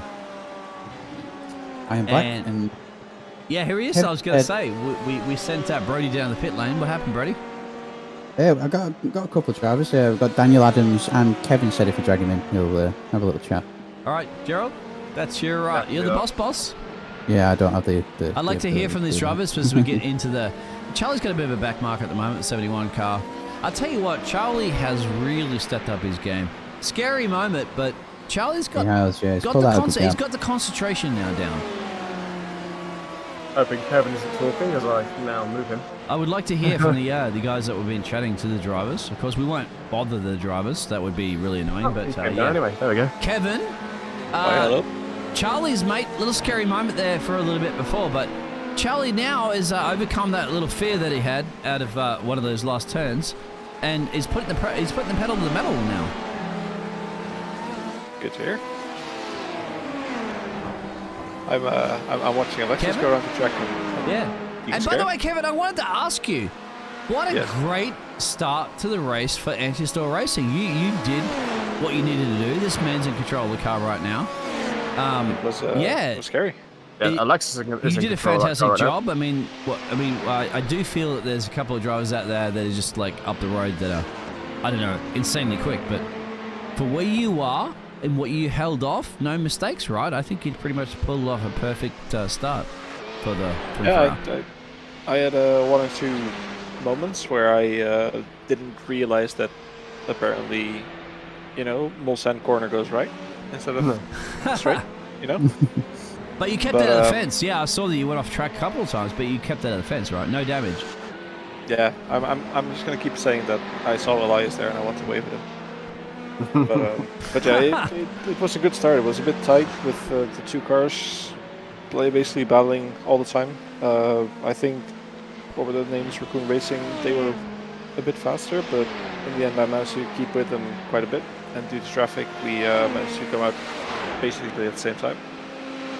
But, and how has it been navigating this traffic at the moment? I mean, obviously you didn't navigate as much traffic at the start, but now, as you can see, Alexis is going to deal with a lot of traffic, of course, and getting the traffic at the right place at the right time is key. Yeah, exactly. Since the LMP2, you have a lot more downforce than most of the other. LMP1, you have a lot more downforce than most of the other cars. It's kind of like even lifting a little bit before a car going into a corner, you're going to lose 1 or 2 seconds very quickly. So it's very crucial you find them at the right times and maybe use your boost accordingly, so you can kind of get past them or get them at the right times. But it's a hard manage, but we're dealing. And a great race start as well too, I believe. Yeah, managed to file through there correctly. Always very nervous, isn't it, at the start of a race? Trying to deal with to get the tyre temperature up and all that jazz, and try to make obviously you're braking turn 1s, turn 2s, go through S's and stuff. Any point, well, I mean, apart from going off the track as you did, I saw once or so, give or take.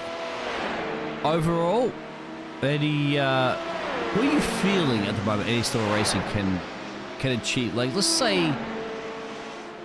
look at the half a 12-hour barrier. Where do you see Any Store Racing about, halfway through this race? I think we are a bit faster than the team that's currently in P3, so I think we can catch up to them. It's all going to depend on traffic though. Like we had a little moment with a GT which cost us a bit of time, and then Alex did a little mishap which sent us into the pit early, so we're a bit off kilter in terms of pit lane strategy. But I think currently P3 or maybe even P2 is still possible. P2 is going to be hard, but it all depends on what the verdict's going to be against the team racing cars. But we'll find out. Excellent. And on top of that, mate, I know that you're beating in the chat the drivers, and of course we're not going to just jump in and chat to the drivers as Alex is putting a great job on right now here in France. His home country, of course. He should know this track. He's going to be finishing his stint next. What have you guys been chatting about? Like, what's the situation? Who's the next driver going in, and what's the strategy? Well, since Alex's stint was a bit longer than it probably should have been, probably going to be 4 laps longer, but that's fine. Next driver in the car should be Leon, I believe, going through the stint plan, and afterwards I'll be back in the car again after his. And Leon's going, and Alex is going to come in when? Are we looking at him coming in soon, or? He is just now going through the first sector, I believe, and there's about 6 laps of fuel left in the car. Okay, so Leon's going to jump in. So are you looking at tyre change or just splash and dash? I think with the current plan, we're doing about 3 to 4 stints per tyre at this moment. So I think we're currently on pace to change tyres this pit stop. Well, Julian's has gone in here from the leader of this pack, so that'll be interesting. Anyway, I won't take up too much of your time if you're going to be helping out those drivers, of course. I do appreciate that. Leon's going to be jamming the car soon. And if you go back down and chat to the guys, see if Alexis wants to come over and chat to us after, obviously, he goes for a cool down after his fantastic stint. And drag him, ask if he wants to come up and have a chat to us after his fantastic stint. Anyway, I'll let you go back down there and bring the energy, my friend Kevin, to the team. And I'll look forward to seeing you back in the car soon. Yep, thanks. You good luck you good luck as well, guys. Talking hard. Kevin out. Bye.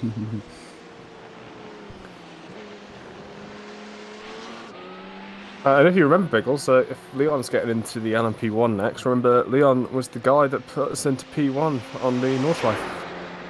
Yeah, I remember chatting to Leon. Remember in the the last time we did the 24-hour. So yeah, it'd be interesting to see Leon. Once again, I'd love to see if we can have a bit of a chat to Alexis. Oh, it's got a little bit deep there again, but this time managed to keep it out of the gravel trap. That's just been a little bit of Achilles' heel. The French driver there. But, yeah, he knows now he's on the end of his stint. I think he's done what he needed to do. And remember that little bit of a collision? I'm not sure if you were around there, Gerald, for that one, but Brody and I were. Where two of those drivers up the road there, man, a little bit deep there. It was a bit of a collision with one of the back markers.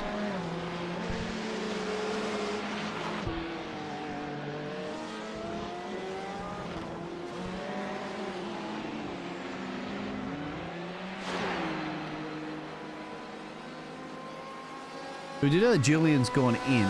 That's Julian up on the top of the timesheets there, P1. He went in and went back out there. He had a bit of a gap. But now it's spicy because you can see everybody on track only separated by a couple of seconds each now. But the pit stops are coming. Pit stop window is definitely coming. Good driver on the outside there. Get back at the racing line. Back up the pace.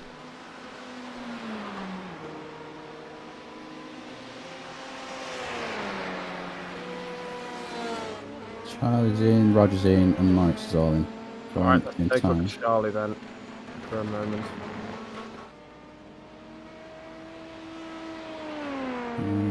I don't believe he took. Does Charlie go in? Charlie stay. Yeah. Charlie's in. Alexis stayed out, I think. Yeah, Kevin just said, didn't he, that they were a bit off in terms of pit strategy. But I believe, yeah, Charlie's taking tyres now. So this will be the start of his next double stint. Then that'll end, and then Dio will be back in the car. So far for the Anti-Stall Racing, we're looking pretty good in both divisions. Really are. Yeah, it's we're practically in a top 5. I'd have to say at this point. Yeah, almost guaranteed top 5 for both teams. Yeah, which is great. Okay, so Charlie's up to P2. Have we overtaken? Charlie's got to P2 He's at the the pit. exit. Yeah, quick pit stop for Charlie. What happened to the leader? And he's now only 38 seconds behind the lead. Oh my god, cars went side by side, they're inside each other. And did Roger take a pit stop earlier? Yep, lap 60 as well. So, yep, that's P2. We're up into P2. Absolutely. That is legitimate P2. Well done, Charlie. Great stop. And now fresh boots and fuel can get on with it. Indeed.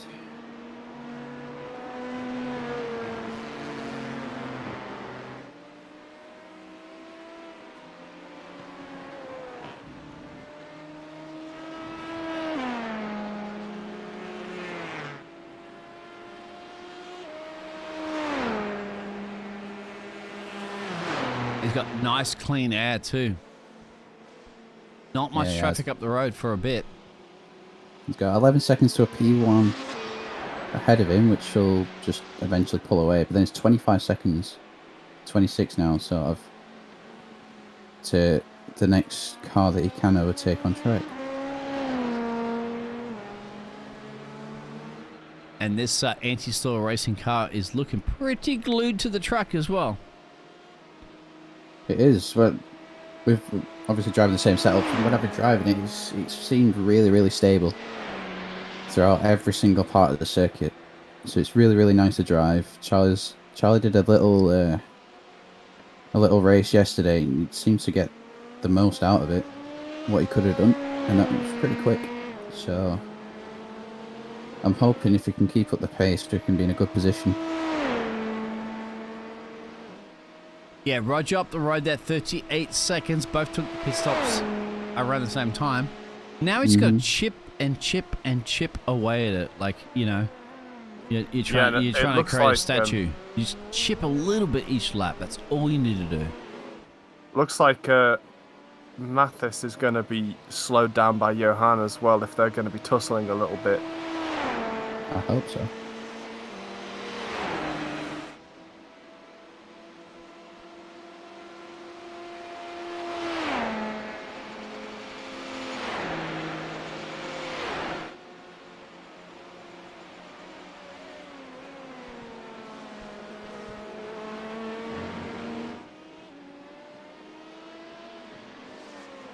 Well, P1 just behind Charlie. It'll eventually get past him.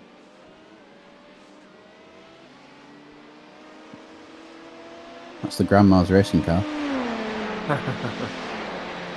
Yeah, it is, David. Biscuits and scone. Yep. And then you've got Pascal just behind, who had that crash earlier on. I just saw him in the pits. The car was absolutely totaled. If it doesn't try anything stupid through here, that was very close. That was tighter than it could have been. Yeah, in a bit of a rush. It will be. Is it 5 laps down? 6 laps down? Another P1 behind. I believe crashed in front of Kevin in Indianapolis.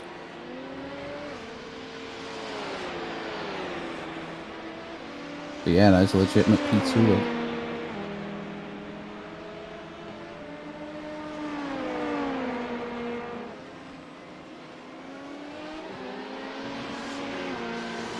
Literally bopping over turn one now.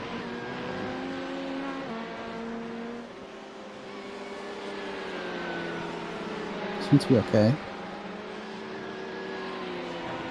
Cars behind him are pretty close still.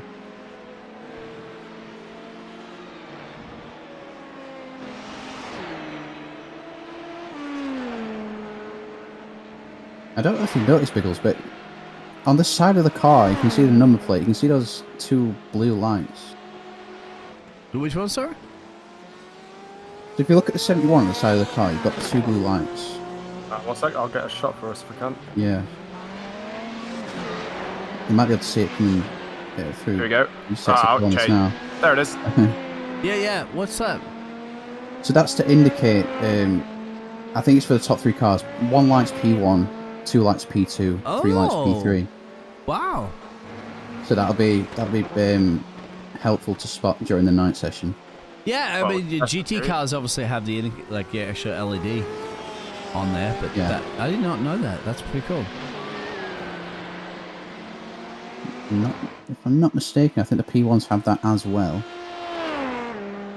Yeah. So this is Roger. Yep, 1 light on there. And yeah, there's the P1 with 1 light as well.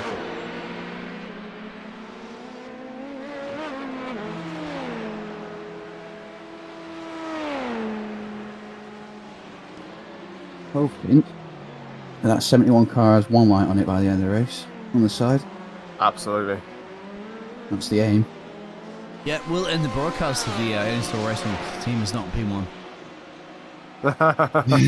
I will personally just walk into the data center where the iRacing servers are and just pull the plug. Done. Sorry, not gonna happen. Can you do that when we get to P1 and just end the race there? No, you gotta win the race then.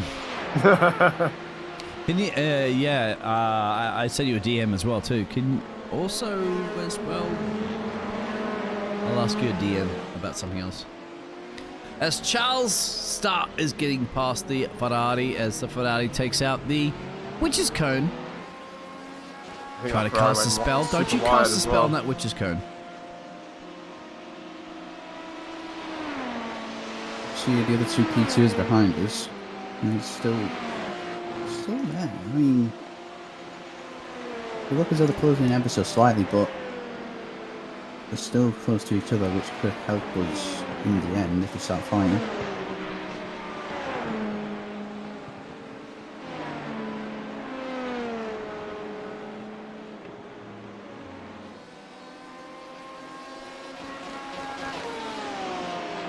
Did they do a driver swap yet from Alexis?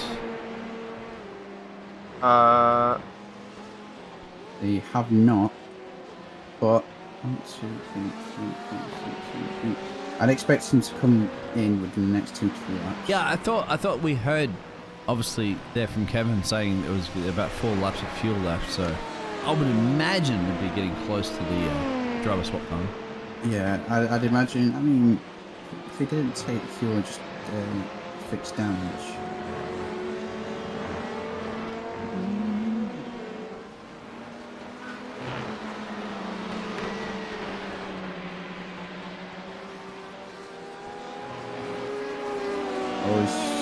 Oh, he's had a big off.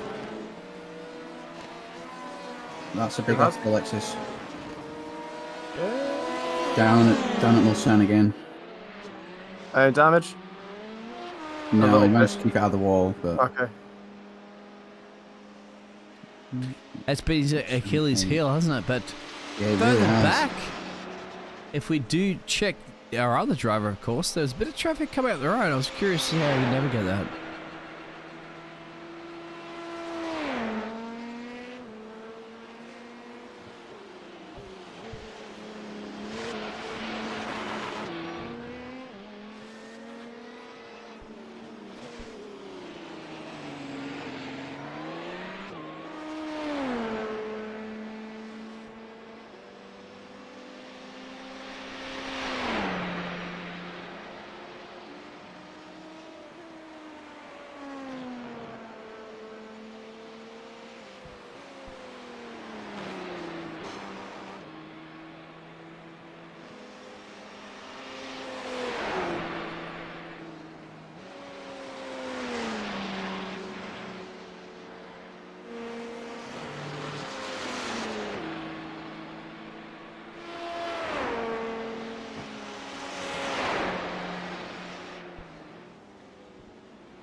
Still quite a bit away from the guy in front of us.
I seem to get a bit tired now myself.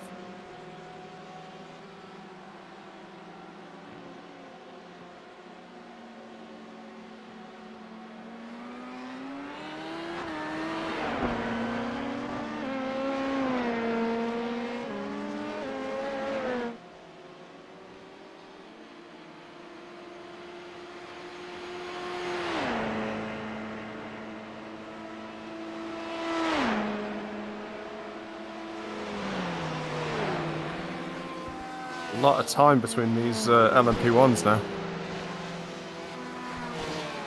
All of them at least a minute apart. Yeah. Wow.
Johan's...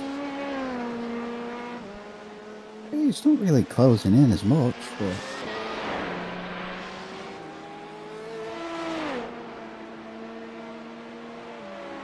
Yeah, he is slowly closing in each lap, but it is very slow.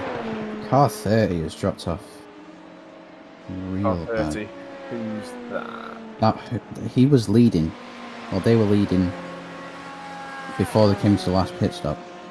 You have 5 minute outlap. So they lost some time during the pit stop. For an outlap, you're looking at like 4 minutes 30 seconds, something like that. In the LMP2. Oh, that didn't work. Sorry. No, telemetry going mad there.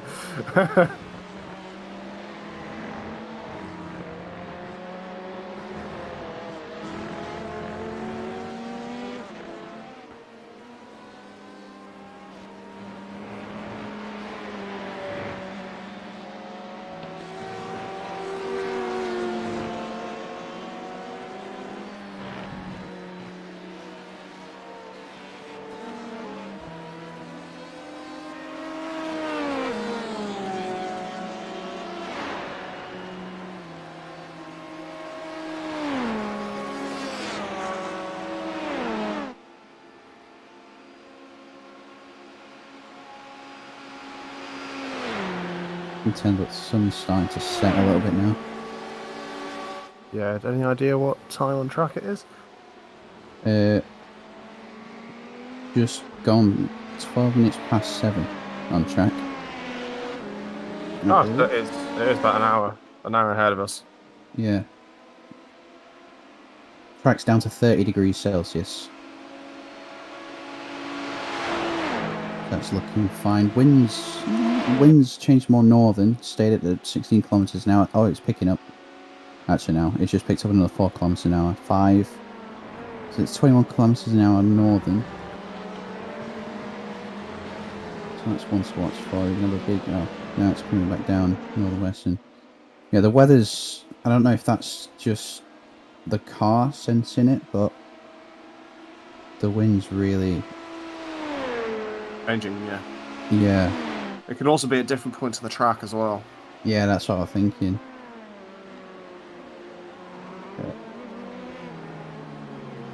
It seems to be in a similar direction at a similar pace. Oh, got a guy off behind there. That's the 36. That's who we're racing. That's TSR Racing. That is the guy behind, yeah. It's good for us. Yeah, he's done that twice now. Mm-hmm. In the same place. We've really got this, got the telemetry tower sorted out really nicely. I like that. With the team names. Yeah, I can flick back and forth between them. Yeah, that was really nice.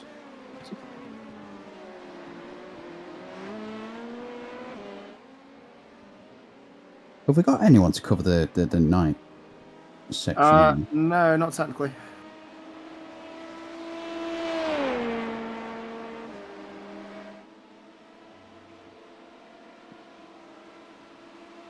I mean, I could have always put my perspective on. Yeah, that could work. I don't mind leaving mine running as well, but there's always the risk of a crash while I'm sleeping. Yeah, I know. Just we kind of noticed that iRacing doesn't like you today. Yeah, well, it's because I was running so many processes at the same time. Yeah. Because at the minute it's Biggle streaming and I'm controlling his computer. Right.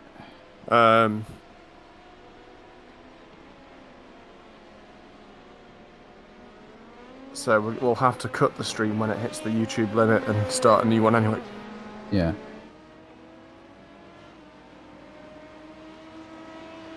If it needs to be, I can always chuck up my perspective. Yeah, that's true.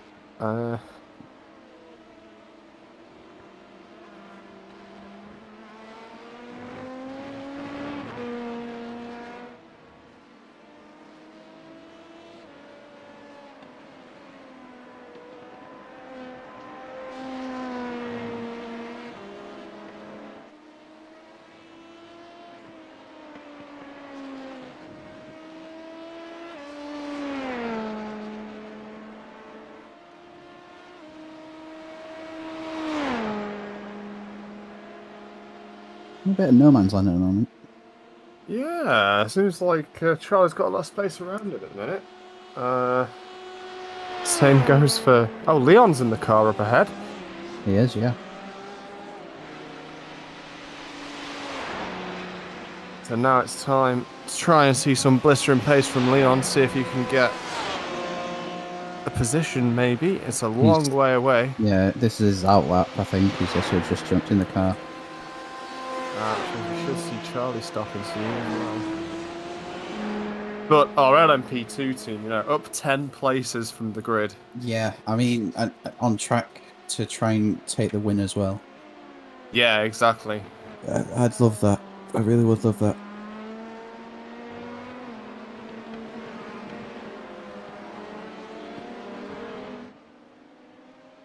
Just got to dash for a couple of minutes. That's fine.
Okay, so I've been notified that the P1 LMP1 car has apparently got a hold penalty.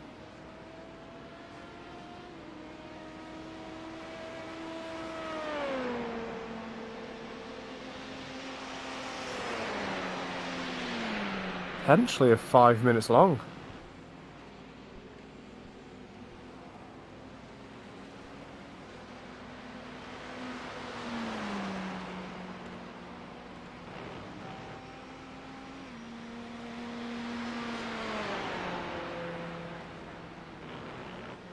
So we're going to look at Leon in our P1 car, and I'm also going to put up the pit time on screen to see how long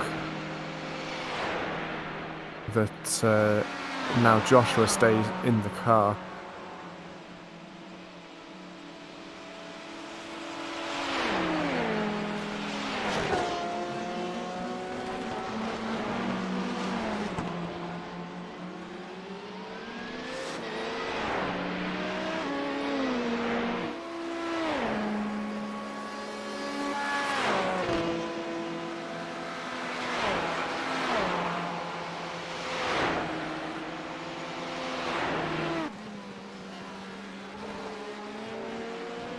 And yet, it looks like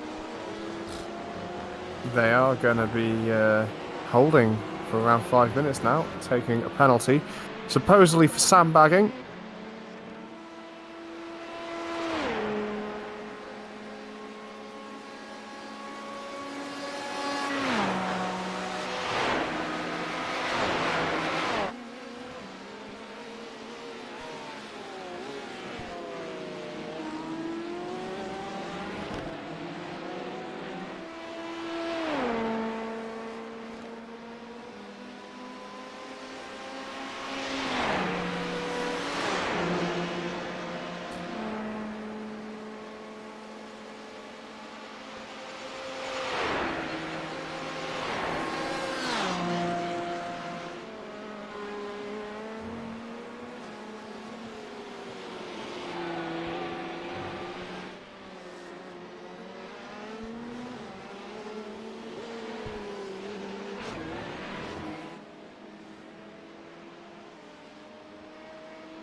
So they have now lost their lead.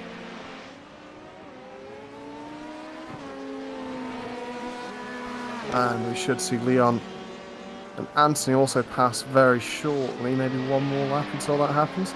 So they might not quite get past them, but it's going to be a close one.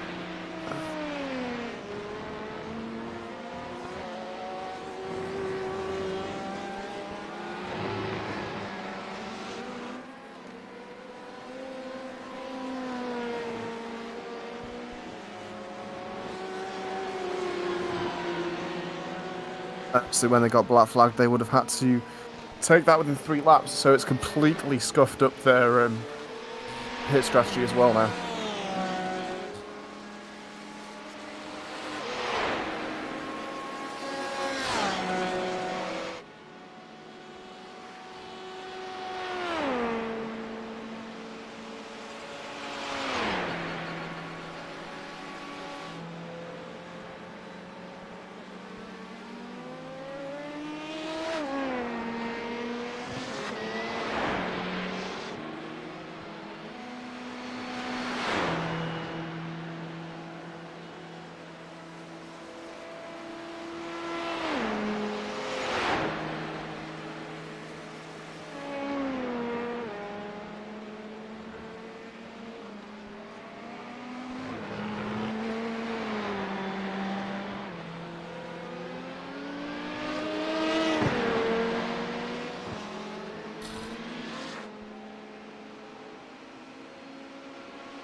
And I'm back. Some interesting developments for you, buddy. I know, I just saw. Yeah, P1 of the LMP1s has had a black flag and has got a hold. He's actually holding for a very long time there. He's 6 minutes in the pit so far. I believe it was a 5-minute 37 black flag, which suggests that they're doing work as well. Yeah, so pit exit, 6 minutes 15 in the pits. And Leon, just as Leon comes up behind them as well. So is this going to be a battle for P3? This is a battle for P3 between Leon and Joshua, with Joshua being so far the fastest team in the race. Wonderful.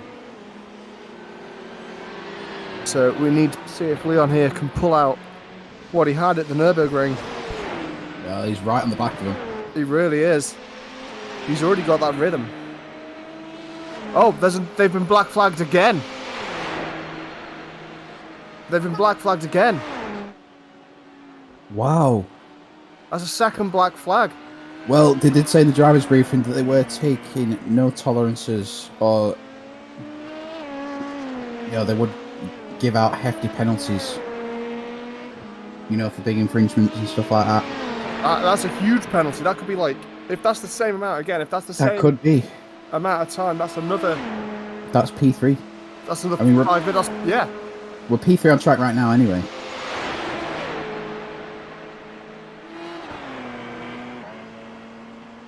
According to Elias in our chat, thank you very much for keeping us dated. There's another 5 minutes 37. Oh, that's basically like another lap. That's basically they've lost 3 laps. Yeah, so they're getting basically cycled to the end. They're getting pushed to the end of Of the lead lap. Well, of the LMP ones. I mean, it's fair, isn't it? It's. As long as this doesn't mean they're going to start driving recklessly, then hopefully it'll be okay. I think if they do end up wrecking our race, they'll get disqualified. Probably. They're now blinking at us. Leon's blinking back. If I was in the chat with Leon right now, I'd tell him, don't take any risks. 100%, yeah. I mean, Leon doesn't need to take risks against this guy. And I'm hoping that a couple of the guys are listening to us in this chat right now because, don't take risks with this guy. He's got to pit within the next 3 laps. Just let him do his race. They've obviously got a fast car, and they're being penalised for that, for the way they've done things. Just let them drive. I believe Charlie's just pitted now as well. But tell Leon, just let them drive.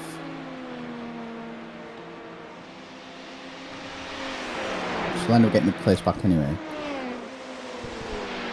Let's look at Charlie for a second. Where's he gone? He's in the pits. He's pitting. Currently P4, so he did lose a position in, I think, probably in the pit lane. No, we were P3. Yeah, so I think he probably lost a position in the pit lane, so he should exit the pit lane. Let's have a look. Quicker here. Yes, that was just a fuel loan stop. Yeah, we have lost a position. We are side by side with car 30 as well. I think this is Charlie's last single stint before Dio gets into the car. Rosa side by side out the pits. It gets shoved. But we know that Mathis there hasn't been the most stable on this track. You've seen him make plenty of mistakes. Indeed, yeah. So Charlie might get this back.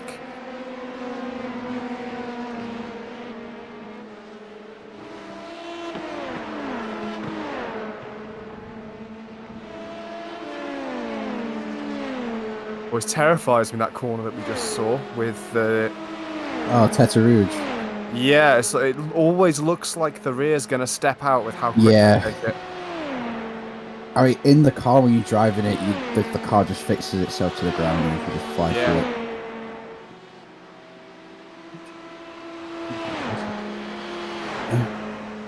So we've got some party racing in front of us. Car 35. Stuart Reynolds. You might be able to recognise that name from the NASCAR league that we did. I do recognise that name, yes. Yeah. Where's it gone? There it is. Simpari Racing, yeah, just in front of us. Now... 1 second, I'm checking something.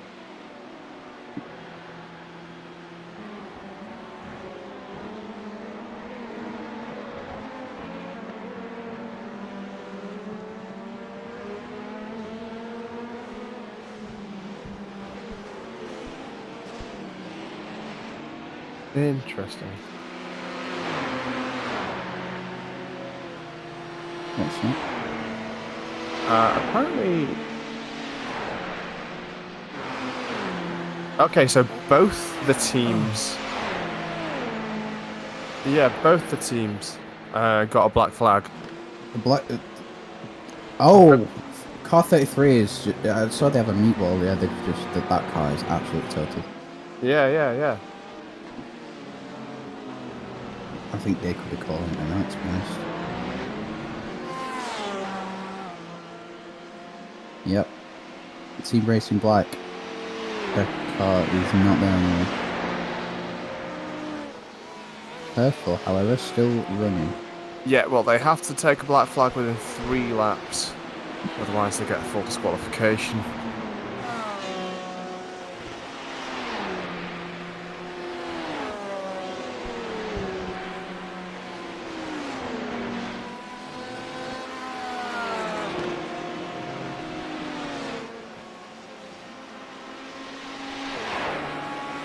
No, he's in there, no, he's not. Does that little flick that everyone does. So I would expect him to come in at the end of this lap that he's just about to start.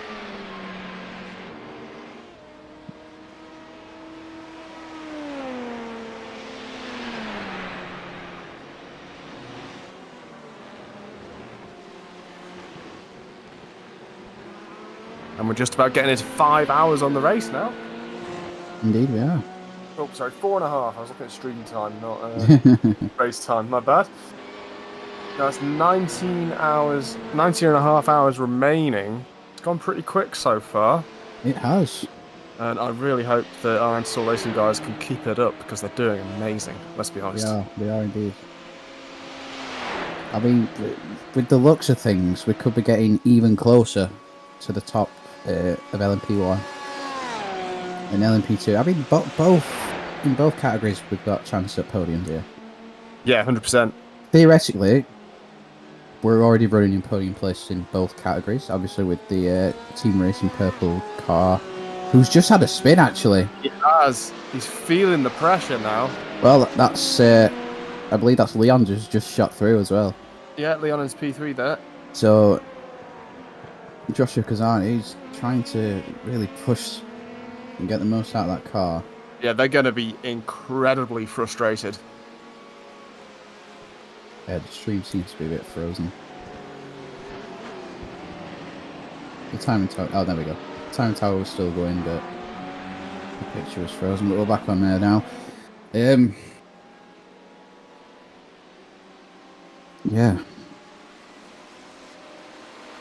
So we've got 1.1 to the car behind. That's Mathis Seisha. EMP4, car 30. I'm just going to take a look at the stream of these other guys. Yeah. Apparently they've got a stream on at the minute. The guys that got penalties. Wouldn't mind hearing their opinions. So, ASR LMP2 information. Dio is back in the server. He's ready to jump in the car after Charlie's stint finishes. And then I believe Charlie's doing a triple stint after Dio's effectively called quad stint. And then I'll be jumping in the car after Charlie again.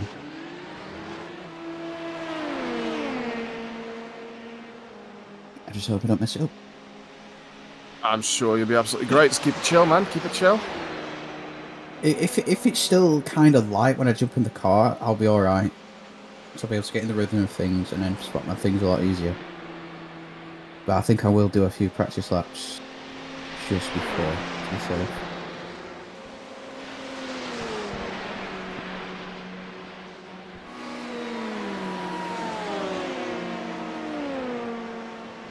You're a bit, spinner out of Indianapolis. Always getting a bit hazy as well. Getting a bit of humidity coming to the track. Ooh, interesting. Yeah. Oh no! Leon's gone off. He doesn't. Oh, he nudged the wall. Gently nudged the wall. Hopefully his wheels were straight. There's no apparent damage to the car from TV view. It all looks okay.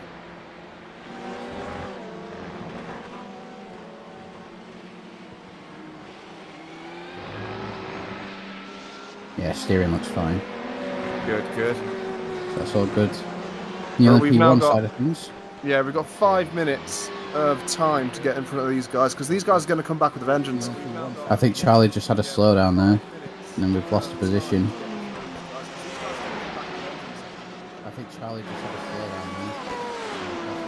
Just needs to keep driving the car as he has been. He's been exceptionally well.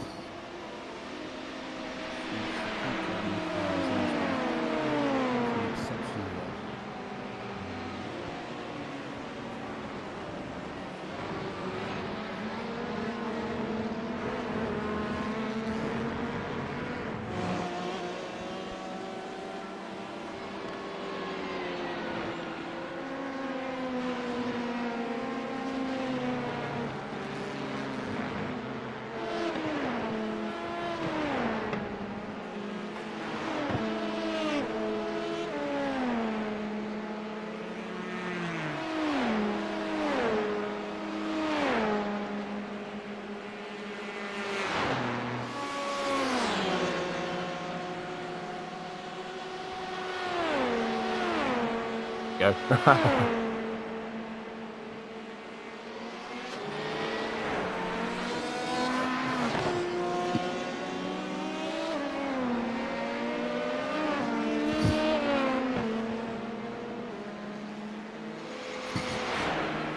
Okay, well, it looks like I'm going to be with you guys overnight as well, so I'm going to take a quick break. I'm going to make sure that my brakes are plentiful. You fuel up. And then it means I can stay with you while in the quiet hours as well. Good.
Seeing stand.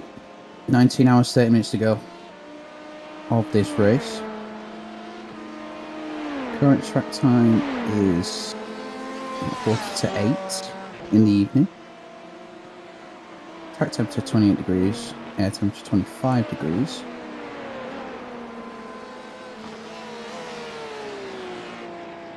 Both our teams still look to be in the hunt for a podium finish.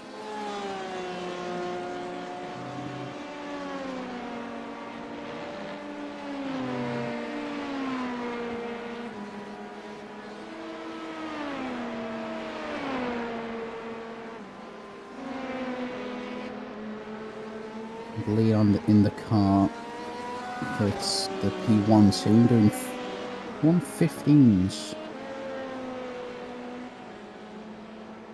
Sorry, 3:15s. Up there, Charlie in the car for P2s. Excuse me, doing an array of lap times. He looks to be doing managing 36s with the current state of track. He's got a lap car in front of him.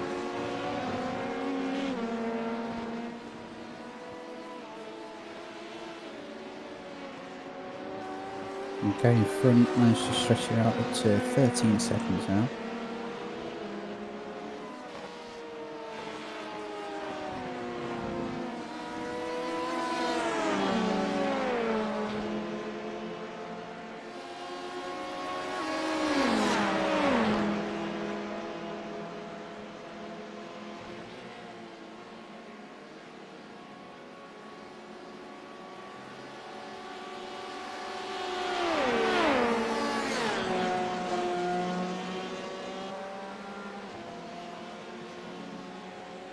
Hopefully Charlie can clear this bike marker pretty quickly.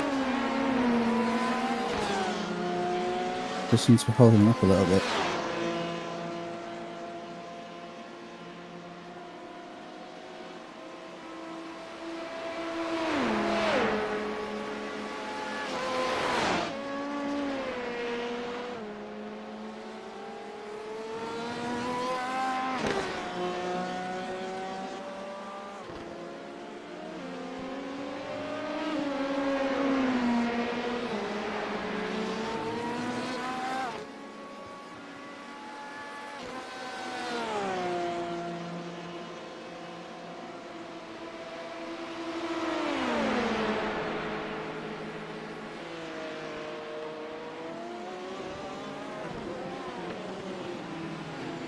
Mistake from the car in front.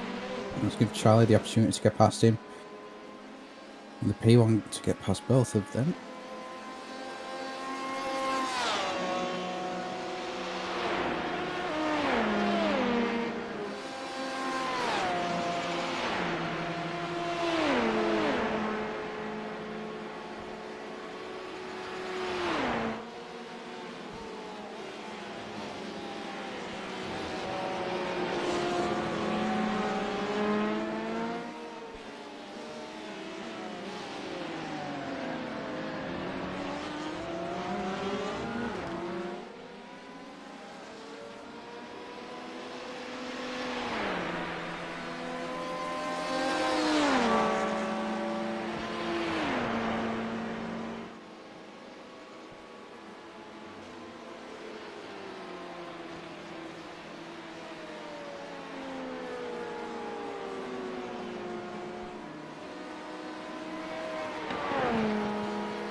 Just had a moment there from Charlie again. Just needs to try and keep his rhythm.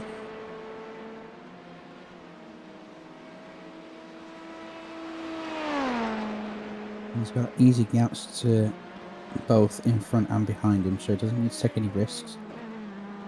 He's been driving really well.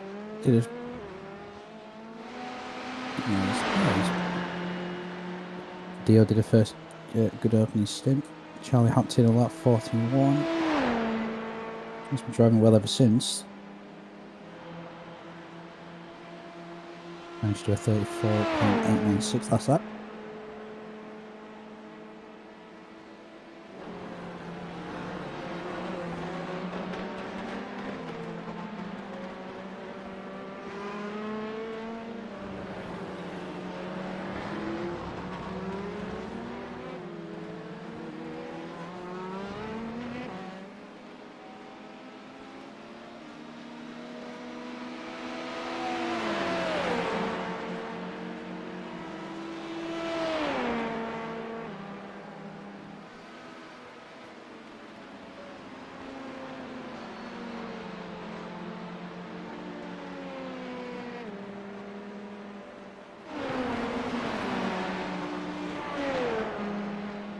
Looks to be getting slightly fatigued now.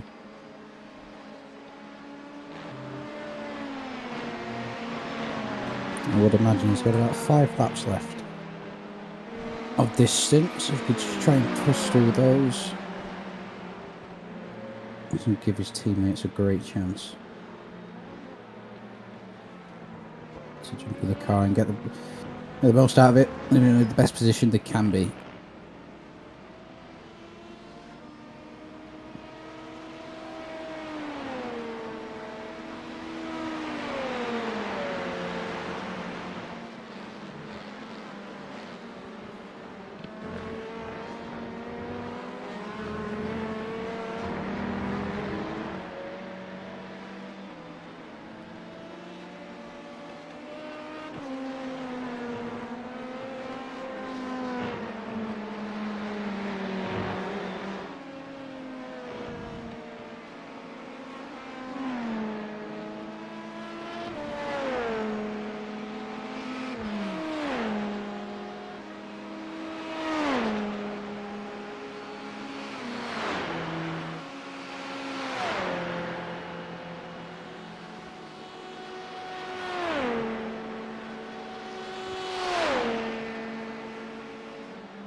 And I'm back. Hello. I don't think there's much to report, to be honest. Nothing happened.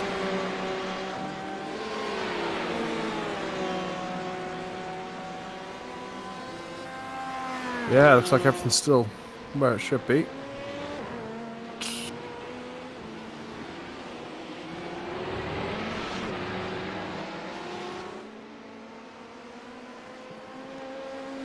See another driver there, P9 and LMP1, for Tuller.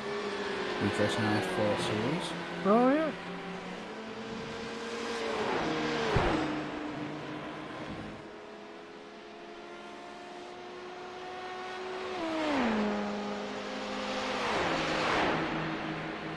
Yep, Team Racing Black have decided to call it a day. Yeah, I thought so. I think they had big damage. Team Racing Purple on the left hand is still going.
Oh, we've got a cone stuck to us.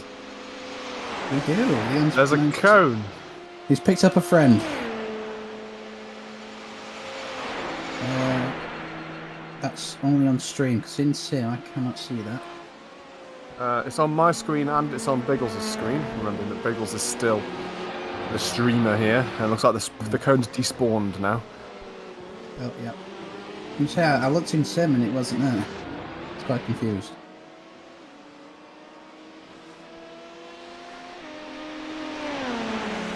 Hope they didn't cause any lasting damage. I hope not either. Car 45. I mean, car 45, who's behind us, currently on the Mulsanne straight, who's come out of the first chicane. So we've got about, I'd say, half a lap advantage on those. Yeah, it gets difficult to tell when it starts displaying the intervals in minutes and seconds rather than tenths like we're so used to.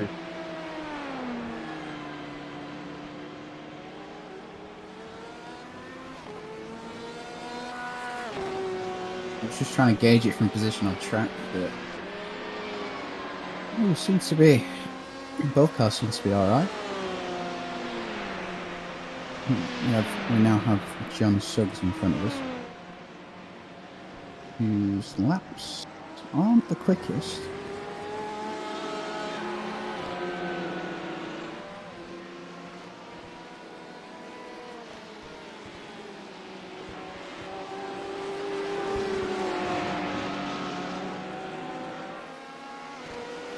Charlie's laps are about a second quicker than the car in front. I think we were just in the back shot there of the car in front. So we're getting closer.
I'm catching P3, quite a rate.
I'm back again.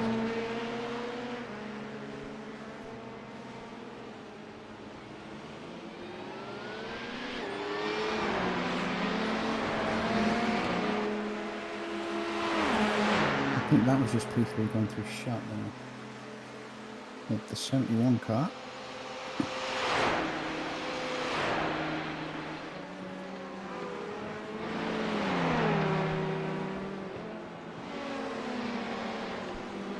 I can already see the dirt on the side of the P2 now.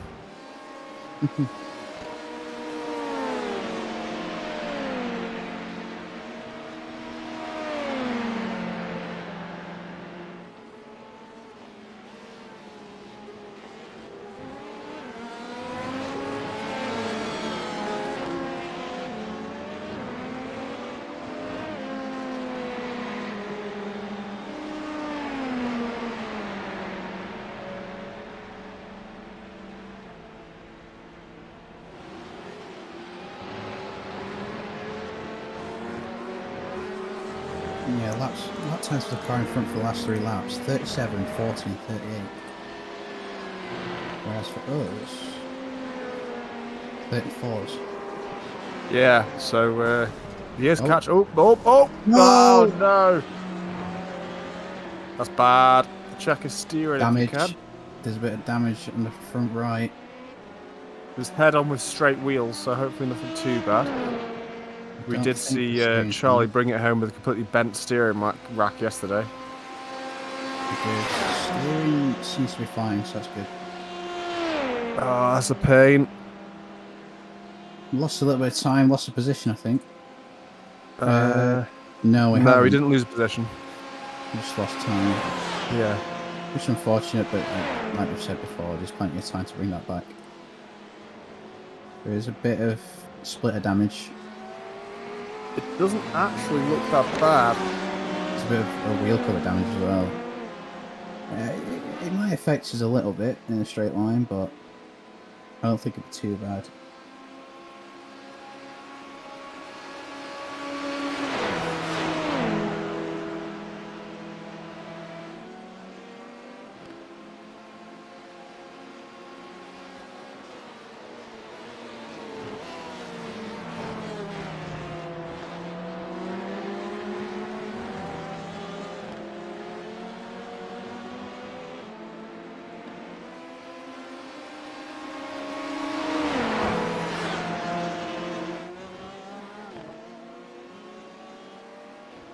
Yeah, I think we definitely do have some form of damage there because the guy behind is catching quite quick. Yeah, everyone else is getting away from us.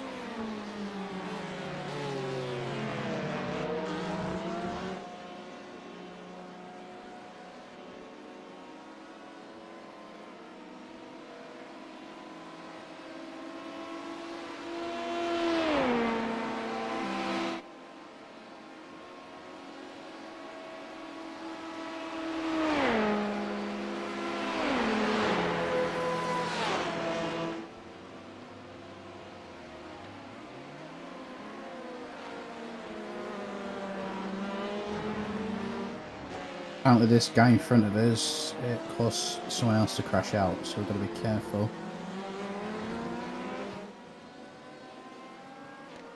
You can see his wings really bent, so...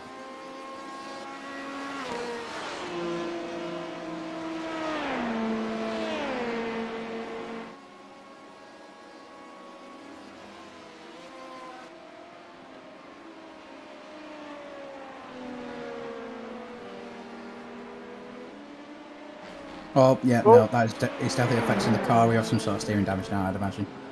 Yeah, he's going to have to box. Yeah. Couldn't quite do those like he should, so it messed him up. Oh, that's heavy aero damage. Steering is left hand down slightly. Yeah. That's annoying. That's a shame, yeah. Elias, if you can hear this, tell him to take everything. Just get it done.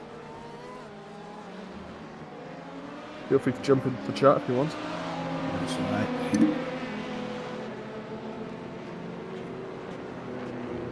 I'd imagine that they'd go for a driver swap now as well, unless you're doing quad stints again. Possibly. I think that we're coming towards the end of his stint anyway. Yeah, this is lap 70 anyway, isn't it? So it's the last lap. Yeah, this would have been... Oh, sorry, yeah, this would have been the penultimate lap. Yeah, so he did 9 laps on there. Charlie's out of the car. I'd imagine Dio's dropping in. Yep, Dio's in there. Yeah, Dio's in. Now we just gotta wait for that to happen. Yeah, so we are going to drop some positions now, but as we saw our pace, we can actually catch up again. Indeed. Over the course of the rest of the race. Leon's just passed by. P1. Changing tyres.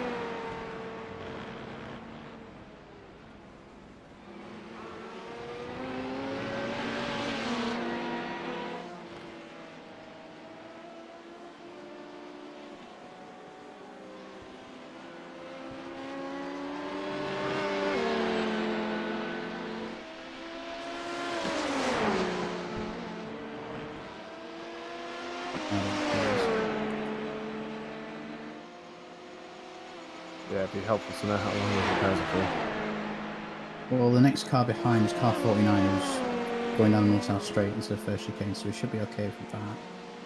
Car 11 has overtaken us going out the pits, so we will end up dropping down. I'd imagine it's probably around 8 to 10 minutes of repairs. Yeah. I mean, I can always go in and check how much they got. Go for it.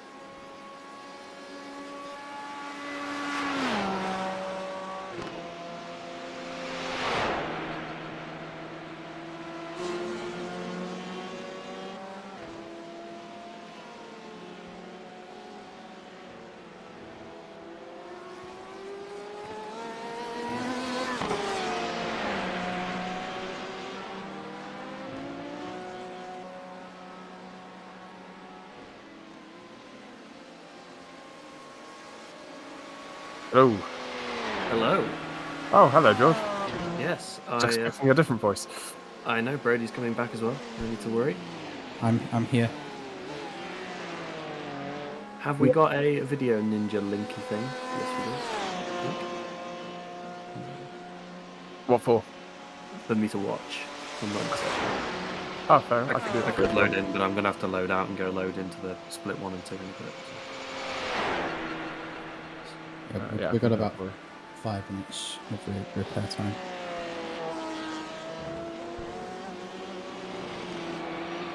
Yeah, the damage, they got one big hit, obviously with the crash with the two GTs, or GT and LMP2. And then the steering was damaged, and it, I think, sort of had a snap going into Porsche curves, which obviously made everything much worse.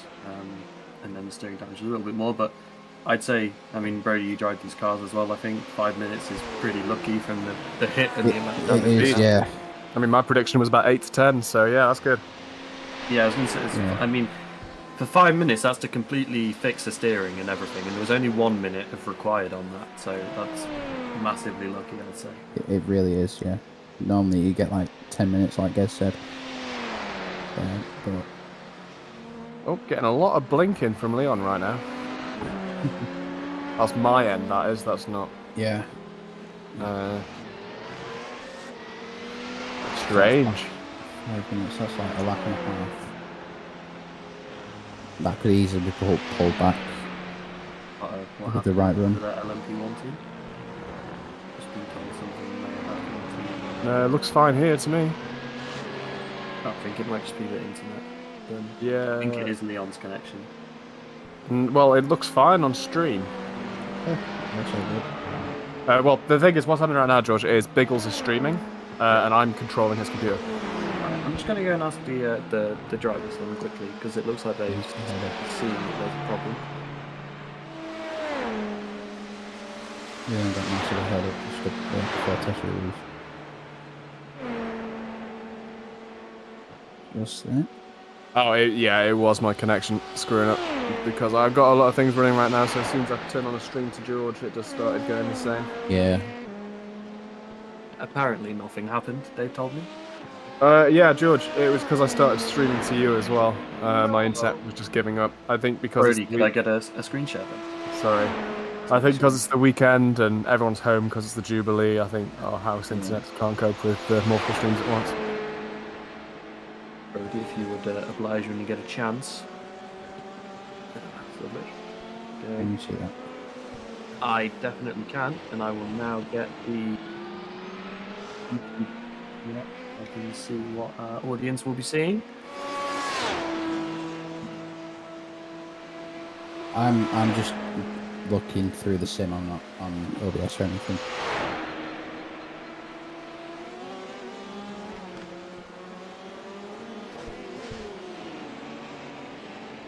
So, I'm sure you guys are aware by now, I think LMP1 leader has that 2-lap penalty.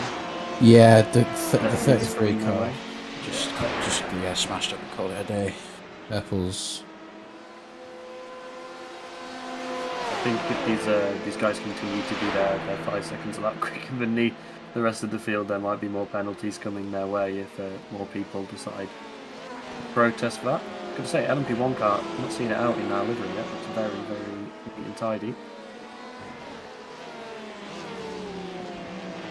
Very retro, I think. Very old school racing car. Yeah. Like a 2008 kind of feel for it. She looks good.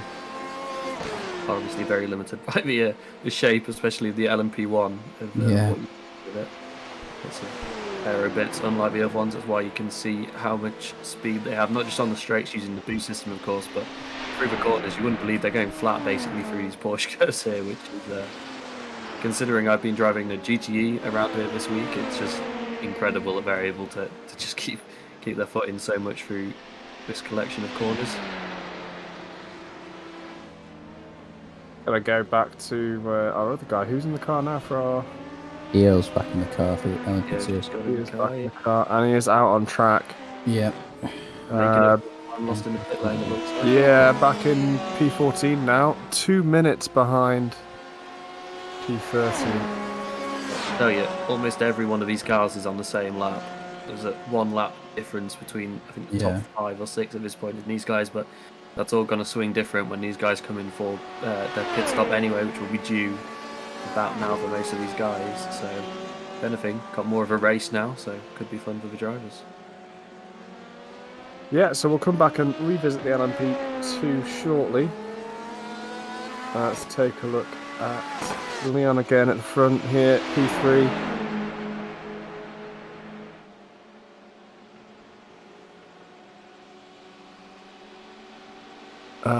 And he's catching the car ahead by the isn't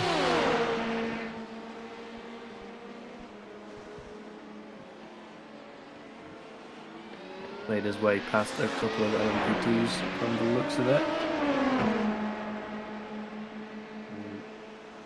Just going to be pushing on for the rest of their stint. I think these cars are doing about 10 laps on the stint. Not sure how long Leon's been in now on this stint. Don't know if anyone. 1, 2, 3, 4. He pitted on lap 81 was the last pit stop. Yes, he's been in. He managed to get 11 laps, too. Okay, that's pretty solid, moving 11 laps. So he's been in for 8 laps, and he's got about 3 more laps. So fuel tank will be burning down now. Makes the boost even more effective. This is 8th lap, so he's got what? This 8th, and so effectively 3 more laps after this. Like he struggled a little bit for pace on the last lap that he ran, but I think he might have been making his way through a little bit of traffic that we did see on stream, which will have affected him. I mean, the thing is, in the LMP2, you've got to have LMP1, sorry, you've got to have 2 minds about when you're passing different class cars, because there's the LMP2 to pass and the GTE to pass, rather than just the LMP2 team have only got to really worry about the GTEs, and you've got to be careful when you're coming up on them, because sometimes you've got these LMP2s trying to lap or pass GTEs, and you're trying to pass the LMP2, and then suddenly you'll end up in a situation where 3 cars aren't going to fit, and you've just got to play the long game. Just got to be a bit patient.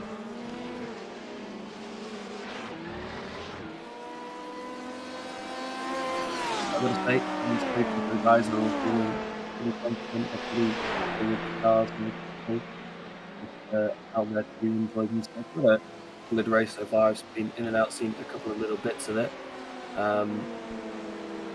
So yeah, I think these guys just need to make it, well, firstly to the night, but that shouldn't be much longer now, and then once they're through the night, it's a bit more of a sprint towards the end, so just got to try and stay within those lead couple of laps towards the end. And anything can happen in the night, as we all know. Far too well from our own endurance racing, so just keep it on the road, and I think they'll be good. That's why I've got to say these guys were lucky with only about 5 minutes of repairs from that kind of incident that they had. Especially considering you've got Meatball, it's very rare you'll only have that many options as well. So looks like he's out there now doing some it looks pretty decent. The car looks pretty solid from what I'm seeing for the LMP2 team, so they'll be making their way back through. LMP1 obviously, I don't think he's even that far on track behind LMP2 at this point. I'm trying to sort of use the map to try and work out. No, I think it'll be just. Let's have a look.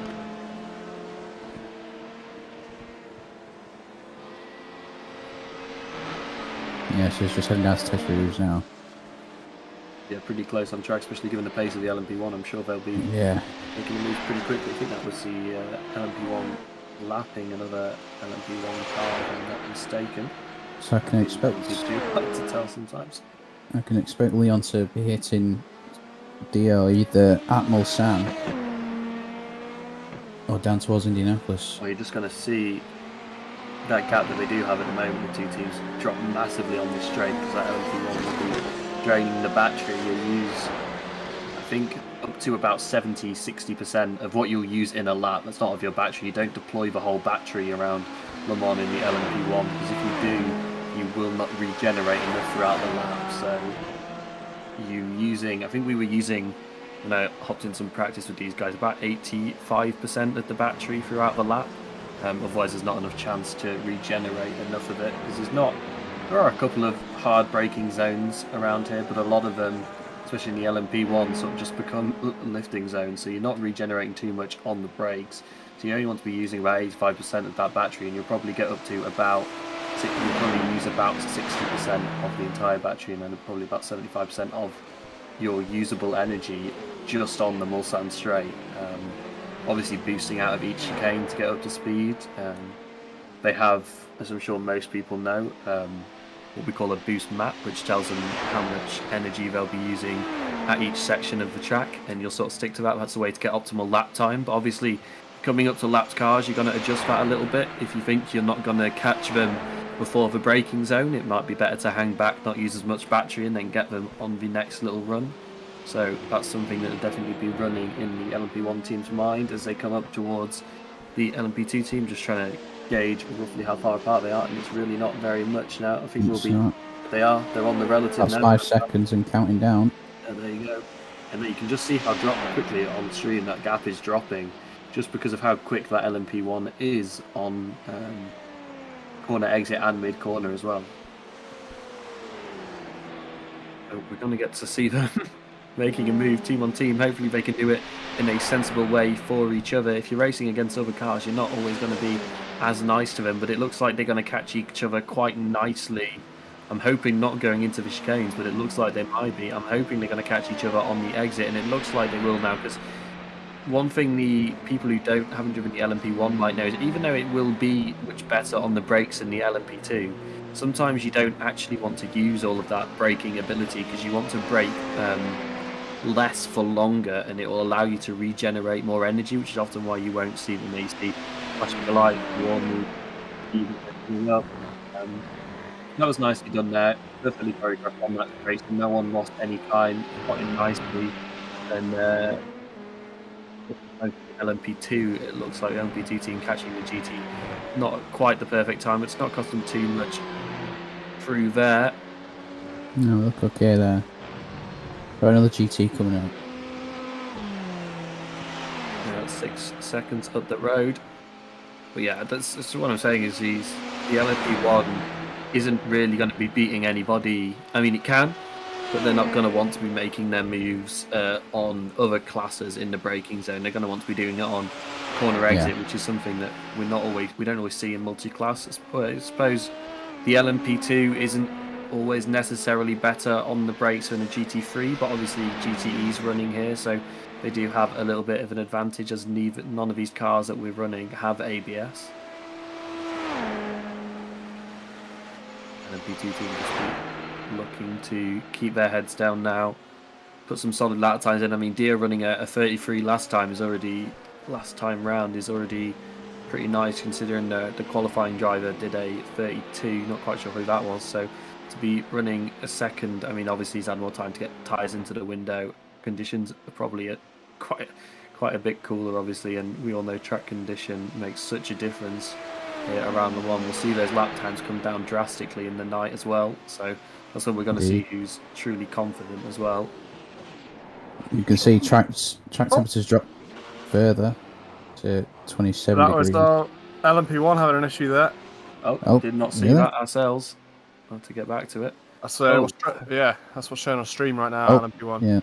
Oh yeah, Brody's just showing me a replay now. He done just come in a little bit too hot. I guess going to snag a front. Yeah, car in front probably caught him out as well. So that side. Speed, yeah, focusing on trying to work out what to do with the car in front. Difficult braking zone. I believe we saw the LMP2 team driver, I think Charlie was in the car at the time, have a small moment there as well. I know Zalpi's been struggling with that bit as well, down Mulsanne.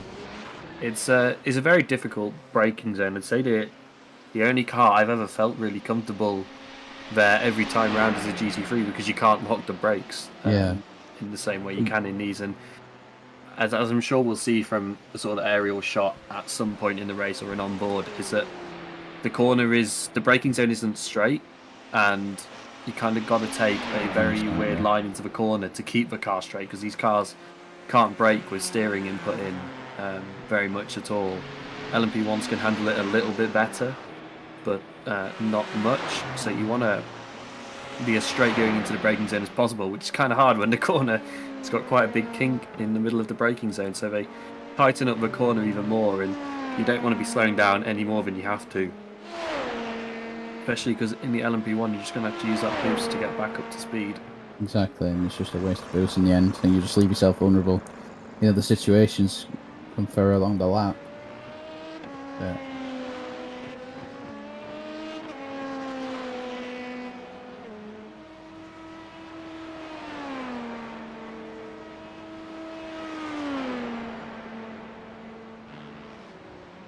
So we're just past the 7-hour mark, I believe, if my maths is correct, and it is not. We're 19 hours in, so we've done about 5 hours now. 5 hours and 10 minutes into the race.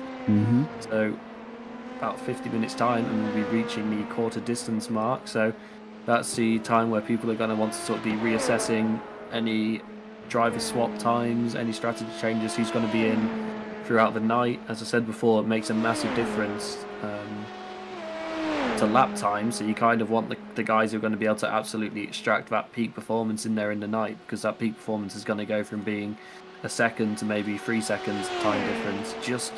I mean, Brady, you know, we drove quite a lot of practice together at the Nürburgring in the GT3, and the track conditions so much nicer at night, but it's a very different challenge, because you've got to know exactly what you're doing, exactly where you're going everywhere. Le Mans obviously only has lighting in the main part of the circuit, so coming up to the pit lane and so through the Porsche curves, I think there's a little bit of overhead lighting, not much, and then we'll get through turn 1 and turn 2, turn 3. There's lighting, and then after that, it's all onto these, which I believe are motorways through a lot of the year. Yeah, there is lighting in the Porsche curves, and I know that because one of the braking points is a lamppost. There you go. So lighting begins about there, and Exactly. around Tetra Rouge, and then you're on your own, just the headlights. Exactly. You can, with just the headlights, you're going to see about 150, 200 meters in front of you. Possibly not even that. So you've really got to be instinctive. Theo just taking out the cone. I know that won't go down well with some of his teammates who use that as a braking point. It's alright, that'll respawn. Respawn at some point, yeah. Yeah, LMP1 had the cone stuck in its front grille for a quarter of a lap a couple of laps ago. I think it was down this part. Yeah, it was down here.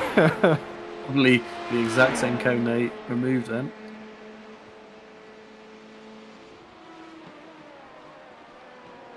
Yeah, another very, very difficult braking zone into Indianapolis corner there. So much to be lost, so much to be gained. You have that first sort of right-hand kink where you, or at least I personally would be going down one shift and dragging the brakes a little bit before you get back into the heavy braking. Because as I said, you can't carry much braking input at all through the cornering. So a very difficult section to actually get the car slowed down properly. That's Leon coming in now to pit. So made his lap count, probably 10 or 11 laps again. Comes in, make sure to get it slowed down nicely for pit lane. No point picking up a speeding penalty this early on in a 24-hour race. So let's see if this is his second stint. We might be seeing a driver swap. E1 will probably put a lap on them while he's in the pit lane, which won't go down well with the team, but nothing Leon could do there. Kevin's in. Yep, Kevin's in. There we go. In fact, I did know that. He told me about 5 minutes ago. Went to the loo, went to get a drink before he gets in the car. That's an LMP1 lapping the second team. That's even number 11 car on the radio. Not quite sure who that is. Asking somebody to let them past. So, the FRC Esports.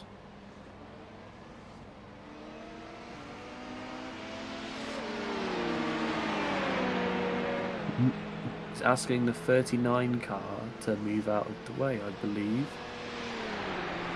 Who has moved out of the way now, so is the 39... The 39 is now behind, so I'm not quite... Oh no, so the 39 wants the 11 to move out the way. We're not seeing that on stream, but there's a nice little LMP2 battle happening further down the field, and he has now made his way... In fact, has he? I'm very confused which car wants to be... Okay, and they're now swapping back positions. Yes, if we could... Oh, you're not controlling... Or are you controlling stream? Yes, you are. I'm controlling, yeah. If we could get onto car 39 and car 11, they're having quite a bit of a disagreement over the radio and on track as an LMP1 makes their way past. So the 39, I think... Can you give me a name instead of a number? They can. Carlos... Tom Bingham. Tom Bingham 2. Down 27th overall. Now, these guys have been battling for at least a lap now. 18th in LMP2. Not quite sure who wants to be ahead. I think the 11 car was stuck behind and is maybe ahead now. Yeah. See another driver from another team asking them to get off the microphones, sort it out privately. Car 39 is car 39 is about 4 laps down. Yeah, but they must have had some sort of issue. So maybe they're saying, you know, why aren't you letting us by? We're not really in your race, and it looks like he's just let him through, or he had a slowdown, like you say. So lap times for the 39 have been around a 36 average. There's like a cumulative. Looks like the 11 ran a 39 last lap and has been. They have been slower. Looks like it. For the 11 it's about 37 average, 36, 37. So they're in a similar pace. I mean, Carlos has done. He's been in the car since lap 40. It looks like car 39 No, yes, car 39 is a couple of laps down. Well, 4 laps down, exactly. Maybe just asking, you might be laps up on us, but we've got clinical pace in you, so can we get by, please? And they have now been let by. Well, I don't know if let like people might have had a slowdown and had no choice. I think that's the end of that little dispute.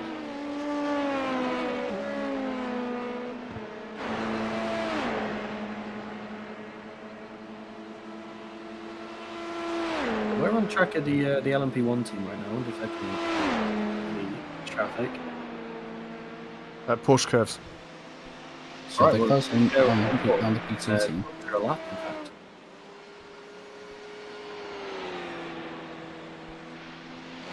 Ready if you also wouldn't mind going on board, so I can actually see what's happening live. What's that? Just go on board with this car, and I'm going to talk you guys through a lap. So yeah, coming through final corner here, and then they're going to be straight onto the boost, but you can see the engine noise start to pick up. Deploying a little bit here, not too much on the run down to turn 1. It is a relatively short straight, but you do need that man. You can see now not getting out of the 5th gear and in that boost put into turn 1, braking nicely. This car handles these curves quite nicely compared to the 2. And then boosting again, you've got a lot of grip through here, pretty sure it'll be flat out. Braking now, you want to use as much of a curve on the left hand side. He's a little bit wide, but he's going to make it work. Now, Pedro is very difficult corner. You want to take as much inside and outside curve as possible, but very easy to pick up the slowdown on both sides. It'll be back on the boost button now. You can see already reached 6th gear. So boosting down the straight, we've got what looks like a GTE coming up ahead. Now he's got to make that decision. Do I overtake the car now? And he definitely is going to with that amount of speed. Easily done. Probably use a bit more boost, it sounds like and looks like, to get by there than he maybe would have wanted to, but important to get that move done. This is Kevin's first full proper attack lap. Last lap was an out lap. Back on the boost again. He wants to be running on the edge of the track in the LMP1, which is what he's doing. You sometimes see GTEs running in the middle of the track to ensure they get as low a ride height as possible, but in a prototype it will bottom out. Oh, it's still Dion in the car? It's still Leon, yeah. Ah, there we go. Thought we saw Kevin getting in, but We didn't see Kevin get in, that's strange. Must have been a swap back. Yeah. Picking up back on the boost button again. Down here you can see this is why they use so much boost just on these couple of corners, and why almost all the boost is used on the main straight. Now this is the difficult braking zone we saw before. You see how it kinks in, and you have to try and get the car rotated nicely before you can even turn it in, so that you've got as much of a minimum turning angle as possible. Now picking the boost back up again. Now he's going to be coming to Indianapolis corner, that one that we said also was very, very difficult for people to do with that kink. So going to be braking a little bit now, or just maybe just a lift in the LMP1. It sounds like it's just a little bit of a lift. Braking down, he goes to 3rd gear, turn it around nicely, get back on the throttle. Short braking, another difficult braking zone here. If you get too wide on the left before turning, you'll spin the car around. There's not much grip out there at all, and he gets it around nicely. And this is the last proper deployment zone of the lap until he gets out of the final corner again. So now he's used all the battery he's going to use for the rest of the lap. Just reaches 6th gear, so you can tell he definitely used some boost. Now braking now for Porsche curves. These cars have so much front end grip. See how much he's able to use all of the track running so wide and still able to get it turned back in. Yeah, he's got 4-wheel drive as well. Oh yeah, exactly.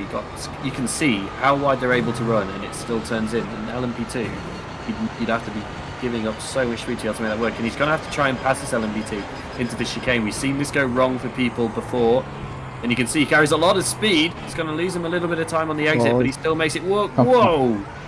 Just and there about. you go. Just keeps it. You really want to keep it off that curb, and there we go. That's a lap. Lucky that he was able to.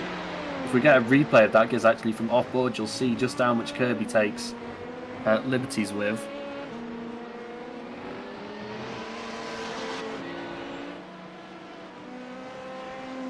Don't know if we guess. Yeah, working on it. All right. Yeah, just checking. Just checking. Yeah, so we ran this race last year. with a single LMP2 team, obviously, and still racing much smaller community than it was back then, than it is now, in fact, sorry. Much smaller community, so only ran one team in the race last year, and that was the LMP2 team. And that curb is deadly, as I'm sure Gez remembers. We picked up about 45 minutes of repairs for a blown-up engine, essentially. And this is the replay going over it as well there. All right, there we go. Look how close that was.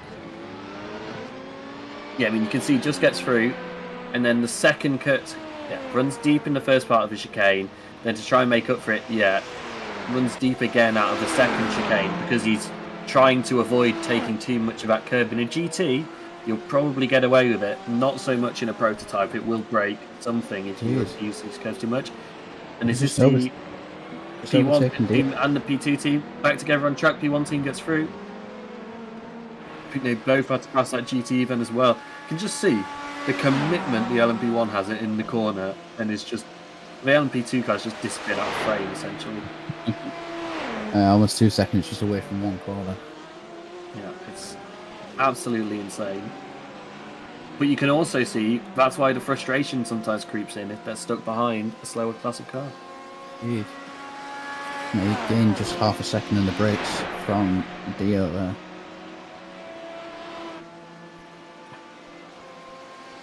They'll both be approaching this PTE very shortly.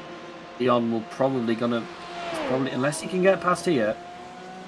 I'm a little bit behind on my footage, but don't think he's going to be able to get it done. No, he is going to be able to get it done. The problem would have been if he'd had to do it in the braking zone going into Indianapolis corner, because that's a very difficult one to do. We can see he's through now, and the driver Dio in the LMP2 will be coming up on that GT very shortly into the Porsche curves. Very difficult situation when you catch those GTs into the Porsche curves. I remember upsetting quite a few GTs last year, the LMP2 trying to go around there outside in the Porsche curves. As you can see, Dio he doesn't hold back.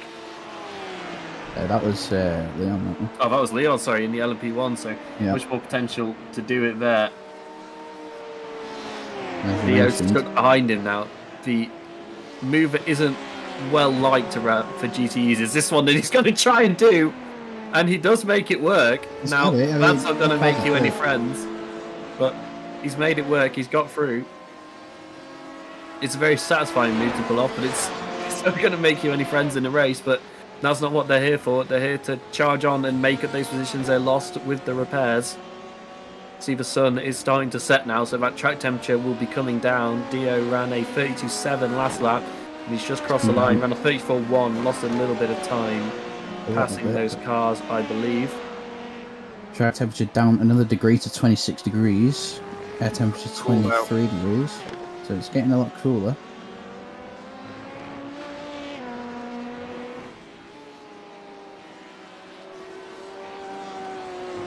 I know during a night session, I managed to pull out 31s and 30s almost qualifying times. Yeah, you will absolutely see them drop down. Hopefully, I can pull back enough time to get us back up in the fight. It's going to be tough.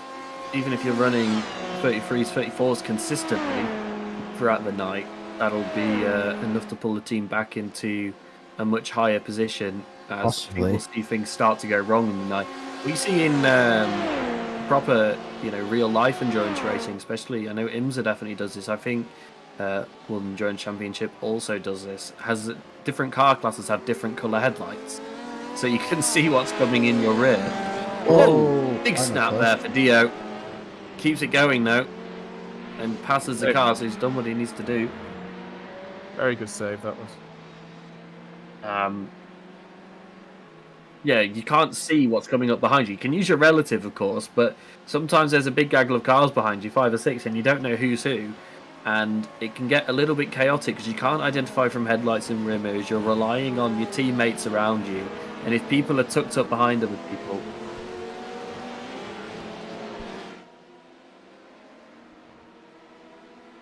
Someone asking about driver stops, but that's going to depend on what car they're in. Dio, these guys behind are quite close now, but they are on different laps, so it needs to be sensible, not hold them up if they are quicker and try and use them to tow him along. It makes such a difference being in a group of cars here. You're able to work much more effectively, especially with fuel, be able to save a bit more and shorten the next pit stop potentially. I mean, Dio before that lap we just completed, Dio was running 32s. So I want to be even faster than that to try and pull the team back. And with that, guys, I'm gonna have to leave you for a bit. Okay.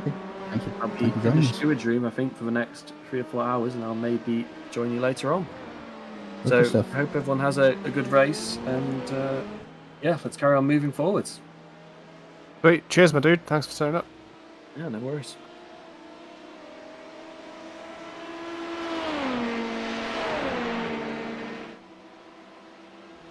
Yeah.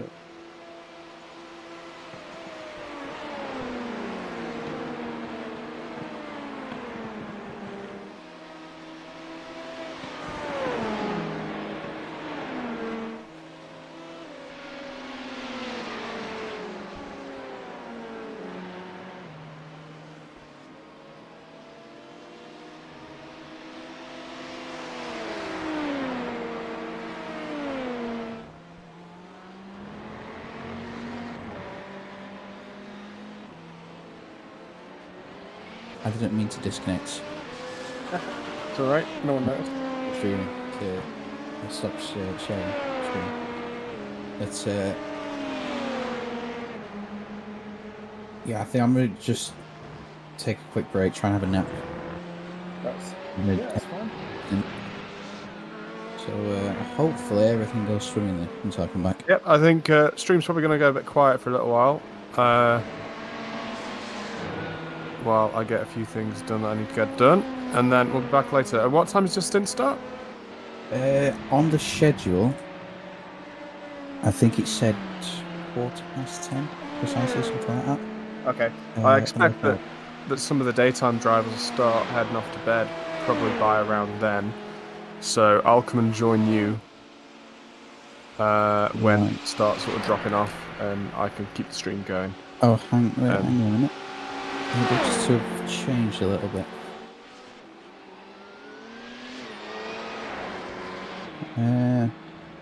Yeah, sorry, it's just changed. Yeah, I will do with the lap times coming in. Yeah.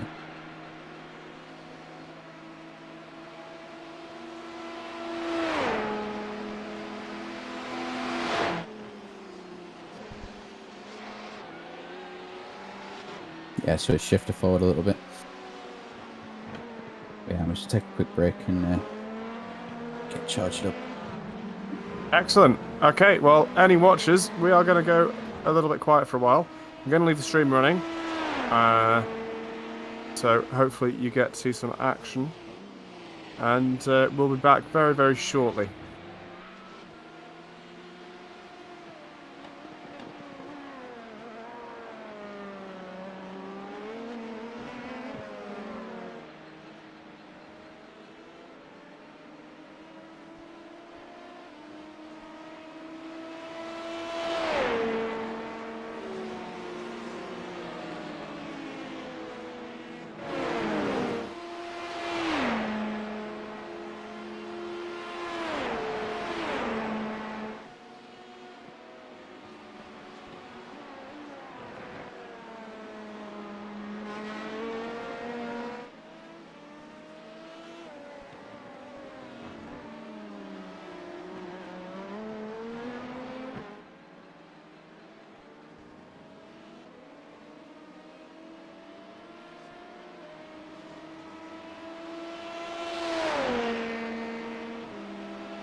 And it appears we're back for a moment.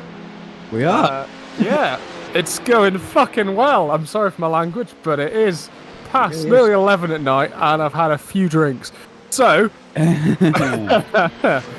yeah, I was watching the stream in the background. Obviously, no commentary because we're doing the commentary. You know, over a few glasses of Contro, and every so often screamed a little bit when I saw how far up the leaderboards you guys were.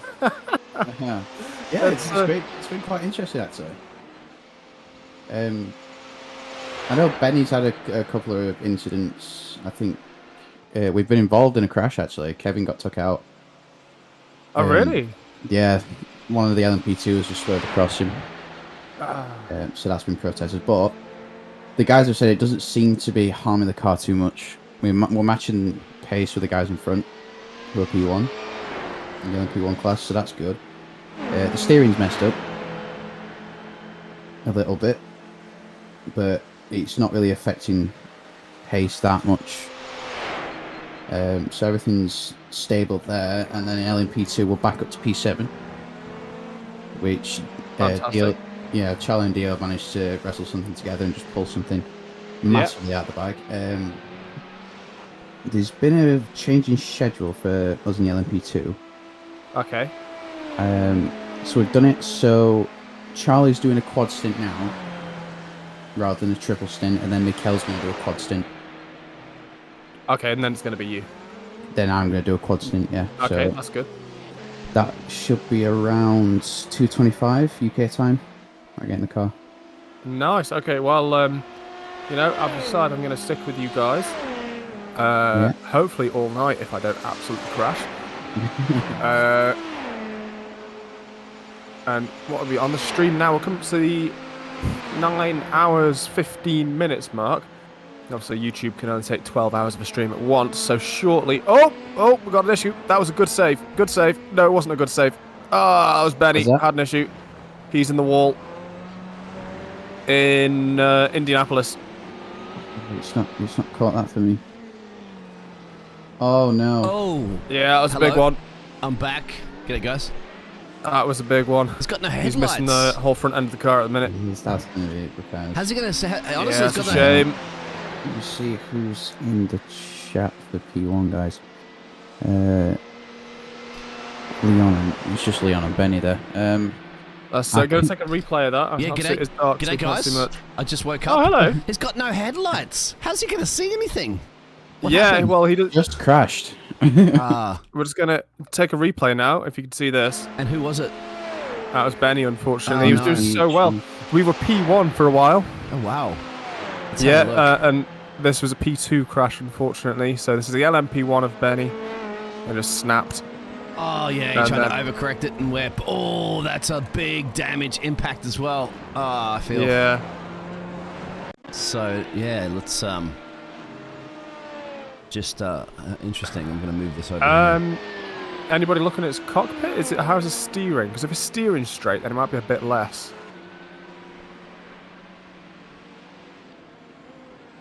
It looks like he's steering straight, actually, to me. No, it's not. He's in the pit lane, so let's have a look at the time, obviously, yeah. It's about 45 degrees down to the left. Okay, so this could be 15, 20 minutes of repairs if we're unlucky. Wow. 35 degrees. It's not... Yeah, it is quite down to the left, but it's not like... Yeah, Brody, when are you expected to get behind the wheel? We're getting close to that, aren't we? At night time. We was, then there's been a bit of a change in schedule, just to get through, trying to save as much time as possible. So Charlie's doing a quad stint at the moment. Then Mikkel's going to be doing a quad stint because it falls quite awkward with the way he's blocked his times off. And then I'll be getting in at 2:25 UK time. And where's Charlie at the moment? Let's have a look. Charlie Lord is currently, if you want to go on board the 71 car there, please, Director. Find him. I believe we're P7 in class at the moment, so we brought it back quite a bit. Yeah, P7 class doing well. Yeah, but as you can see, P5 is behind us. Yeah, 3 minutes down the road from P6 there, but anything can happen, you know. They could crash out, they could, you know. Hoping so. Yeah, and we know we've got the pace to beat up at the top. They have indeed, yeah. So it just depends on how You you want to guys do. hit the camera that's a little bit above it, the Le Mans camera. It's actually pretty cool. I like that Le Mans camera. I'm surprised you're not using it. I think I'm using a different camera pack to you. Oh, if you go one up from the one you're on, just go one up. It should show it. No, not down. Up. Oh, opposite direction. other one. Oh, you don't have No, it. That's seating. No, I don't have that one in. Oh, can I select it as well? I'm not quite sure. Yeah, you should be able to. But it'll only appear on your stream. You can't see it? No, I can't choose it. Not while you're That's a shame. Yeah, I'm using a different camera pack, unfortunately. Well, I can. Let me just. Yeah, I can disconnect. I'll get some breakfast in a second. That's all. While we watch this, as you guys have been going. Where are we getting close to? How long on the stream here? Part 1? Part still? 5 hours? We're at 9 hours 18. Oh, so have we stopped the stream and gone again? Or how's that panned out? No, it's still on your end. So what I was going to do, I was going to stop it very soon and switch over, and I'll stream overnight. Okay. Because I thought the limit was 5 on YouTube. No, it's 12. Oh, 12. Okay, that's fine then. Yeah. I can go for a bit, obviously. And then you can take over Yeah, there. if you want to reconnect as broadcaster on the system, and then you'll be controlling me as well. Yep. Not a problem. To see what's happening in the world here. When you do that, you'll have to press the play button again as well and go live. Right, I have just switched it. You've got the different timing boards as well, I believe, than what I've got. Have you? Oh no, you did set them up properly. That's fine. Don't worry about it. I'm being an idiot. Yeah. Now this is the Le Mans. this is the Le Mans camera angle. Now it's pretty automatic, which is good. So it's at the moment it's got on board inside Charlie's car, and you can see his steering wheel there, all lit up. You real quick, just hit the live button. Can for me. you? My end is on replay mode. Oh, can you guys see that? Okay, out there in the YouTube vault, looks pretty good. You can still have YouTube up. I believe so, yeah. I'm just looking at the stream now. Looks all good. Yeah, it looks fantastic. Yeah, you need this camera, mate. I'll send it to you because this Le Mans camera is really cool. As you can see, it kind of like switches it all up a bit. It's kind of like having a director, a camera director doing all the job for us. Oh, look at this! I love that. The Ferris wheel too. At night, looks great. And the lights fluttering. So, is Charlie gaining on Khalid in front, do you think? I think he possibly Let me have is a look there. at his last times. Possibly. Oh, yeah, absolutely is. Yeah, if he keeps doing this, he's going to catch up within the next lap or so. So the next 2 laps. There's Charlie, and there's the P6 up the road. It's a good time differences there on the laps. Oh, Charles, it's all right. Yeah, no track. He's going to... I think we spoke too soon, didn't we? It's fine. Plenty of time left. Have you heard from any of the drivers? Well, I've just only come back, so it's quite... Yeah, we've just come back in one big clump. Yeah, did you have a snooze as well? No, you guys already were sleeping. So. No, I went off to make food. Yeah. I had a little bit of a recharge. It's 10 to 11 here for me. Yeah. What did you get me? Come on, sharing is caring. I also I made some sweet snacks as well. I made myself some honeycomb, chocolate coated honeycomb. Yeah, I did some baking. Like the Squid Game. Did you get one of them? If you had to cut. Oh yeah, I can make those. That's why I learned to make honeycomb, is because I wanted to make those, and I make those quite often actually. And did you break it? They're actually really easy to break. The licking trick does work. Yeah. If you can get a good enough grasp on it. But the other thing, I've been doing them chocolate coated as well. And as soon as you put anything that's a different temperature on them, like melted chocolate, they instantly shatter as well.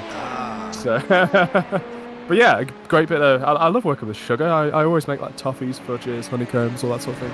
Nice. Actually, I feel like a pizza. I had to drive down to pizza too as well. Oh, that was my lunch today. Well, I mean, it's too far for me to walk, and the problem is too, my golf cart's not working. car's in the city, and my bicycle tire blew up, and I can't get one here. So, jeez, golf carts are road legal down there? In the city that I'm in, smaller city, most people have them. James Ellis is asking what happened to 17. Was it our driver? The other driver? Are you referring to? Was it Charlie? No, Charlie's 71. Car 17 is in the pits. I'm 17. That's 777 with damage. Hang on a minute. Anybody can get me a name of that driver? I can take a look for you. Yeah. Car 17, Florent Lice. Florent, yeah, in the pit lane as well. Not sure. Got a bit of right rear damage. Do you see it in the event? Can you search through the events at all, or not? Because that's going to be a lot to scroll through. You know what? I'm not connected to you right now, so I'll just reverse the reverse the session and let you know. Yeah, that would be good, because that was a battle that we were battling with. Now Benny's obviously right back down there in the pit lane. Florent was in the pit lane as well too, I believe, before Benny had that accident. So they've also suffered a bit of time. There's no driver in that car, and they've been sat there for a while. Yeah, isn't that's the same? That's the same car that got the penalties, right? No, 7 and 33 got the penalties. 33, where are they now? Oh, they left a long time ago. 33 is Pascal. He won it again, like even after the 12 minutes of. Yeah, wow, they really were. It's Pascal at the moment, but it's really difficult for me. Why is it having problems trying to choose all these different cameras? Because it's all over the place. Actually, I can't choose anybody once it updates. There's Charlie. I can't see Florent having any issues here. They were in the car. It seems they did one lap and came back in again. Oh, yeah. What? That's strange. They went off track. Let me take a closer look. Let's do a chasing camera to see this. There we go. So they hit the curb, went off track, held the brakes in, didn't collide with anyone, and just teleported back to pit. Oh, I wonder if they had previous damage that they chose not to fix and then figured it's undrivable. Are you controlling me or something? I can't select every time. You need to change your connection mode back to broadcast. It's on broadcast. And then change maybe change the room name just in case that's glitched out. Okay, that could be the problem. Let's have a look.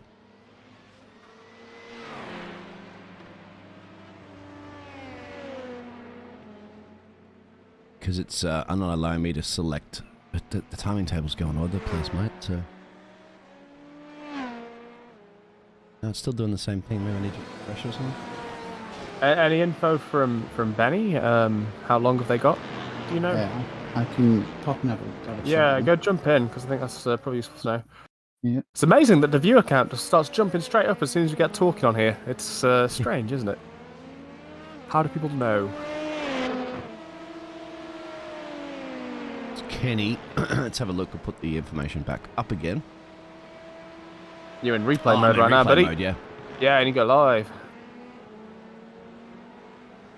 So I believe it's Pascal, isn't it? That's probably leading the class, if I'm not mistaken. This 33 car. No, it's Joshua Cosney at the minute. Okay, I see Josh. Let's have a look at where Josh. Yeah, so Benny's pit time was a 9:33 there. So it's not the worst ever thing from such a serious head-on crash. You know, if that's a real crash, then probably would be. Have they come back out? Yeah, they've come out. That would have been that would have been a written-off car if it was real. No way that was fixable in real life. And he's back up to P4 already. So lovely. Oh, he saved it. Yeah. Oh, good save, my dude. Good save. So, from that crash, Benny got 8 minutes of repairs. That's not bad. That's not bad considering that was a pretty nasty head-on, yeah. Yeah, that was a huge crash for... He's now had a speedy penalty for my racing. Speeding in the pits? Yeah, he thought he had the pit limiter on. He didn't. Yeah, so is that a drive-through or what? How do you save that one? Yeah, it's a stop and hold, I think. He's having issues at the minute as well. He just did another off track. Well, the guy behind. Well, yeah, okay. The guy behind it is out. He's got out of the car. There's no one there, so he's under no threat from anybody behind for the moment. So he might as well just go straight in, do it, come back out, and try and pile drive it into the next guy, who is currently at 2 minute 54 up the road. Seems he's struggling with the cold tyres now, though, and obviously with the cooler track temperature, it's harder to heat up those tyres. Track now, track's at 21 degrees. Yeah. That's nice and cold. It is nice and cold, but as soon as your tyres are up to temperature, that'll be beautiful. But getting your tyres to temperature is going to be a bit more difficult. Yeah, let me see if I can pull up the track information as well, too. I don't actually see it here. Track weather. Here it is. Yeah, sorry, all the track maps on, so let's just turn it off for a second. So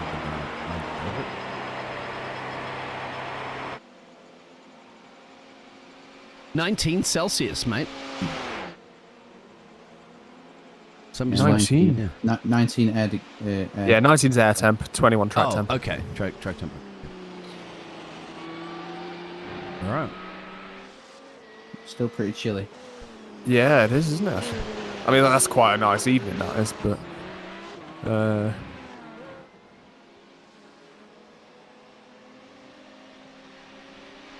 The track map's pretty hard to show its positions at the moment, but they're all kerfuffled up so much to actually make it very difficult to see who's where and what.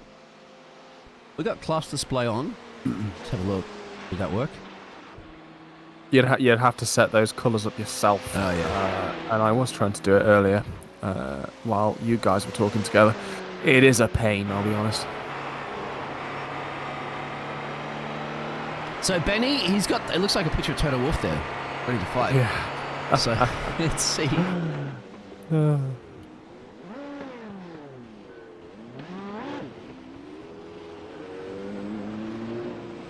Yeah, remember, I'm going to send you that camera pack too, so that you have that when you take over the stream later.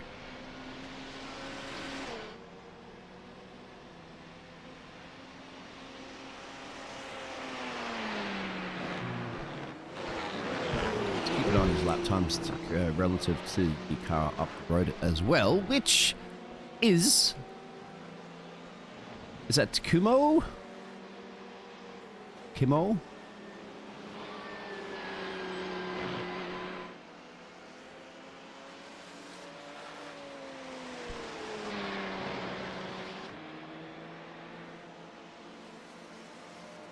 Who's in the pit as well? Yeah, I was trying to find the driver in the timing board. So we have still quite a lot of drivers in this race, don't we? How many overall? It's very hard to see. Looking at the teams that have finished, there's 2 teams that have generally just left. More than that, I think, isn't there? So there's 2 teams that have taken an early L. There's 2 teams with meatballs. Benny's got the black flag, and Car 32's got a black and white flag. Oh, black and white flag. That's qualification. No, black and white is a warning. Basically, the next time you screw up, you'll get a black flag. Well, they've had one driver in for 5 laps, and he's not set a lap time. That was many, many laps ago. Strange. But, yeah.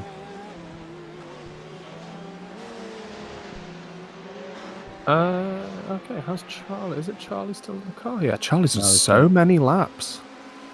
He has, he's done the most, I think. Yeah, just got to make sure you hit your fair usage thing. Yeah, I think we will.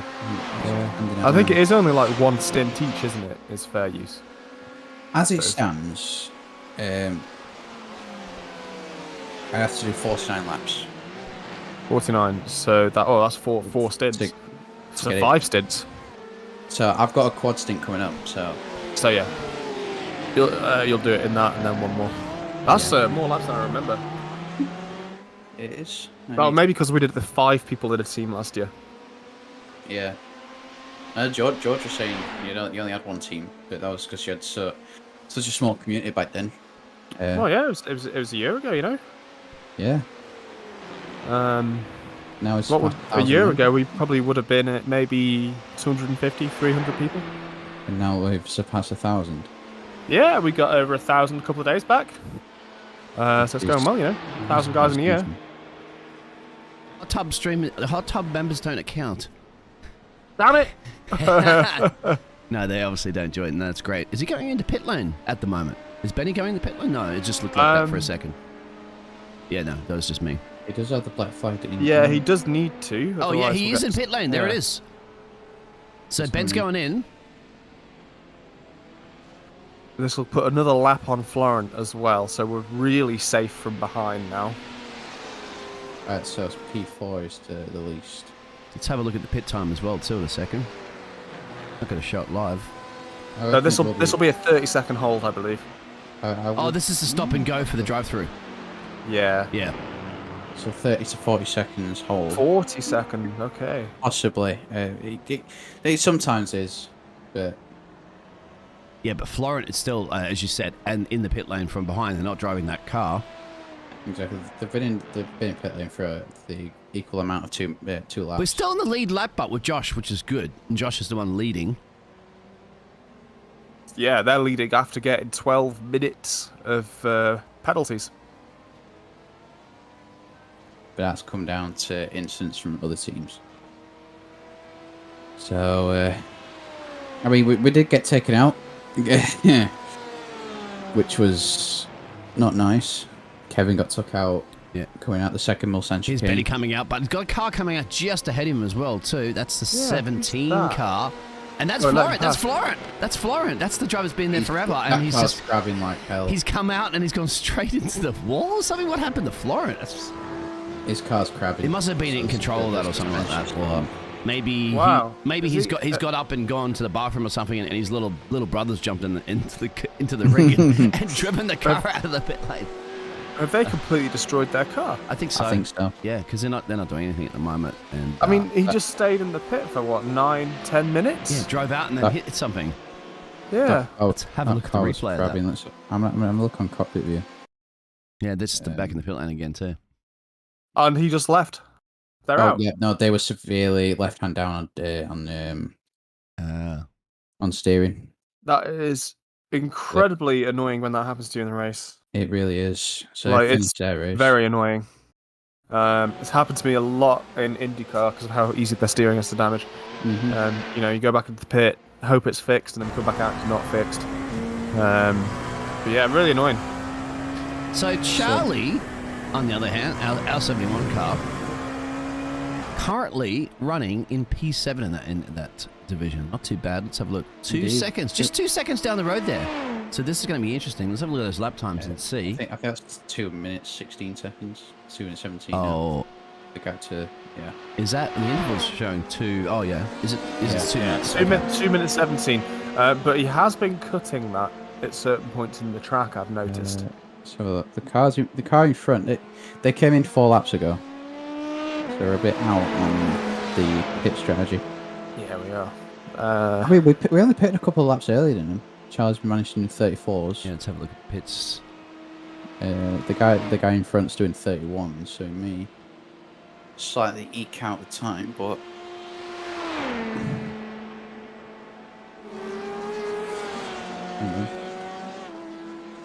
where's the 222 car gone? He seems to have disappeared. Yeah, Khaled's the one up the road, and keep an eye on the 7th and 6th, the last laps. So we're on lap 145. It did look like Khaled, if that's the way he's pronouncing his name. It looks like he took 3 seconds off our man, Mr. Charlie, there. I think he's taking time off the car in front of him. I think all the intervals are showing the gaps of the car in front. Yeah, they are. Okay, so Charlie took 3 seconds, 3.6 off him on lap 145. Yeah, he has been doing really well each lap against Khaled. Like when I first came back, what was it, 15 minutes ago? He was probably nearly 4 minutes back. Yeah, but they've obviously made their pit stop, and it's cost them a minute. in itself.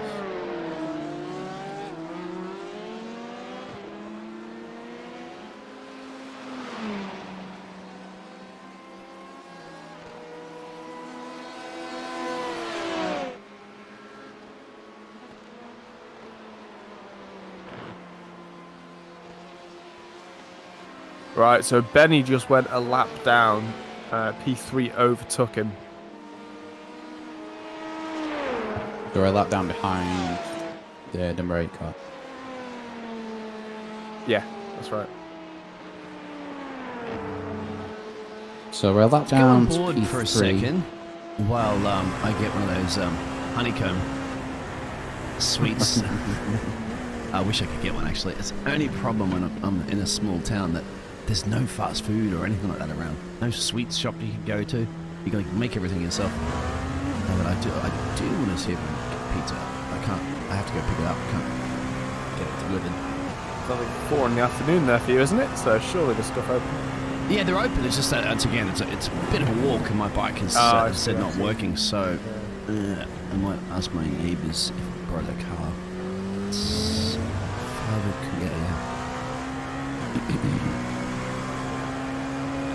So you can see steering wheel there. It's a nice flashy. It's almost like that Ford Cosworth steering wheel in Formula 1 that you'd have for those styles. And just adjusting, by the way, to kind of let noobs out there like me. What sort of setups, adjustments and stuff like that are you doing as you're driving? Are you adjusting brake balances and things like that? Are you tweaking the car? Yeah, I think that's the main one, really. Just to try and, obviously as the tyres wear down, just try and keep the balance, the car stable when you're braking. You don't want it to snap out on your end. But I think that's probably the only one. That's the only one I do, really. But there could be some other things that Charlie does. I know said he wanted some things adjusting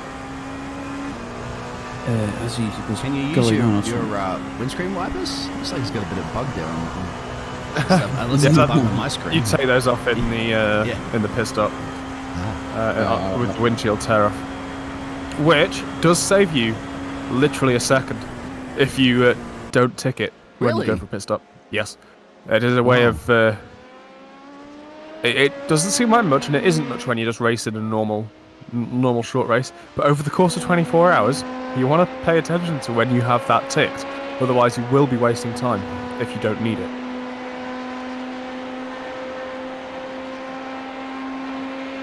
So Charlie, it's P7 on lap 139 was when they took pit stops, and that's interesting. Everybody practically took it around the same time. If you look at the leader there, 140 on lap 140 for Roger.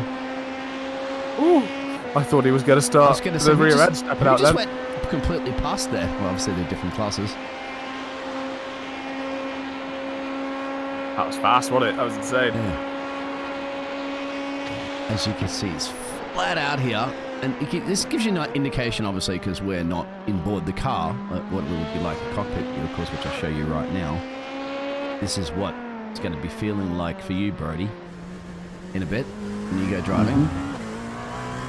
So make sure you get the little dice and hang it there in the mid. You can't see the rear vision monitor, but you'll be able to see that, of course, but we can't see that from a spectator. Not in the P2 you can't. The LMP2 doesn't actually have one. Oh, what's the little screen there then in the middle? It's not. It must be one in real life, but iRacing doesn't have that model in this. A few of the GT3 cars do, and I haven't actually looked on board the LMP1s to see if they do. So that might be interesting to check out what the LMP1 cockpit is like. It's very compact, I know that. It's tiny. I know it's on the wrong side of the road. Who should I look at for the LMP1? Racing. I can go look at Benny if you want. Benny, yeah, let's find Benny, our other driver. Yeah, you can see where the windscreen wiper comes up when you jump in. He's got a little black box with a number above. His numbers, his gear that he's in. And I assume that black box is what would be the rear view camera. Oh, yeah, it's above. Yeah, where the 6 is on the top right. Yeah. So, yeah, does you put any like, put some Star Wars movies on or something like that? I don't know what we'd be watching.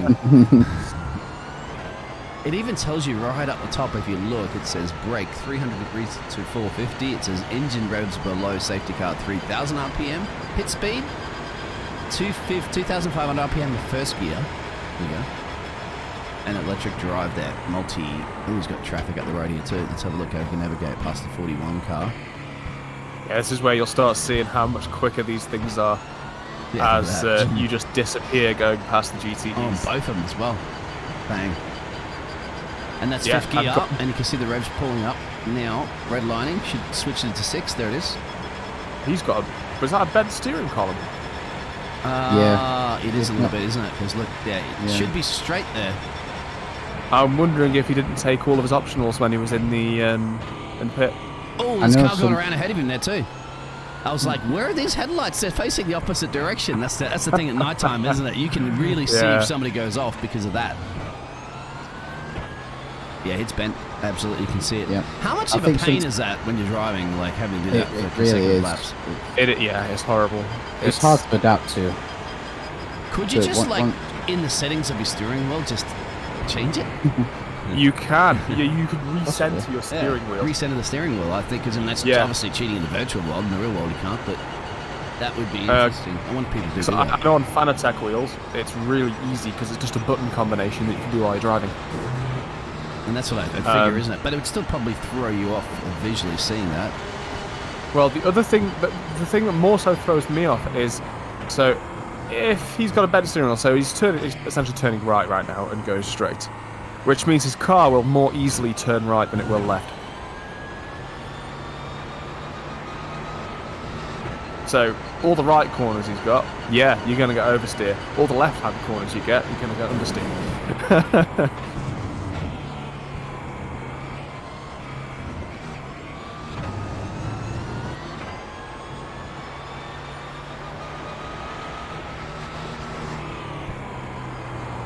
I know sometimes as well, the sim, it'll give you so many options. You take them all, and your steering just basically comes out unfixable.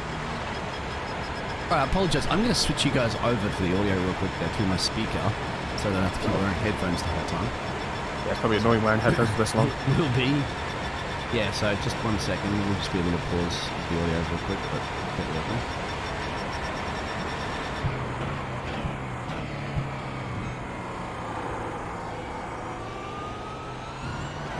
And in a second, if you guys can give us a test, should be good to go.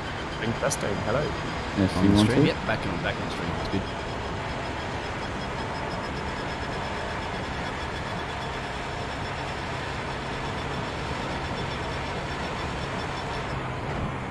You can hear the like the supercharger kind of thing on, isn't it? Kicking up, winding up the turbocharger. Yeah, it's beautiful. These cars are beautiful, and they, other than F1, they're the sort of the next pinnacle of motorsport. I think, in some ways, I think they're better than F1 in certain ways in terms of being the top end of motorsport because they have a lot less restrictions. Oh, he's gone round. Turning right, he went round. That's probably that oversteer hitting him. But as we know, he's safe from behind for the moment. He doesn't have to stress out. I don't think he's hit the barrier, so that's good. No, he didn't. He didn't hit anything. Mulsanne's always a tricky corner, though. Yeah, it is. It's a bizarre one. You saw. Let's have a look at the replay again. Unfortunately, about boy Benny, and just see let's say from the blimp or the chopper, and have a look, or exactly where he just went around. I don't know if it's going to show that one. Chase cam, I guess. This is the snap that you're talking about. You can see he's getting ready for the corner. Has he gone too deep? No. There it is. Yeah, just a tiny little bit on the power out of the corner too early. Yeah. Which is actually pretty hard in these cars sometimes. I mean, saying that, I've never driven the LMP1, I've driven the LMP2, and the traction control usually helps you not do that.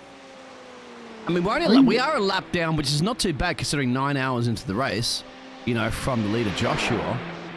And Joshua's, no, actually, Genome's gone in. I'm looking at something else. It looked like Joshua's gone in, but he hasn't.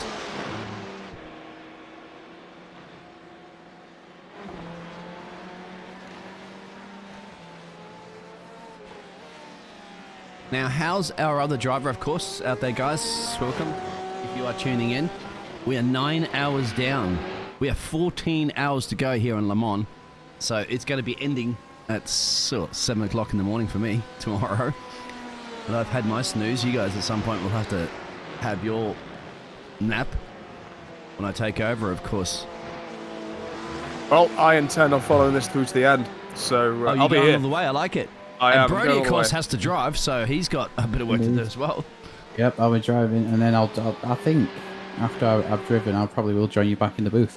Excellent. Have you got more driving to do after tonight? Let's have a look. Have a look at the schedule. So my last stint should end at 8:30 UK time. Okay. Yeah. I mean, if you're not too tired, then yeah, come join. Absolutely, come and obviously anybody else in any store racing, you're welcome to come join us in the chat. Yeah, make it a bit of a party like we did for the end of Launch Life. That'd be amazing. Yeah. And Achieved Ian in the chat is asking, what cars do we have? So currently we've got the LMP1, which we are watching now, I believe. I was just about to find the other driver as well, too, so we can pull that up and show you. And we have also got... Has he changed yet? No, we've got Charlie Lord as well, who is in the LMP2. Yep, there's Charlie there. And the classes, of course, well, Charlie is running 7th in that class. And where are we at the moment in the other class there, too? With 4th with Benny. 4th with Benny. There you go. We were much higher up. I had a couple of issues. In fact, we were in P1 at one point in the LMP1. So Charlie's going in. Pitted. Lars, yes. Yep. So Charlie will be going on to his last fuel stint now. And then I believe Mikkel's going to take over. Yep, I've never actually even spoken to Mikkel or seen him drive. So it'll be interesting to analyse how he drives a bit differently than the other guys. He's a really nice guy. Trust me. I know he's big on ACC and actual endurance racing on there, which obviously all the enduro guys are a fan of. So it'll be interesting to see. Well, he was doing some practice laps just a while ago, and he's hitting 229s, I think, in a test session. Yeah. Well, I know it's like put the chat. I did a 331. I think I can get better than this. I'm like, dude, 331 is absolutely fine. And he was like, still want to get faster. It's So hopefully it'll be okay. Yeah, you can see the car's not up on the jack, so it's not tyres. You can see the 76 car took some tyres, so it's fuel. Can he get out ahead of that 76? If it's just tyres, if it's just fuel and no tyres, then maybe. Possibly, yeah. I mean, this was the 76 car should let him through anyway because he is a lap down. He should be blue flagged, right? Yeah, he will be blue flagged. But with the rules in endurance racing, the person behind has to facilitate. Has to make the move safe. The person in front just has to keep to the line. And that's John. And remember, there was a strain, I think, in that car earlier as well, too, at the start of the race. Remember, we were battling with that the Swede livery car at the start of the race. I remember. Yeah, we were. Yeah. And Achieved Ian again, saying, just curious, what manufacturers are the ASR cars? The LMP1 is the Audi R18, and the LMP2 is the Dallara P919, I believe. Oh yeah, Ian, I believe you still have access to the chat, and here's the overtake. So you can come and join us in VC if you're not busy, mate. I remember you came in last time for the Nuremberg event. But thank you very much for tuning in, of course, mate.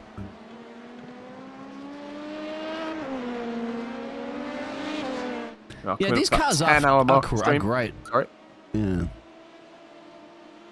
So, any reason why some of the lights on the top there have the different colours? Like this red for obviously our driver of Charlie, and then you got the yellow on the just above. That's a really good question that I don't actually know the answer to. Just taking a guess, I'd say it's just an easy way of identifying which car's which. Yeah, I wonder if it's part of a livery choice. I wonder if you can change them in the livery. Is that kind of like in the Formula One, how you've got the different one for the different drivers? One colour for each. I would assume it's more personal than that, because if you've ever looked at the GT3 endurance stuff, some of the cars are completely covered in neon lights. Yeah. You know, the Lamborghinis, they have their windows outlined, the doors outlined. They look beautiful at night. Yeah, why don't you put like one of those little lights up that show on the ASR on the fin, like they do on planes, obviously in the tail. on the tail fin of a plane, like you just a little bit of just a little tiny like little LED light. It doesn't cost that much. It's about $3. I can install it for you if you want. Done. Pretty good at electronics. and then have it there and illuminate it, and then kind of show off to people seeing it at night. Of course, this is very difficult. But he's got, the driver that he did overtake, which was the 76 car behind, is still keeping with him in pace, obviously. But he's got we got Nicholson up the road, and that's Paul Nicholson, the 26 car, and that is what, 4 minutes up the road. Yeah. So let's have a look at see what sort of times that Charlie can get in there and try to eat away at that. And let's have a look. Paul did box on lap 150, so yes. Charlie on 149. If I'm not mistaken, or is that? Am I just making sure that pit lap? Yes, that was pit lap. That is pit lap, yes. Now that DRS on the steering wheel, some of these cars, but you don't have the DRS, of course, activation. Do you have any push to passes or any of those sort of gizmos in these cars? Well, the only thing that is similar is in the LMP1 they've got the boost. Yeah, I think that's the only thing. So there's no obviously no push to pass like there is in IndyCar or DRS, like in Formula 1. I think the wings on these cars are manufactured to be as streamlined as they can be to get the maximum straight line speed. Well, it was incredibly interesting. I'm going to go to Benny and see if it shows you any of the push to pass. Now we have it says push to pass here, but yeah, it's not going to show up, obviously. That's saying it was incredibly interesting to see the new Porsche hypercar. I think it was Porsche. That they actually designed to not use a rear wing. I think a couple of manufacturers have gone that way in terms of the hypercar class.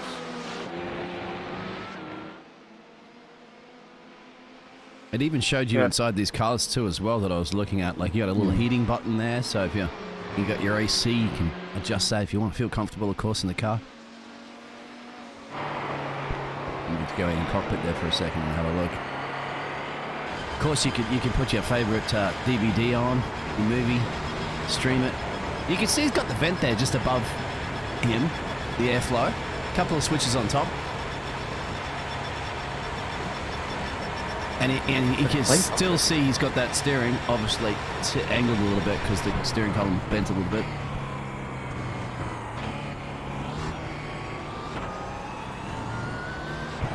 But if I'm not mistaken, did he lose 13 seconds to the driver up the road there on that last lap? I wasn't paying attention to the times that closely, so not too sure. It's on the screen at the bottom. No, the driver in front lost 13 seconds to Benny. Oh, the driver in front did. Okay, that's great. And then 42 seconds lap before. That could have been a pit stop, actually. Yeah, the way it's showing it is Benny Feeder's times and then the gap to the car in front. What he's doing relative to that. So he must have just pitted. Makes sense. And Benny's still pulling out some pretty good lap times, considering everything that's happened. Yeah, I'm looking at pit lap right now. So the driver ahead, yes, 163. Actually, well, Lars is in the pit lane now. So that depends on how long Lars is in the pit for. You can see it up on the screen there. So it's showing. Lars didn't hit that long ago either. Yeah. It's showing out as out, coming out of the pit lane. I see car 7. He's out of the car. They may have had a crash. Yeah, I was thinking, like... 42 seconds and then 13, that's not a typical outlap. So... I'm going to check the rewind there and just take a gander at them. Because you are very correct, that is not... Yeah, I'm trying to have a look through the highlights as well to see if I can see anything. That's 61. I can't use the middle scroll, so it's very difficult. So 61 the pit. They did drive back to the pits, so they didn't screw up enough to teleport. What's he done? Oh. Oh, there it is. Oh, wow. How is it? On race time, it's about 9 hours 20. Oh, okay. I mean, it's really hard to scroll through this. It doesn't allow me to scroll. 9 hours 20. Okay, so it was an LMP. Oh, that's bad. Yeah, an LMP2 Was that spun Lars, out in right? front of him. Lars?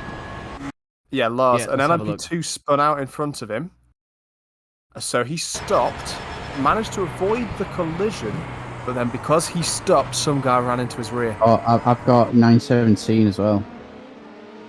He lost it behind a GT.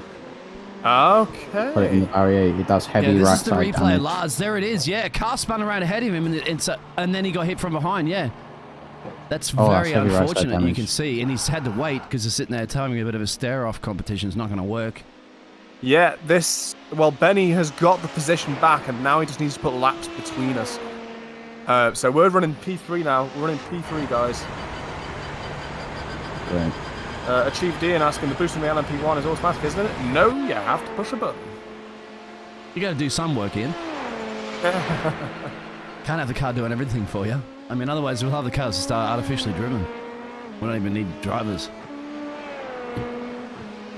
I could sit up here with remote control, and I could remotely control what me driving the car.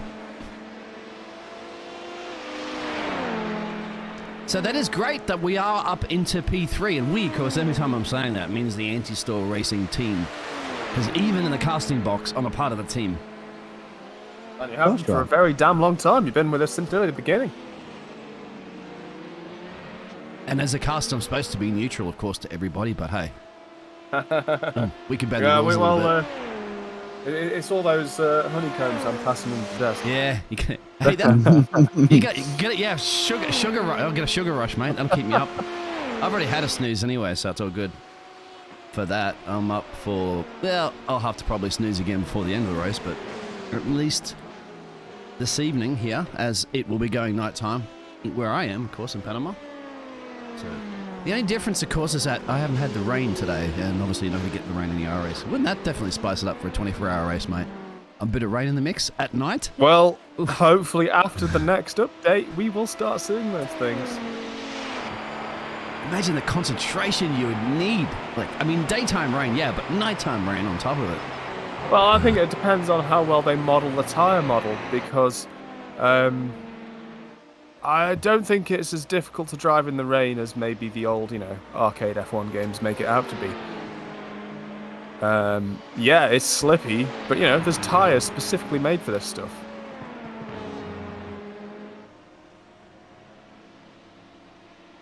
You're driving your road car out, during the day, and it starts chucking it down with rain. You don't feel like you're gonna just lose it everywhere. I'd assume that the tyres are made to survive all sorts of weather conditions. So, like, I ride a motorbike, and I still feel like I'm not gonna slide anywhere when it starts thundering down. Exactly. Really? Yeah. When you got to ease the brakes, of course. But you got anti-lock on the motorbike? Nope. Or no? Nope, not at all. So you got to really ease it, don't you? I guess you apply a little bit of front brake as well as obviously a little strong on the rear brake. Yeah, so you use less front brake when it's riding on a bike, and you also preload your brakes as well. So you do a gentle squeeze, like real gentle squeeze first, and because the bike leans forward when you brake, it depresses the tyre, meaning you've got more of a contact patch on the floor. Using that bigger contact patch, you can then increase the braking. Uh-huh. It's interesting. I remember I've come off a moped a little bit, like a couple of times, when the rears slipped out on me, but that's because a taxi just pulled out in front of me and I hit the brakes panicking and it just, I kind of jumped off the moped, but that's low traffic speed, not speed you'd be doing on like a highway or something. That's on. Yeah, I mean, I've come off twice for, was it rears? Yeah, rear tyre on both of them, and it was just from hitting gravel. Oh. Gravel around the corner, slid the rear tyre out, and yeah. I was just going to say, you're probably in one of the most vulnerable positions in the UK to like weather storms. Interesting, down Cornwall. Well, Cornwall has one of the biggest biking route in the UK because it's generally hot and sunny over the summer. Yeah, it is. Yeah. And statistically, it's also one of the safer places to ride because we have the better quality of roads. Because all the tourism we have forces the council to make the roads better. Where, you know, I wouldn't want to ride my bike up north from where I come from because the roads have potholes all over them. In Sheffield, they are absolutely terrible. I wasn't far away from where I was because I was in Stoke. Oh, that's not too bad. Yeah. The potholes. Reminds me The of potholes, Australia, mate. Now, I feel for the guy that's in the crane. And by the way, this is a great camera angle that we have. You can actually see the anti-store racing on the fin.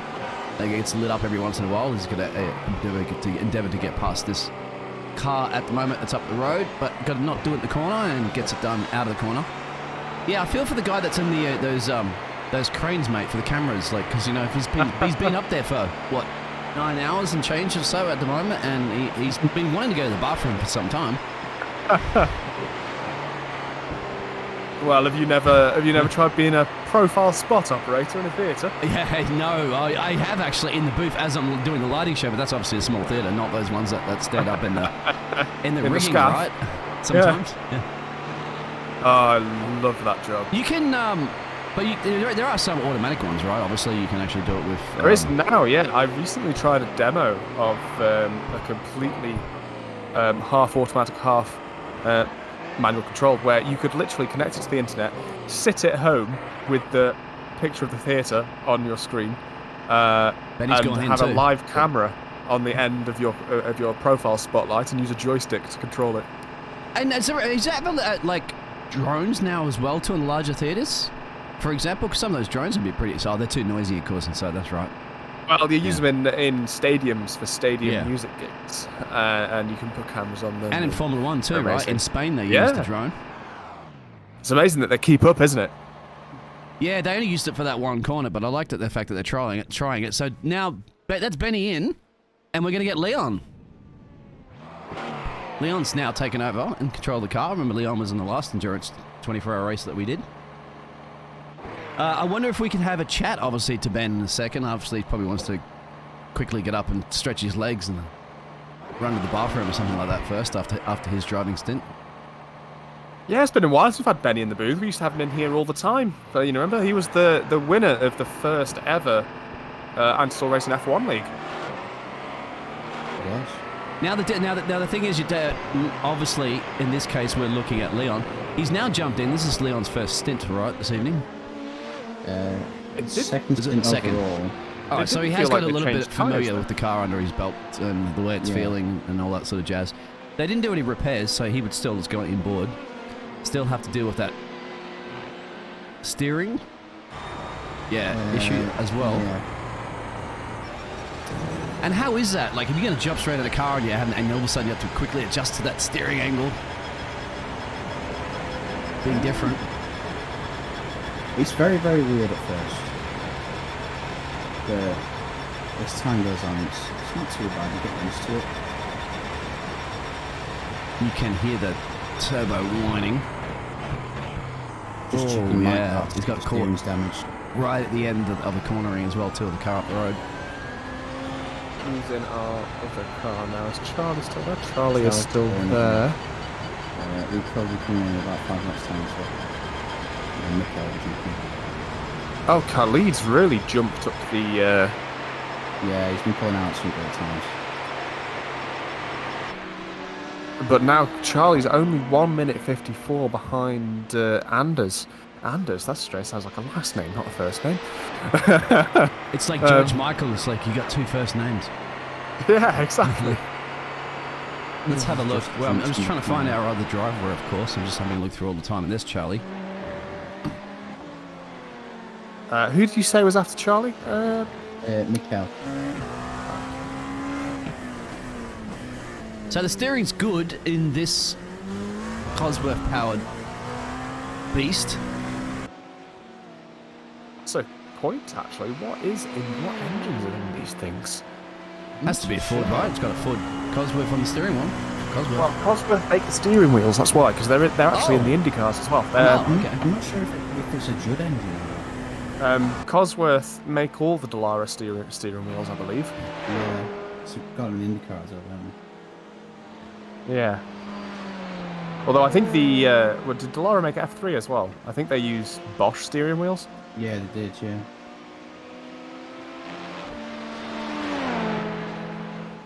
I got a bit of trivia for you guys that I found out the other. Ooh, it looked like it was on a demo into the pit lane there for a second, but didn't do it. It's that the car that's behind him is actually quicker. Look at this. Do you have to let him through or not? It's one Lamborghini on steroids, I'm telling you.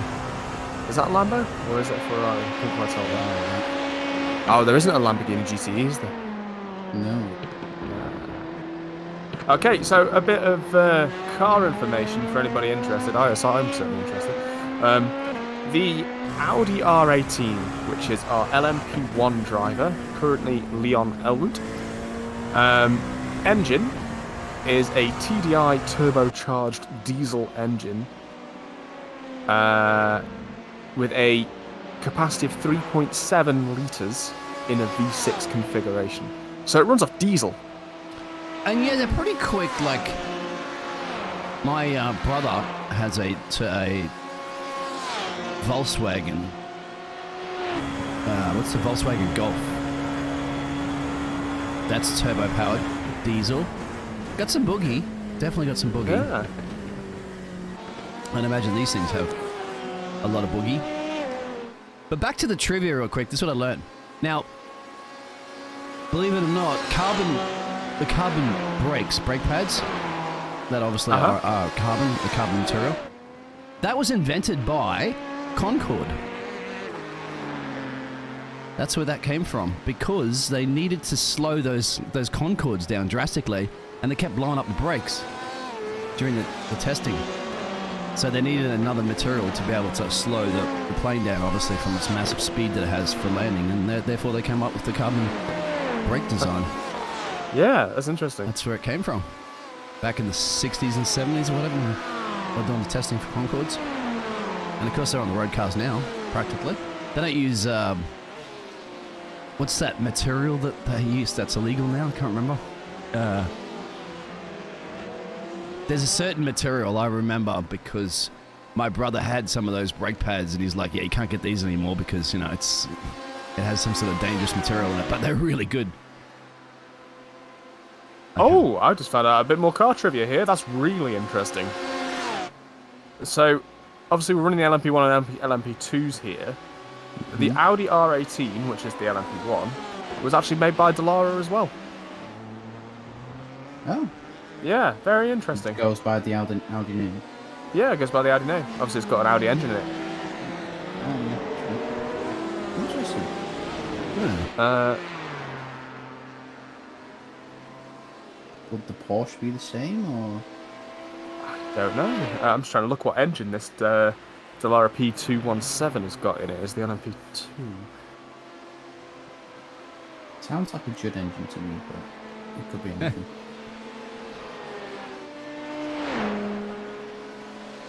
Oh, okay, yeah, that's a big engine. You're lucky they're not rotaries like the Mazdas, because rotaries are loud, as you can imagine. Having to listen to all those rotaries. So the engine is a Gibson GK428, 4.2 litre V8. 4.2 litre V8. Wow. Yeah, that's huge. Loads of torque. Then again, it's not geared for torque at all. If you've noticed these cars pulling out of first gear, they barely move. But the back end always steps out. I find it really difficult to step out the back end in first gear on the LMP2s. Like off the line, it just feels like it just sticks straight away. I just saw one of our sponsors on the side of the car there as well, and I can't see why the logo's not coming up at the moment too for our sponsor. That usually appears. There it is. M Garage. That must come on automatically. Majors, yeah. These are the guys that are hosting the race. Yeah, that's on the side of the car as well, but you can't see it. Yes, Until the light comes on there. Absolutely fantastic guys, fantastic setup shop, and they host this race for us every year. Absolutely brilliant. Yeah, so they are affiliates. Feel free to head over to their store and buy any of their setups. The link to that is in our description, so feel free to click that. And a link that isn't in our description yet, which I should probably add at some point. We have very, very recently become affiliated with a Bruzy as well. And what is that? Have we? Sounds interesting. What do they do? That is a sim racing clothing and some Maybe gear as well. Yeah, so basically next time I want to get myself some more sim racing gloves, I'm going to get them from there. Click the link when I put a link in there. You can put the link now. You got 24 hours. Oh, very good point. I think you can edit it on the fly. Shouldn't really be a Could problem. put it on for the next stream. Absolutely. Yeah, get it ready for the next stream, of course. So we got about 10 or so, 9-10 people watching. G'day, g'day, and ask questions, of course, like you did before. Ian, anybody else? Got plenty of time to chat. You can pick our brains. Ian asks, Concorde is in the fastest commercial plane ever. Yes. Yep, and they're trying to do it again. Obviously, the supersonic flights. The only problem is that you remember one of the biggest complaints was just the noise. The noise. You've got to reach the sonic boom. Obviously, once you reach the speed of sound, like you've got to do it outside of any areas. That's why they only limited the flights. Remember too, they only did like New York to London, London to Paris, Paris to New York, I think as well. That was about it. You can't really fly over land too often because that noise is, it just really upsets people. So you can only really do ocean flights with it. If they do, it would be like New York to London and stuff like that. And maybe Sydney to LA would be quite good. That probably get that done in about 5 hours, I'd say. Possibly. It was about 3, I think, from New York to London. So, yep, a bit longer, obviously, across the Pacific. But only big problem too, as well, is those airports. I'm not sure in the middle of the Pacific, if you happen to make an emergency landing, I don't think they're going to be able to cater for a Concorde or a supersonic flight.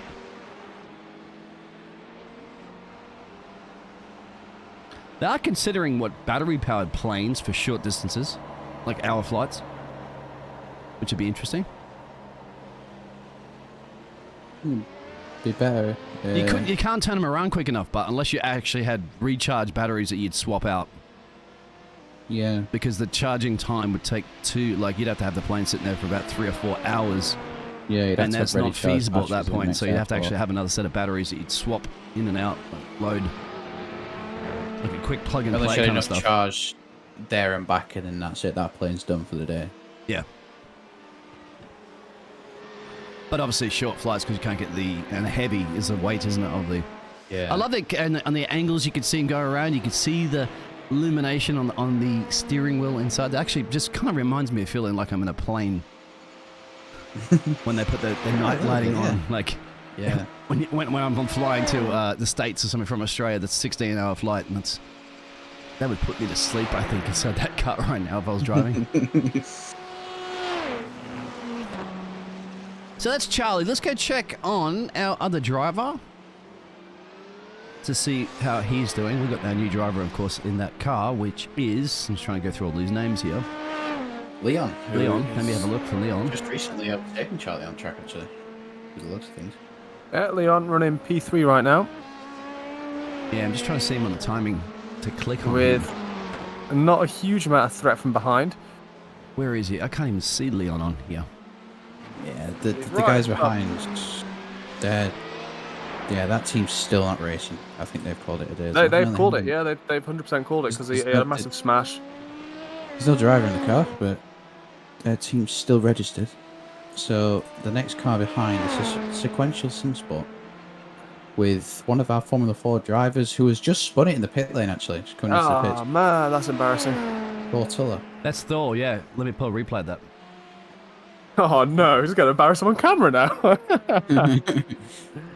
Make the mistake, you pay the price. Oh, God. Is that our new commentator's motto? Yeah, here he is. This is the replay of... Well, this is Thor having a bit of an incident before. Let's have a look. Yeah, that's spinning the pit lane as you mentioned, right? Let's have a look. There it is. Yep, it's pinched the brake as he's trying to slow the car down. And let's have a look. Darren has had a bit of a moment here as well. I just noticed that the That's car Darren 52. John Stone. That's that 13 car. He looks like an Australian too. Let's have a look. Wait. Oh, car's gone off ahead of him there. And he's just had to slow right down. Oh, that's a pit lane entrance as well. So, well, that was the car that spun in the pit lane entrance. There it is. And he was just behind him. Now I'm getting my head around what's going on. I'm still trying to see our other driver here. I can't see him on the timing tables to pull him up, of course. Where is he? Car number 64.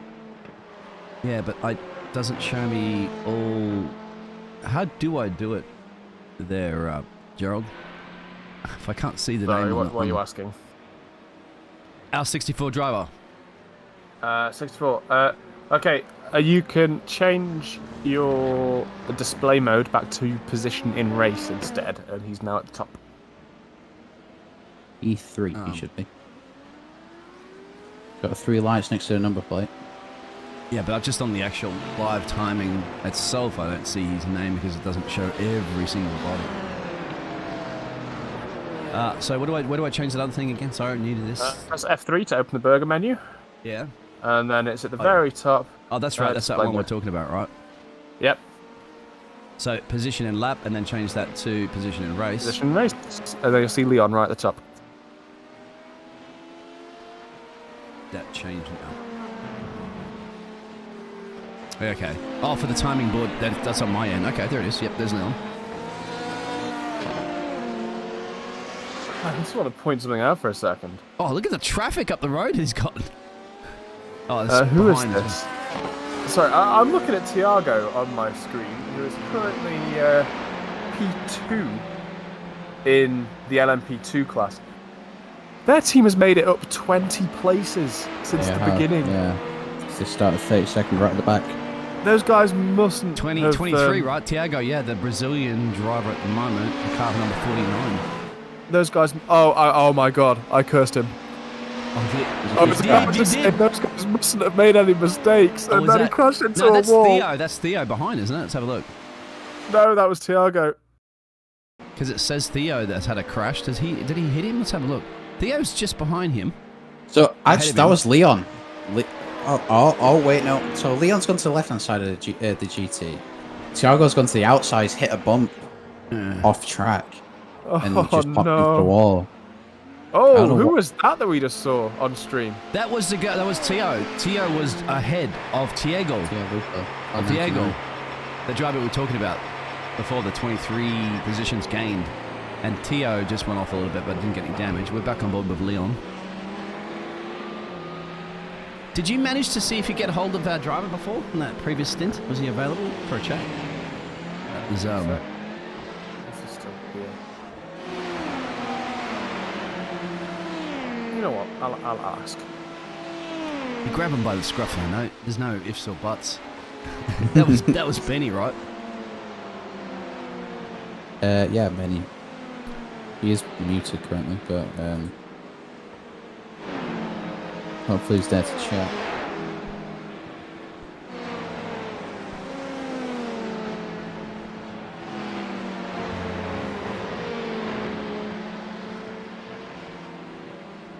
Does the Ferris wheel move?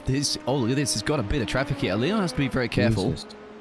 Because look at this kerfuffle. This is tight. Yeah, he pulled out that so much. Yeah. Oh, the car's gone off ahead of him. Behind him, actually, just there.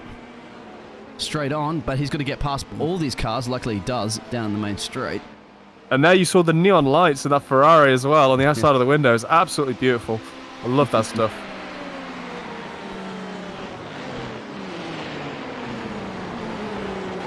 So that's good for our driver, of course, of Leon to get past all that. That's one of the biggest problems, obviously, isn't this in 24-hour races with the different classes, is navigating that traffic and still trying to keep that consistent pace. Yeah. Especially at night time. You know, you can barely see. You can only see the the taillights before you can get close enough. Seeing a couple other crashes here. Let's Paul Nicholson. Let's have a look where Paul is. That's in this class running 14. Let's see what happened to him. I'll be right back with you. Yep. This is on board with Paul. And that's down the very long straight. This is approaching, can't remember which corner it is. As he's twitched, the rear end. Too deep on the brakes. Kept it out of the fence. And should be back up. There's a driver in front who we're chasing down, actually. Oh, really? Yeah, just looked on a timing sheet. 3 legs, 4 wheels racing. Car 26. Is the next car for position for us.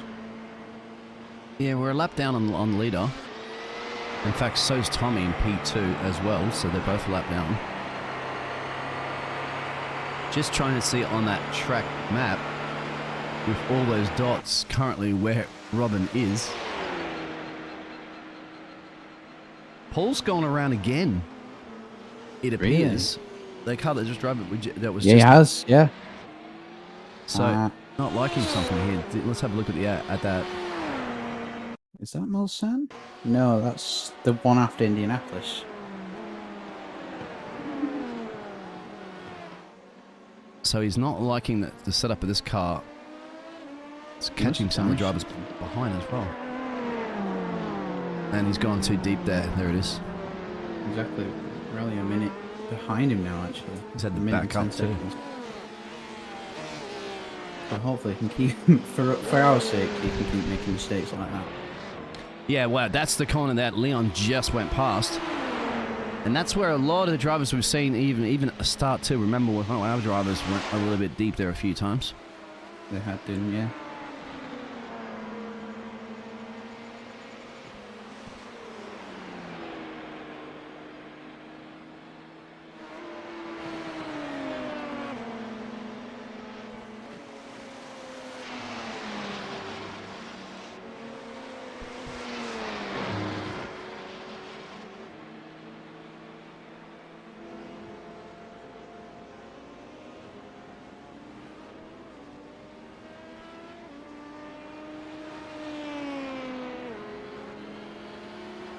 Just watching Paul for a little bit as well, he's not really helping himself with the lines he's taking into some of these corners. He seems to be a bit nervous.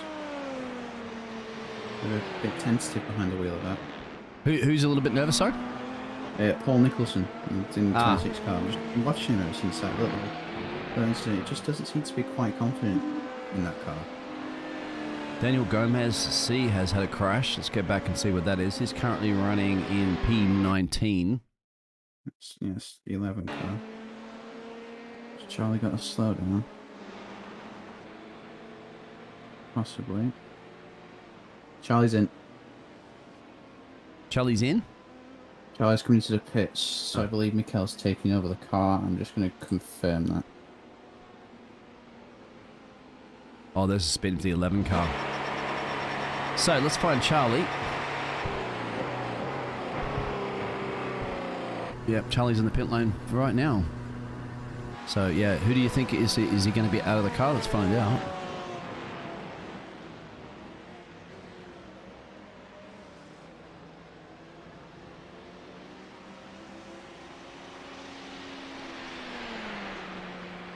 Yep, it's Mikel going in now.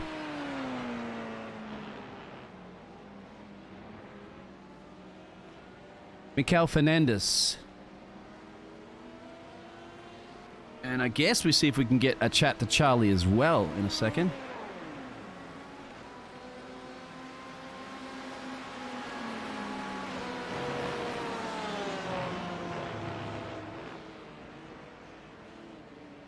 So is this tyres? No, it doesn't appear to be tyres. Looking like just taking on the fuel there.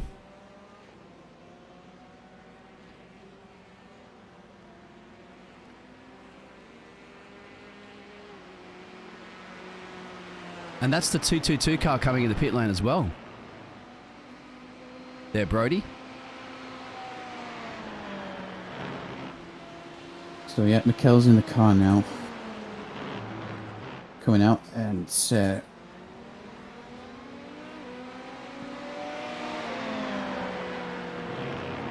So Mikel's P7, the 222 car's in the pit lane, but we're lapped down. Will we be able to gain on them? That'll be interesting. That's Adam Scott, as you can see, in the pits. And Adam, he's still in there. He's changing tyres. He's up on the jacks currently. And we're currently, as you can see, running 7th as Mikel's coming out of the pit lane. And he's got a bit of traffic up the road, but if we can clear this car. Oh yeah, Adam Scott's coming out of the pit lane exit now, so we're not going to get that position yet. No, but where's Mikel? Mikel just onto Mulsanne now. 222.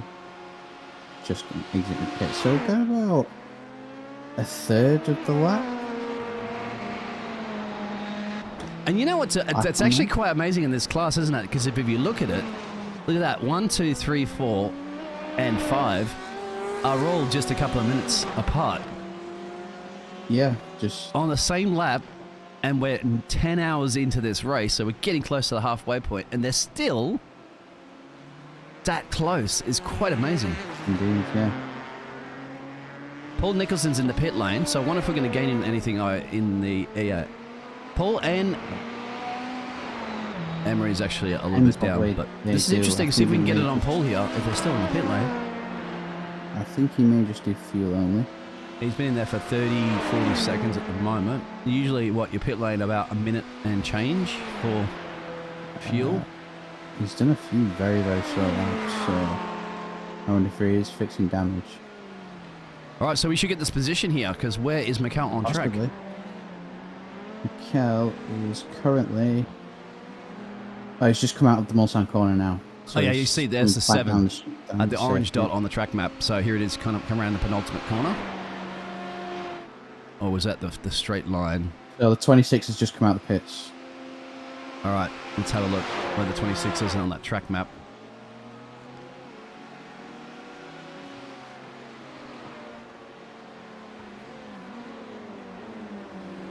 Oh, but Mikel got caught by this car going through the corner here as well. A little bit.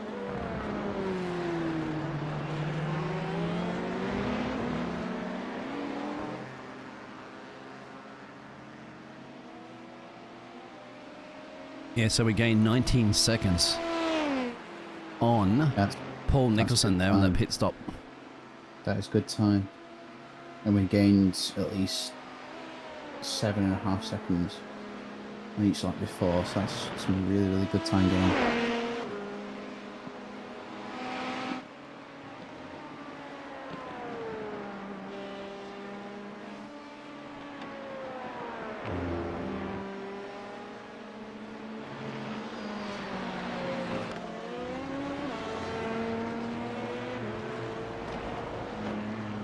Yeah, I want to see, at the moment, I want it till Gerald comes back, but I think on this track map, because it's really just confusing, I'm going to see if I think I can just select the cars that we should really only bother with at this point.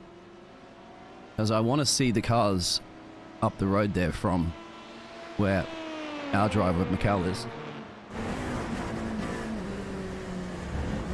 And so our driver number, let me put it in here for a filter and see if this is going to work.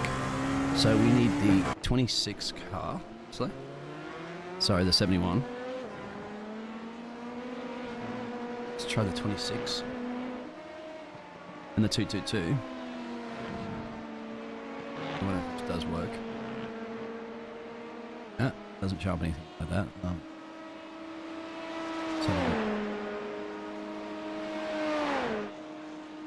Enter driver's first few letters and names, initials, car, numbers, relative position only to these drivers in the track map. Yeah, I'll wait for... Apologies, my dudes, I'm back. Yeah, you're back. I'm just messing around with the track map right now. I have a question for you, because there is the driver filter, and I was just wondering if there's a way that we can if I can just show our 71 car, 26 to 222. I was putting the car numbers in, but it doesn't seem to do anything. Let me look myself. Have you messed with that? Because it'd be interesting, because there's too much on screen to kind of get an idea where they are on the... Yeah, no, I totally agree with you. And if we can pull it up in that class, then obviously we can keep an eye on it. As I'm just really interested to see how far away he is. Because we gained a bit of time there on Paul, because they had a pit stop. You can. I'd say, why don't you filter it by class, and then we can just see the only ones that are in class. Okay. No, Let me clear this so it goes back. I mean, the car in front is about 1:09 ahead. The car behind's also 1:05 behind. Hang on, let me just... So I can't actually see... Yeah, okay, so we're 71. We're coming on the track map there. There's the 26 car. That's Paul up the road. So about half a lap into this. He's about to start another lap there. I see that across the line now for the 26 car, and there we are, the 71.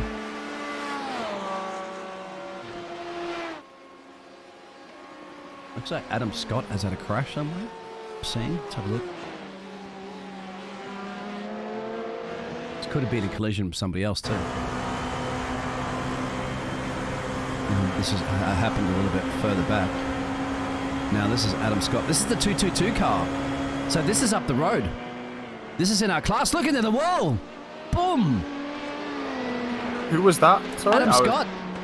Oh my god. Yeah. That's the car that's the 222 car that's in the road. So that's going to be a lot of damage, and that's a place gained now for us. Damage, I'd imagine. That was a pretty hard knock. Let's have a look at his steering. Okay. Oh, okay. He's got heavy front damage, so he's losing a lot of time in the straight line. Steering's not too bad, with the looks of things. Oh yeah, actually you're right. We'll go back to live. So now I think if he's going to have to go into the pit lane, maybe we'll see. We got because he's Mikel. having to lift off really bad to get through Indianapolis. So that's definitely very unfortunate for them, but fortunate for us. Indeed, It was a pretty hard knock. We might be able to get the position back here. Oh, there he is. I couldn't find our other guy then. There we go. I'm just gonna leave this on this Le Mans camera for now, and we'll leave it on Mikel. I'm just gonna walk to the shop. It's only gonna take me 10 minutes. Well, I was going to suggest that we could probably do a changeover if you wanted to. If you want to do a changeover, yeah. Yeah, because we've basically got another hour and a half on the clock before we have to. Oh, we've got someone to join us. Who's with us? It's me. Thought I'd drop in for 5 minutes. Oh, hello, George. Yeah, hey, George. Just thought I'd pop by. How was your race control experience? It's fine. We've just done the safety car in split one. Manually done. What happened Amazing. there? Close to safety car. It was pretty good actually. Went surprisingly smoothly, which is always nice. What was the incident like to cause it? It wasn't. They are randomly generated throughout the race. Oh, right. Oh, nice. That spices things up a little bit. Randomly generated accidents? Random generated full course yellows, so they just... Well, I guess you could use that as an excuse, like, to mimic real life when weather would come out or something like that, you know? Like, rather than crashes. So Adam's into the pit lane real quick to keep you an update because Mikel is... really let's have a look. through the Porsche curves. This is that accident before, so they're going to get some repairs done, perhaps.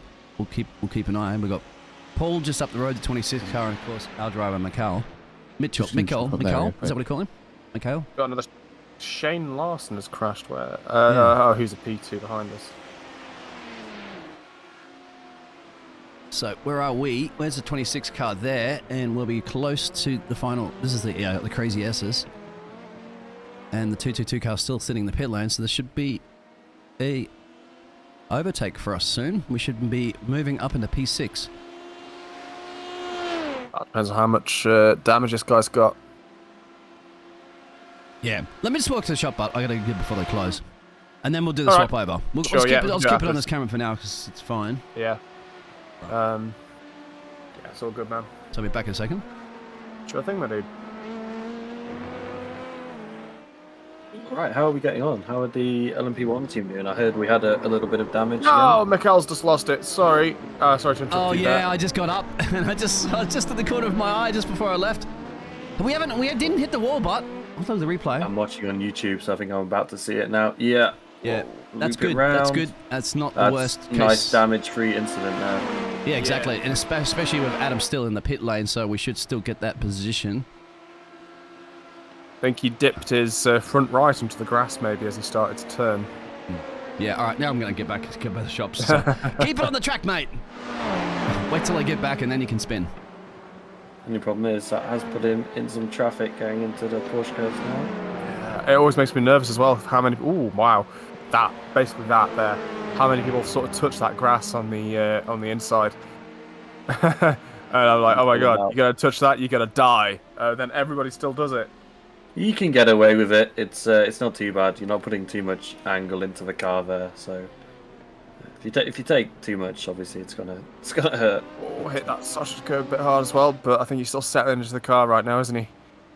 I'm watching about 30 seconds behind, so I'll see it shortly. Yeah, that's quite a big hit, but you'll be alright on that. It's any more than that and you risk damaging the car. So floor damage not as bad as it used to be in iRacing, but as said earlier, you can still experience an oil leak which will lead to a blown up engine. There you go, I just started streaming to you so you can see live. There we go. Archie asking if the Porsche curves are flat out. They are not flat out in the LMP2. They're a little bit more flat in the LMP1, but I think there's still a little bit of a lift in there to get it through. You know what car they are flat out in? In the W12, aren't they? The Mazda. Oh, are they? Yeah, I took a Mazda race yesterday. They're completely flat until that final lamppost. They're completely flat in the Formula 1 car. Yeah, well, yeah. Absolutely flat, which is just incredible. I imagine if they were trimmed out for downforce levels that were illegal in the Formula 1 regulations, just to benefit on the straights, it might not be completely flat. Say, might as well take the wings off for these straights. Yeah. Well, Peugeot have done it, haven't they? So yeah. We were talking about that earlier, actually. It's fascinating bit of theory. Well, it's quite clever. They have downforce tokens, essentially, in the Orange Championship now for the hypercars, so they've just chosen to use their downforce tokens somewhere else. I think we might have had this discussion a couple of streams ago. The advantage of, I guess, having the more stereotypical rear wing is it's very easy to adjust. Yes. How much downforce you've got, very easy to sort of tune it, whereas with the, I guess, methodology that they've gone with, you should, in theory, still get the same amount of downforce. Where Mickle. It becomes difficult is how easy that downforce is to get.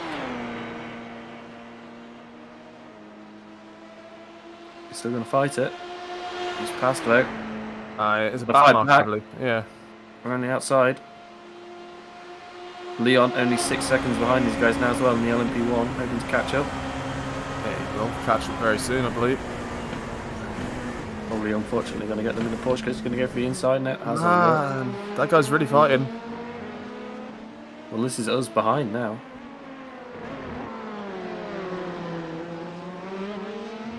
Car in front, obviously, a couple of laps up on us, but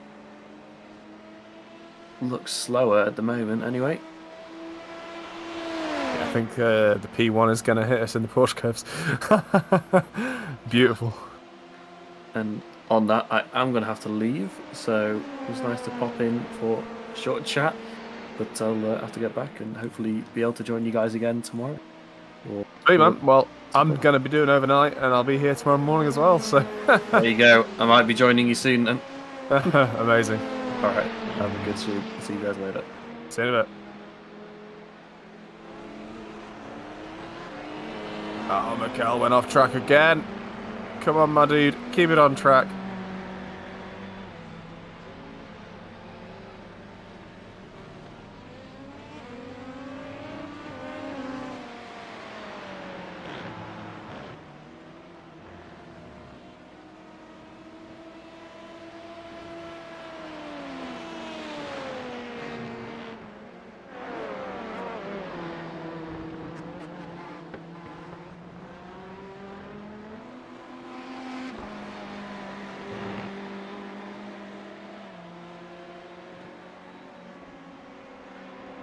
Hello, is Brody back again?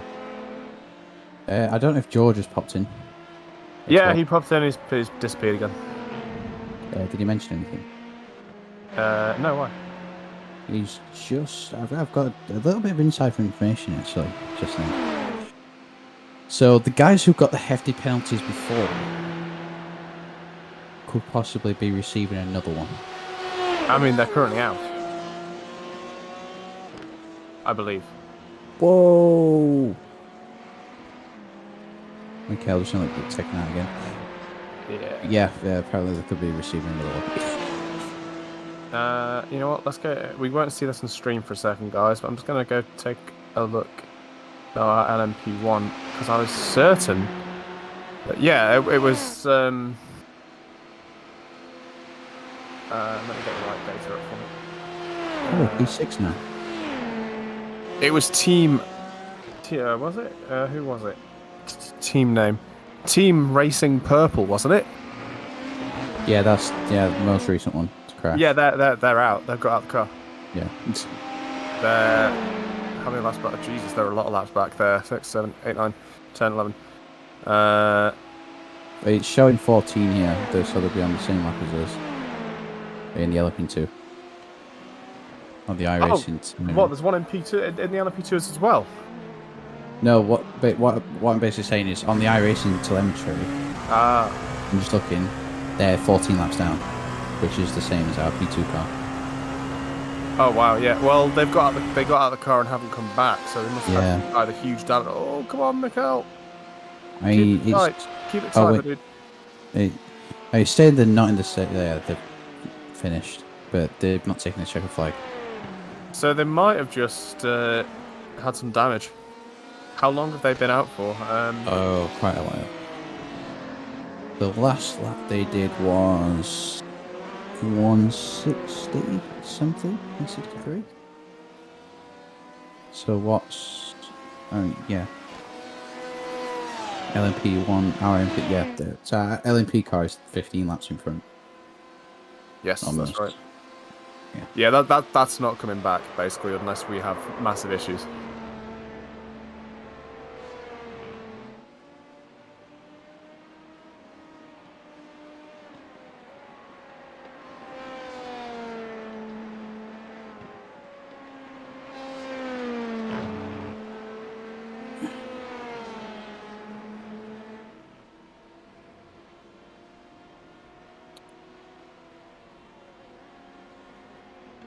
So we will have some pressure from Adam Scott behind Mikhail shortly, I believe.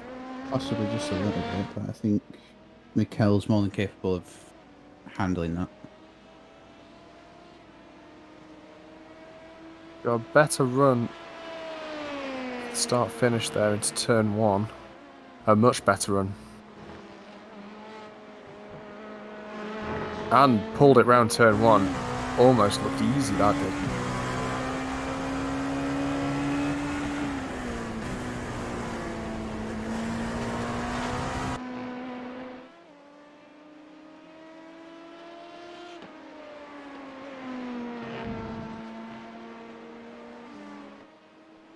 I believe. I'm just trying to calculate this. I could start driving around the midway point of this race. Yeah, I mean, you've got 2 hours until the midway point.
I think I'm gonna head and prepare for my stint now.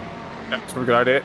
Remember, if you're in session, you can just hit the test drive button and race along with the others, but as a ghost. I can't because I'm registered as a driver. I think that's a shame. Because you're spectating. Yeah. You can do that. Yeah, I'm going to have to restart my PC soon as well, so I might need to get on that when Biggle returns. Because I'm starting to have CPU glitches because it's been on for a week. Oh dear. So I've been on for a week and now I'm pulling streams everywhere.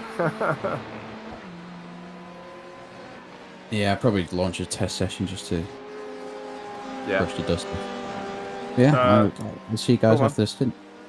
Yeah, good luck, dude. And we'll try and drop in at some point. Yeah.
Okay, and we are back for a little while now. Still waiting for Biggles to return. And for the moment, we do have Benny with us, who was recently driving the LMP1 car. How are you finding it so far out there? Well, it was pretty good. Well, yeah, now with the steering damage, it's pretty tricky out there. I mean, the car itself is pretty good to drive, but yeah, obviously with steering being that weird, some corners, you have to really adapt to it. Yeah, so is it permanent steering damage, or have you got some optionals you could take to get rid of it? It does seem it's permanent. We do not have any optionals for it just going to the pits now.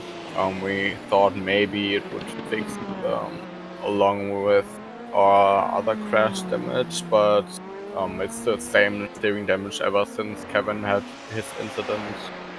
Yeah, okay. Like 2 hours ago. Yeah, that's a shame. That's very unfortunate. Although, at least it doesn't seem like you got much threat from behind anymore. So it is just about like focusing forward now, I guess, for you guys. Yeah, it does seem like it. I mean, we're still. I mean, there's 13 and a half hours to go. So, I mean, we're 7 laps ahead of the guys behind. But yeah, full focus in front and just honestly just drive these 13 and a half hours without a major incident. And I think we actually are still definitely in the fight. Yeah, it's incredible. It's been incredible so far. I've actually watched every single hour of it so far. I've been here from the beginning watching it, and yeah, it's been really fun. So hopefully it carries on that way. Yeah, definitely. I mean, it's definitely a very special event. Sadly, iRacing doesn't hold it themselves anymore. But yeah, I mean, it's definitely like a very, very different vibe to other just endurance races. Yeah, there's almost really an air of seriousness to it, I think. Yeah, definitely. I mean, you can really tell people are taking it seriously. I mean, voice chat. What? Voice chat has died down a lot, but in the beginning, some people complaining about the over the voice chat. And yeah, you can tell people are taking it seriously. And when you see like teams crashing relatively early, like 2 or 3 hours in, and being already 10 laps down, that are still running, you can tell it's not just a random post session, it does actually mean something to the people. Yeah, it's amazing. And yeah, I did hear that conversation right at the beginning. Because obviously I'm not streaming right now. Biggles has got control of the stream, so I get to actually listen in on all of these little things. And yeah, it got a bit heated there at one point, but I do believe that did that car retire in the end? Maybe. I'm not sure. Getting my overlays back up because I've just restarted my PC. You see, because my CPU was dying after being on for a week. So who am I looking at? Okay, we're on Leon right now, going through the final chicane. And he's looking pretty tidy still, Leon is. He's doing a great job at keeping it up there. Still waiting for my interval timers to come through.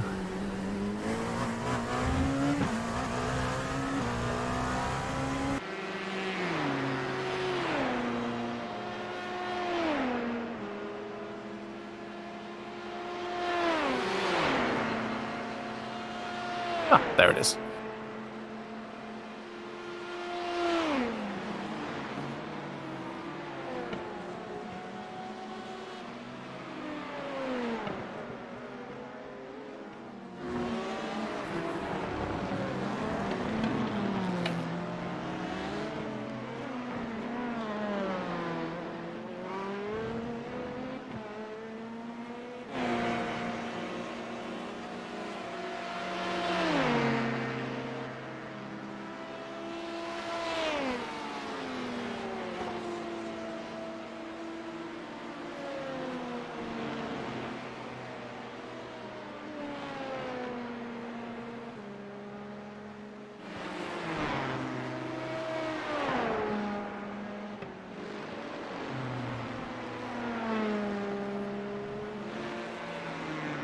slowly reset everything as my PC has just started up again.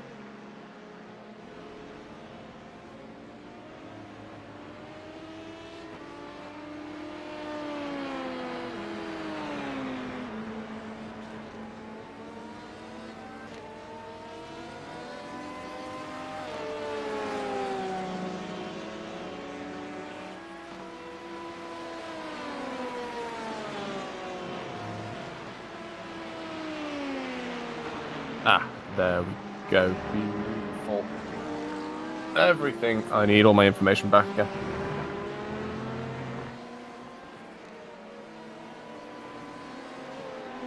So Leon is currently 2 minutes 56 behind Tommy, who's in P2.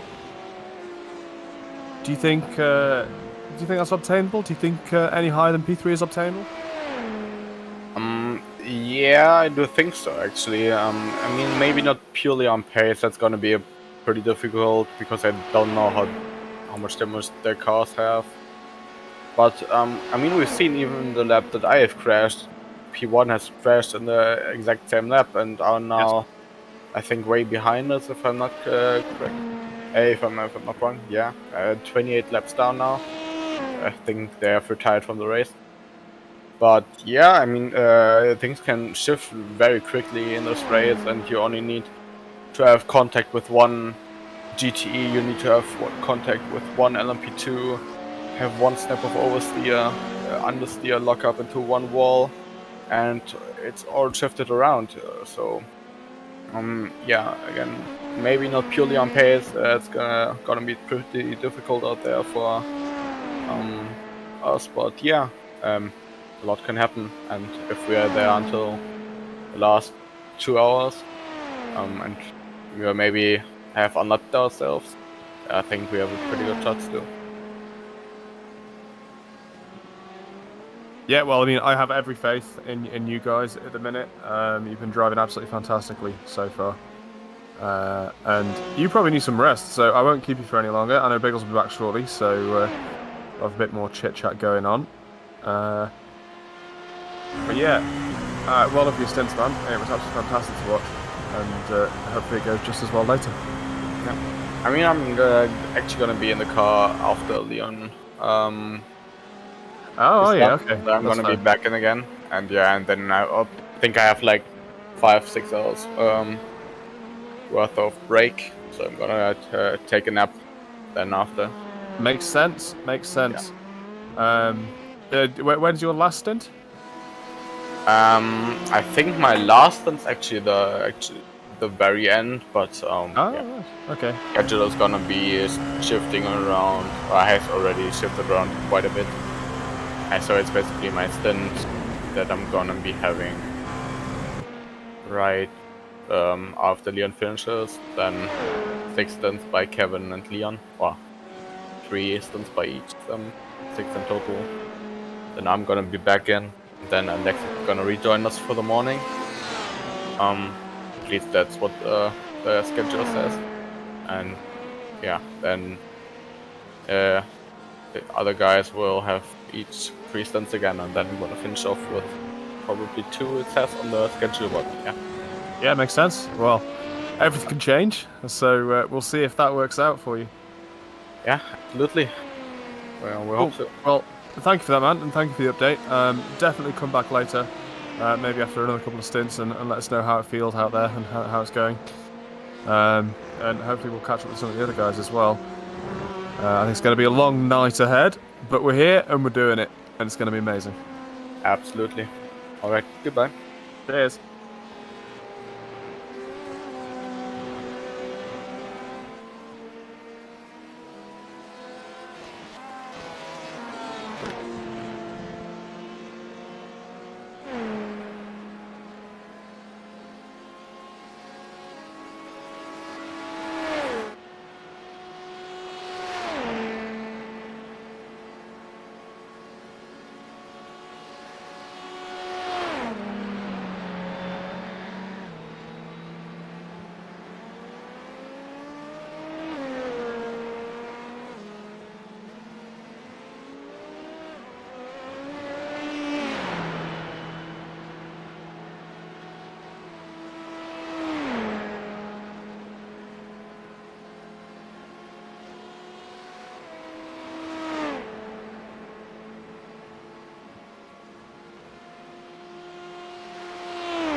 Tones the Grey in the chat there saying you think about looking into majors.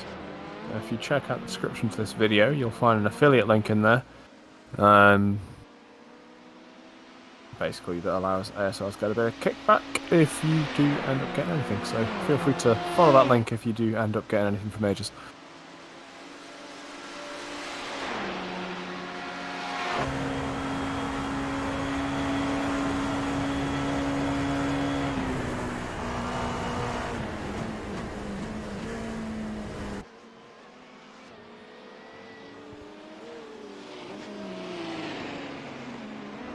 Preparing my own PC to take over the streaming here, which is why it's gone a bit quiet. We'll get a bit more action going on very, very shortly, and hopefully cover the entirety of the night.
Yeah, in the chat, talking about the talent of the teams, yeah, it's pretty mad. It's the second time we've done it now. The first time was last year, so exactly a year ago. All right, I'm back. Oh, hello. Just talking to someone in the chat at a minute. Yeah, so our first one was a year ago now, and it was just when we started as a community. So, you know, not many of you guys around supporting us, and you know, we did averagely.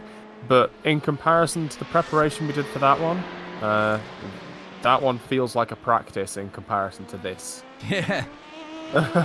So, yeah, sorry, apologies about that, because remember, as I said, the ladies next door were out, and I was going to borrow the car or something, but I ran into them at the shop down the street, and I was like, can we go, do you mind if we go pop and get some pizza? They're like, yeah, sure. So we went and got some pizza that I wanted, so that's why it took a little bit longer. Amazing. Good one. It panned out. I've just been setting up streaming, so we can do the handover very shortly. Oh, yeah? Cool.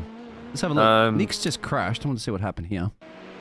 Where was this? This is the Australian driver. We have a few Australian drivers in this event too, mate.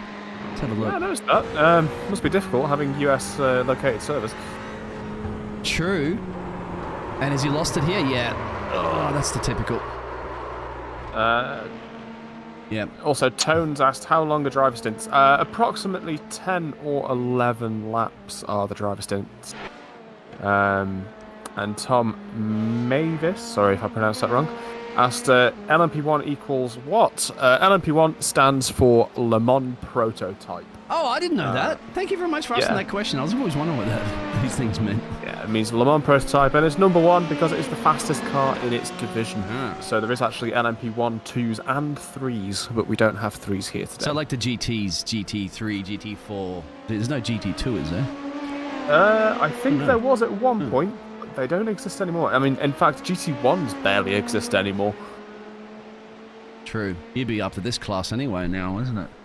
Well, yeah, they'd be pretty much the same as the, well, probably midway between LMP1 and, LMP2 and LMP3. Oh, Leon's got some traffic. Sorry, I just went on board. Leon, I wanted to see how he's doing. Currently, we're running a P3 at the moment with the Leon. 64. Yeah, car. and just before you got back, I had Benny in the chat, just chatting about what's going on. You had who, sorry? Benny. Oh, yeah, Benny. Oh, yeah, to find out what happened from Benny's stint, yeah. So the LMP1 does actually have damage on right now. It has got a twisted steering wheel that isn't fixable. So we are running a race with a slightly damaged car currently. Yeah, I'll show you guys from the cockpit view because we saw that earlier. Yeah, they've got a big... So for the rest of the race, we're about halfway through. They're going to have to basically... What if you're kind of like tilting your head a little bit to the right too, is just trying to keep the car straight? Apparently it's perfectly drivable. Yeah. But there's a few corners you have to adjust to get it right. As I said to you earlier, with a slightly twisted steering wheel, you're going to oversteer in the direction it's twisted towards and understeer in the direction it's twisted against. Have we gained time or lost time at the moment? I was just having a look at that. Is that -9 meaning that we've lost 9 seconds to Leon up the road? Sorry, into Tommy? Second, I'm currently looking at our other driver. Because I'm just trying to have a look at the last lap times. Yeah, we did. Yeah, we did actually quite a bit of time. Actually, Yeah. What happened there? Not entirely sure because I've been paying attention to our other driver. I've been paying attention to Mikel. Yeah. I know he did have a couple of off tracks, a couple of gravel incidents, but nothing serious. He didn't crash it or like spin it at all.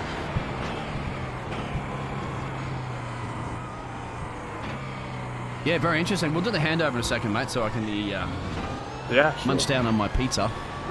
What are we Tones in the chat again saying that you've recently joined the Discord, interested in looking to participate in league racing, want to feel like your skills are par. Yeah, a fantastic place to start that if you're in iRacing is our F3 and F4 leagues, which will be starting up again in a couple of weeks' time. The F4 car especially will teach you a bit about getting around the track. And yeah, the Discord is Anti-Stall Racing. Most of our races streamed in this exact place, so if you ever see that we're running a race, it will likely be on this channel as well.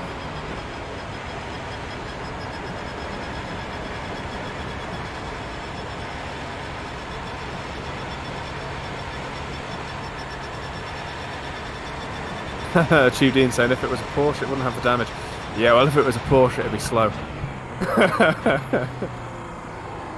So what happened to old boy? Sorry, I'm forgetting his name at the moment. Brody. Brody's getting ready to drive, isn't he? Yeah, Brody went off to prepare. He's in the car after Mikel, which is a little while. He's given himself 2 hours to go prepare, which is good. He's going to have to get into that zone of putting in endless laps around the track. I think he's doing a quadruple stint as well, so he's doing like 40 laps. I do remember he was going to do most of the rest of the nighttime stint, isn't it? Yeah. So that's tough to just endlessly bang out that. I mean, I did a race on here yesterday. I wasn't in any cars like this. I was in a Mazda. I just felt like, you know what, let's give it a shot. I did a 35-minute Mazda race in a Mazda. This is a 5-minute long track, and it was painful by the end of it to keep on doing that.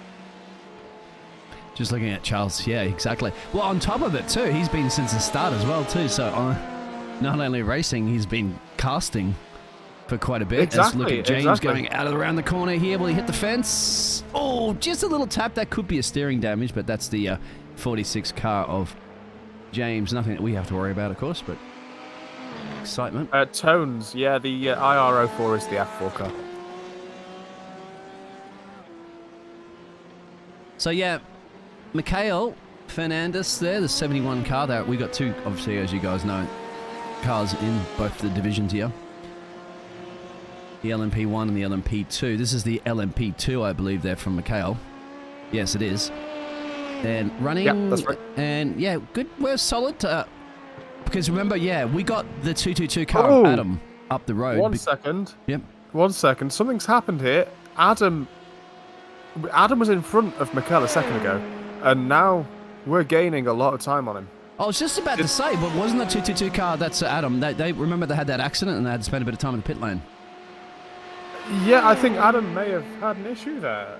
I didn't see that overtake. Let me take a look on here because I've got all my overtakes listed on my telemetry. Lots of crashes in the past couple of laps. Yes. Adam Scott 3.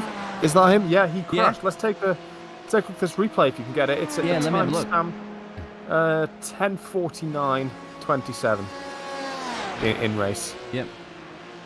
10:49. Once again, I can't scroll the wheel for some reason. Let's go back. Hopefully that's the correct time, because I know that I restarted, so my telemetry is a bit skewed right now as it still loads all the data.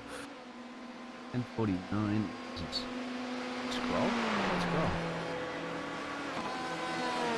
Are you sure you're focused in that window? Yeah, I am. I'm moving it up and down. It says Adam Scott entered the pits at 10:44. He says the last. So he obviously drove it home. Yeah, no. So 10:49, I got it that he crashed. Yeah, here it is. Adam Scott crashed. Let's have a look. Is that traffic up the road here? One There's second. a car I ahead. cannot see for a second. Yeah, he's got it. Unless he's done it himself, but he's got a car up the road. Now, this is the driver that was ahead of... Oh, yeah, he spun it actually on braking going to the corner a lot early too. That's unusual. But we didn't lose the place. We didn't gain the place there, Bob, did we? No. I thought he was already behind us.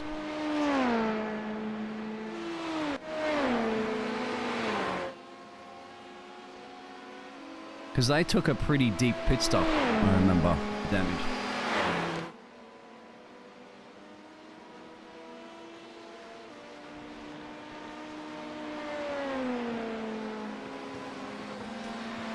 But this is it. Yeah, this is good placement for Mikel. You know, we're going to give the handover to Brody shortly. Probably in about another hour, I'd expect, if everything goes well.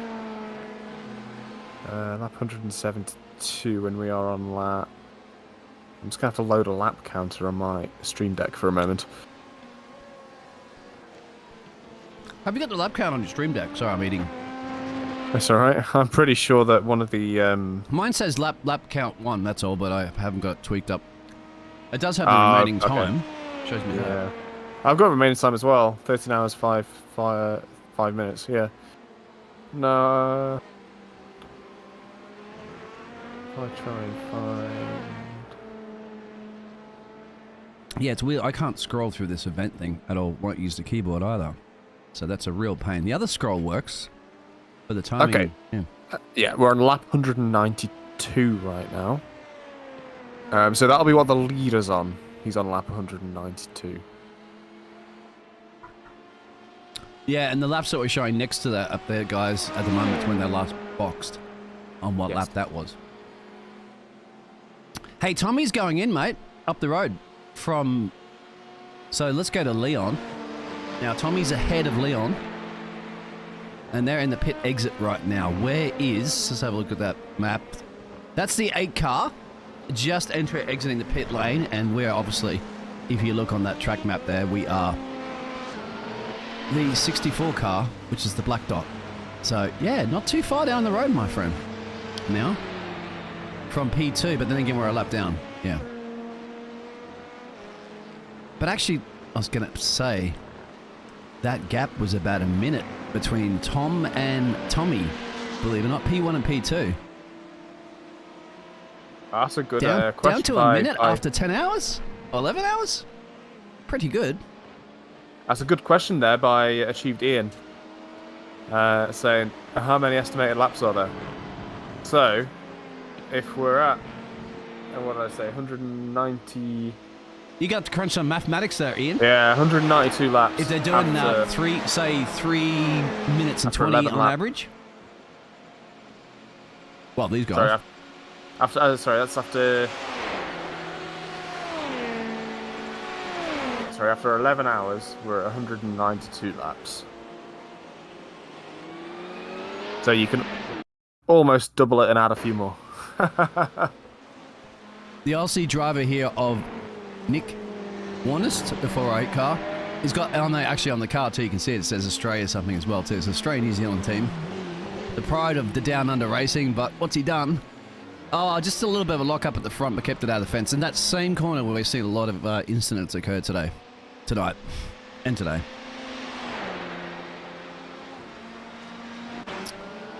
So there we have it. Here's Leon. 450 laps. That sounds sounds about right actually. Yeah, sorry guys. Yeah, that's the last pitting lap. That's why it's a little confusing. I'll turn that off. That's a good point. I think that's really useful to see that last pitted lap because it shows you how much longer until they're going to pit again. Yeah, true. Actually, yeah, I'll keep it up. But just to remind everybody that's looking at it, we need to probably have some sort of graphic up there to show that. Yeah, true. It's useful for Leon anyway because he's on the he's one lap behind the lead lap. Whereas as soon as we go to the LMP2 cars, it's not quite so useful because they're nowhere near the lead lap.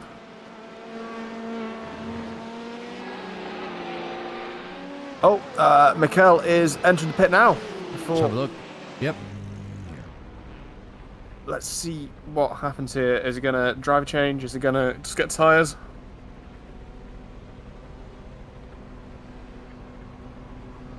Ah, that reminds me, I need to load all my... Does it have a live pit thing? Here it is, pit stop time. Yes, it does. Ah, no, that's something else. It's covering the live battle thing. Tones, you're correct in the bit where you say a cool track is faster. So theoretically, you can put in almost quali lap times in the dark if you're comfortable with the dark, which is the difficult bit. Oh, that's an amazing graphic you got there. What is that? That's the pit stop strategy. It's a little confusing. I'm just trying to figure out what it is. It's... I mean, you got the same one. I've never used that one before, though. Yeah, it's just a little confusing to get that one all figured out. But anyway, we can tell you what the pit stops. So he's coming out of the pit lane right now, and we're still a lap ahead of Ian in NP7, so it should still be same position here.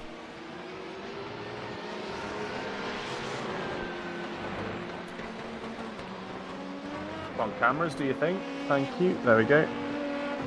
No, it looks like Shane has crashed somewhere as well, too. Let's have a look what happened here. And where is Shane? I don't think it's going to affect us. Shane's actually in P20 at the moment. Let's have a look. And has he spun out of this corner? I think we're a few of the been catching the drivers off. Yeah. Right there, actually. Just coming out of the corner in the dirty air as well, too, of the car up the road. But he reverses back around and starts putting it right direction. Now, here's a question for you as well. There, Gerald. It's... You're getting a lot of that... Oh, I'm just having a look at the moment there of Mikhail there trying to make his way through the traffic. I always get scared when you're in the middle of a couple of cars breaking in the corner. But see, the rubber start, they really get laid down on those chicanes. Does that start to affect, obviously, these drivers and cars in iRacing sim model? Yeah, it starts getting sticky. Starts getting nice and sticky. So, nice worn-in track means you grip up better. And this relates exactly to the question that Ian just asked, which is, how is a cold track better? And it's because it doesn't heat your tyres up as quick. So once your tyres are in the correct window in endurance, you want to keep them there. And a hot track will make them overheat rather than keep them in the right window. And obviously, as we know, overheated tyres get super slippy. And if you want to experience that for yourself, stick yourself a car on, like a NASCAR on an oval, and compare the difference between a hot oval and a cold oval. It's really easy to notice the difference in that one. It reminds me at the moment, actually, to send you that camera package so that you have that too, as well of it. I'm just trying to find some of these angles at the moment as we're looking at the rear view of Mikhail. I do like... There is another one here that I do like. I'm just trying to find it real quick. Apologies, guys, if I'm going through these cameras. That's when you have camera packs, you get obsessed with them. They're amazing. Never seen the driver cam like this. Look at this. So here's Mikhail looking back at him, putting the pressure in, of course. Night time, you can't see the light illuminating on his eyes as much from the steering wheel, at least. And it's got a clear visor on as well. That's cool that iRacing actually modelled that.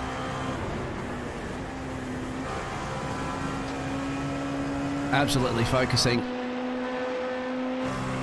There's another camera, and I couldn't find it right now, but there's the one where over the rear.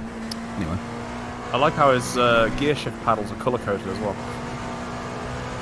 Green to go, red let's to have stop. a look inside they the car were. cockpit. On the back. Oh, you mean on the reverse one, yeah. Yeah. Yeah, it's got traffic up the road anyway. Let's have a look. And behind, he's in a bit of traffic here. He's got to get blinking his lights, trying to get past.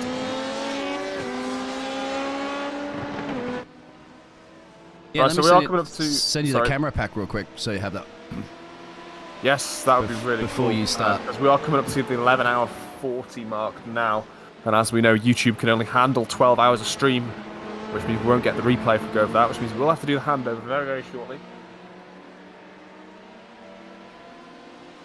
Still pretty amazing, but because that's quite a bit of. I mean, I recorded a race the other day and uploaded to YouTube, and that was an hour and a half race, and that was 9 gig. So you'd imagine how much this would be. Depends on your resolution as well, you know. We're streaming at 1080 60 FPS. Imagine if you went up to 4K. All right, let me do it. maybe next race. They don't have 4K streaming, but do they? On YouTube? Yeah, I'm pretty sure you can set your... Well, we have to do that next race, man. I'll do 4K. Oh, Jesus. You got me started. All right, let me find these files real quick. Yeah, just drop me those and I'll really quickly just add them. Actually, I have one that has everything. I'll just give you that zip file. Yeah, sure. Shouldn't affect. I don't know, you can go through it. I'll have to cherry pick because I've already got my file directory set up properly. That's true. I've already got the car one. I'll just zip this one. I just need the track, that's all. Yep. All right, I'm trying to find it now. All right. Documents.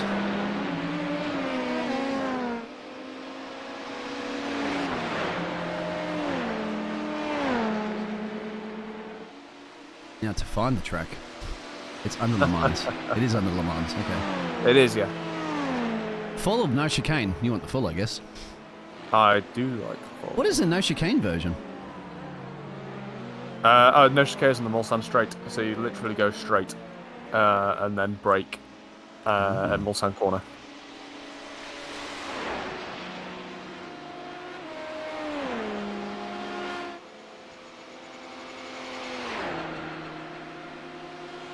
Yep, incoming. Thank you, good sir.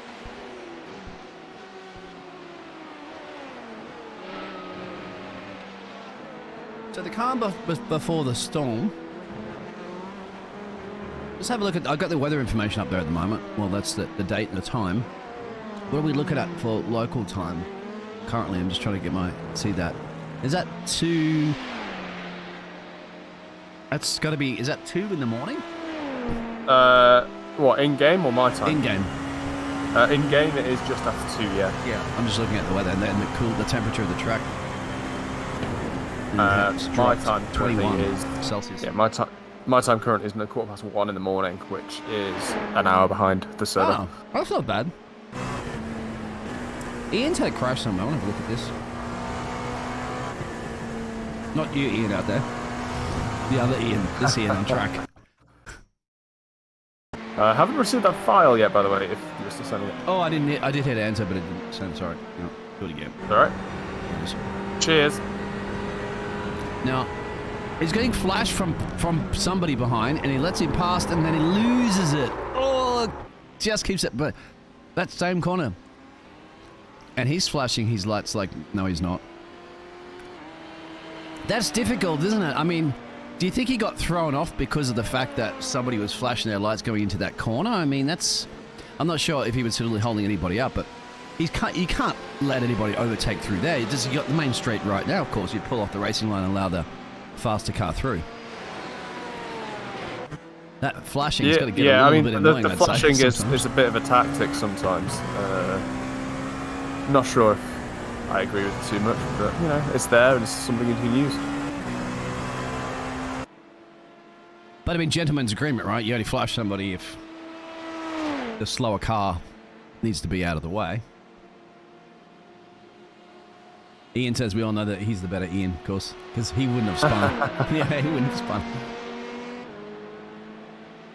Do you reckon? How long do you reckon you could drive for Ian straight in a race like this? Do you reckon you do 4 hours or something like that? And also, that's another question for you too, Tones the Grey. If you do drive in the simulator, I mean, I know it's exhausting driving at night, like on the freeway in a car, and like in Australia when there's not a lot of let's say traffic at night on highways. And a lot of straight roads. It's quite exhausting. I'm enjoying the dynamic. If I get tired, I literally just pull over the side of the road and have a sleep. You don't drive tired. And in the real world. And so especially we have the longest, straightest road on the planet in Western Australia that goes from Perth to Adelaide, and that's just straight through the Nullarbor Plain, and that's just straight. I've had a few friends that have driven it before. I haven't. It's too long. We should probably do this handover because we've got 15 minutes until YouTube tells us off. Yep. So guys, I just end streaming and you just start. Yeah, you end stream. I change the title and we restart. You ready? So guys, we'll be back up online any second. It will literally take us a couple of minutes to do this. So just hang around and we'll be right back.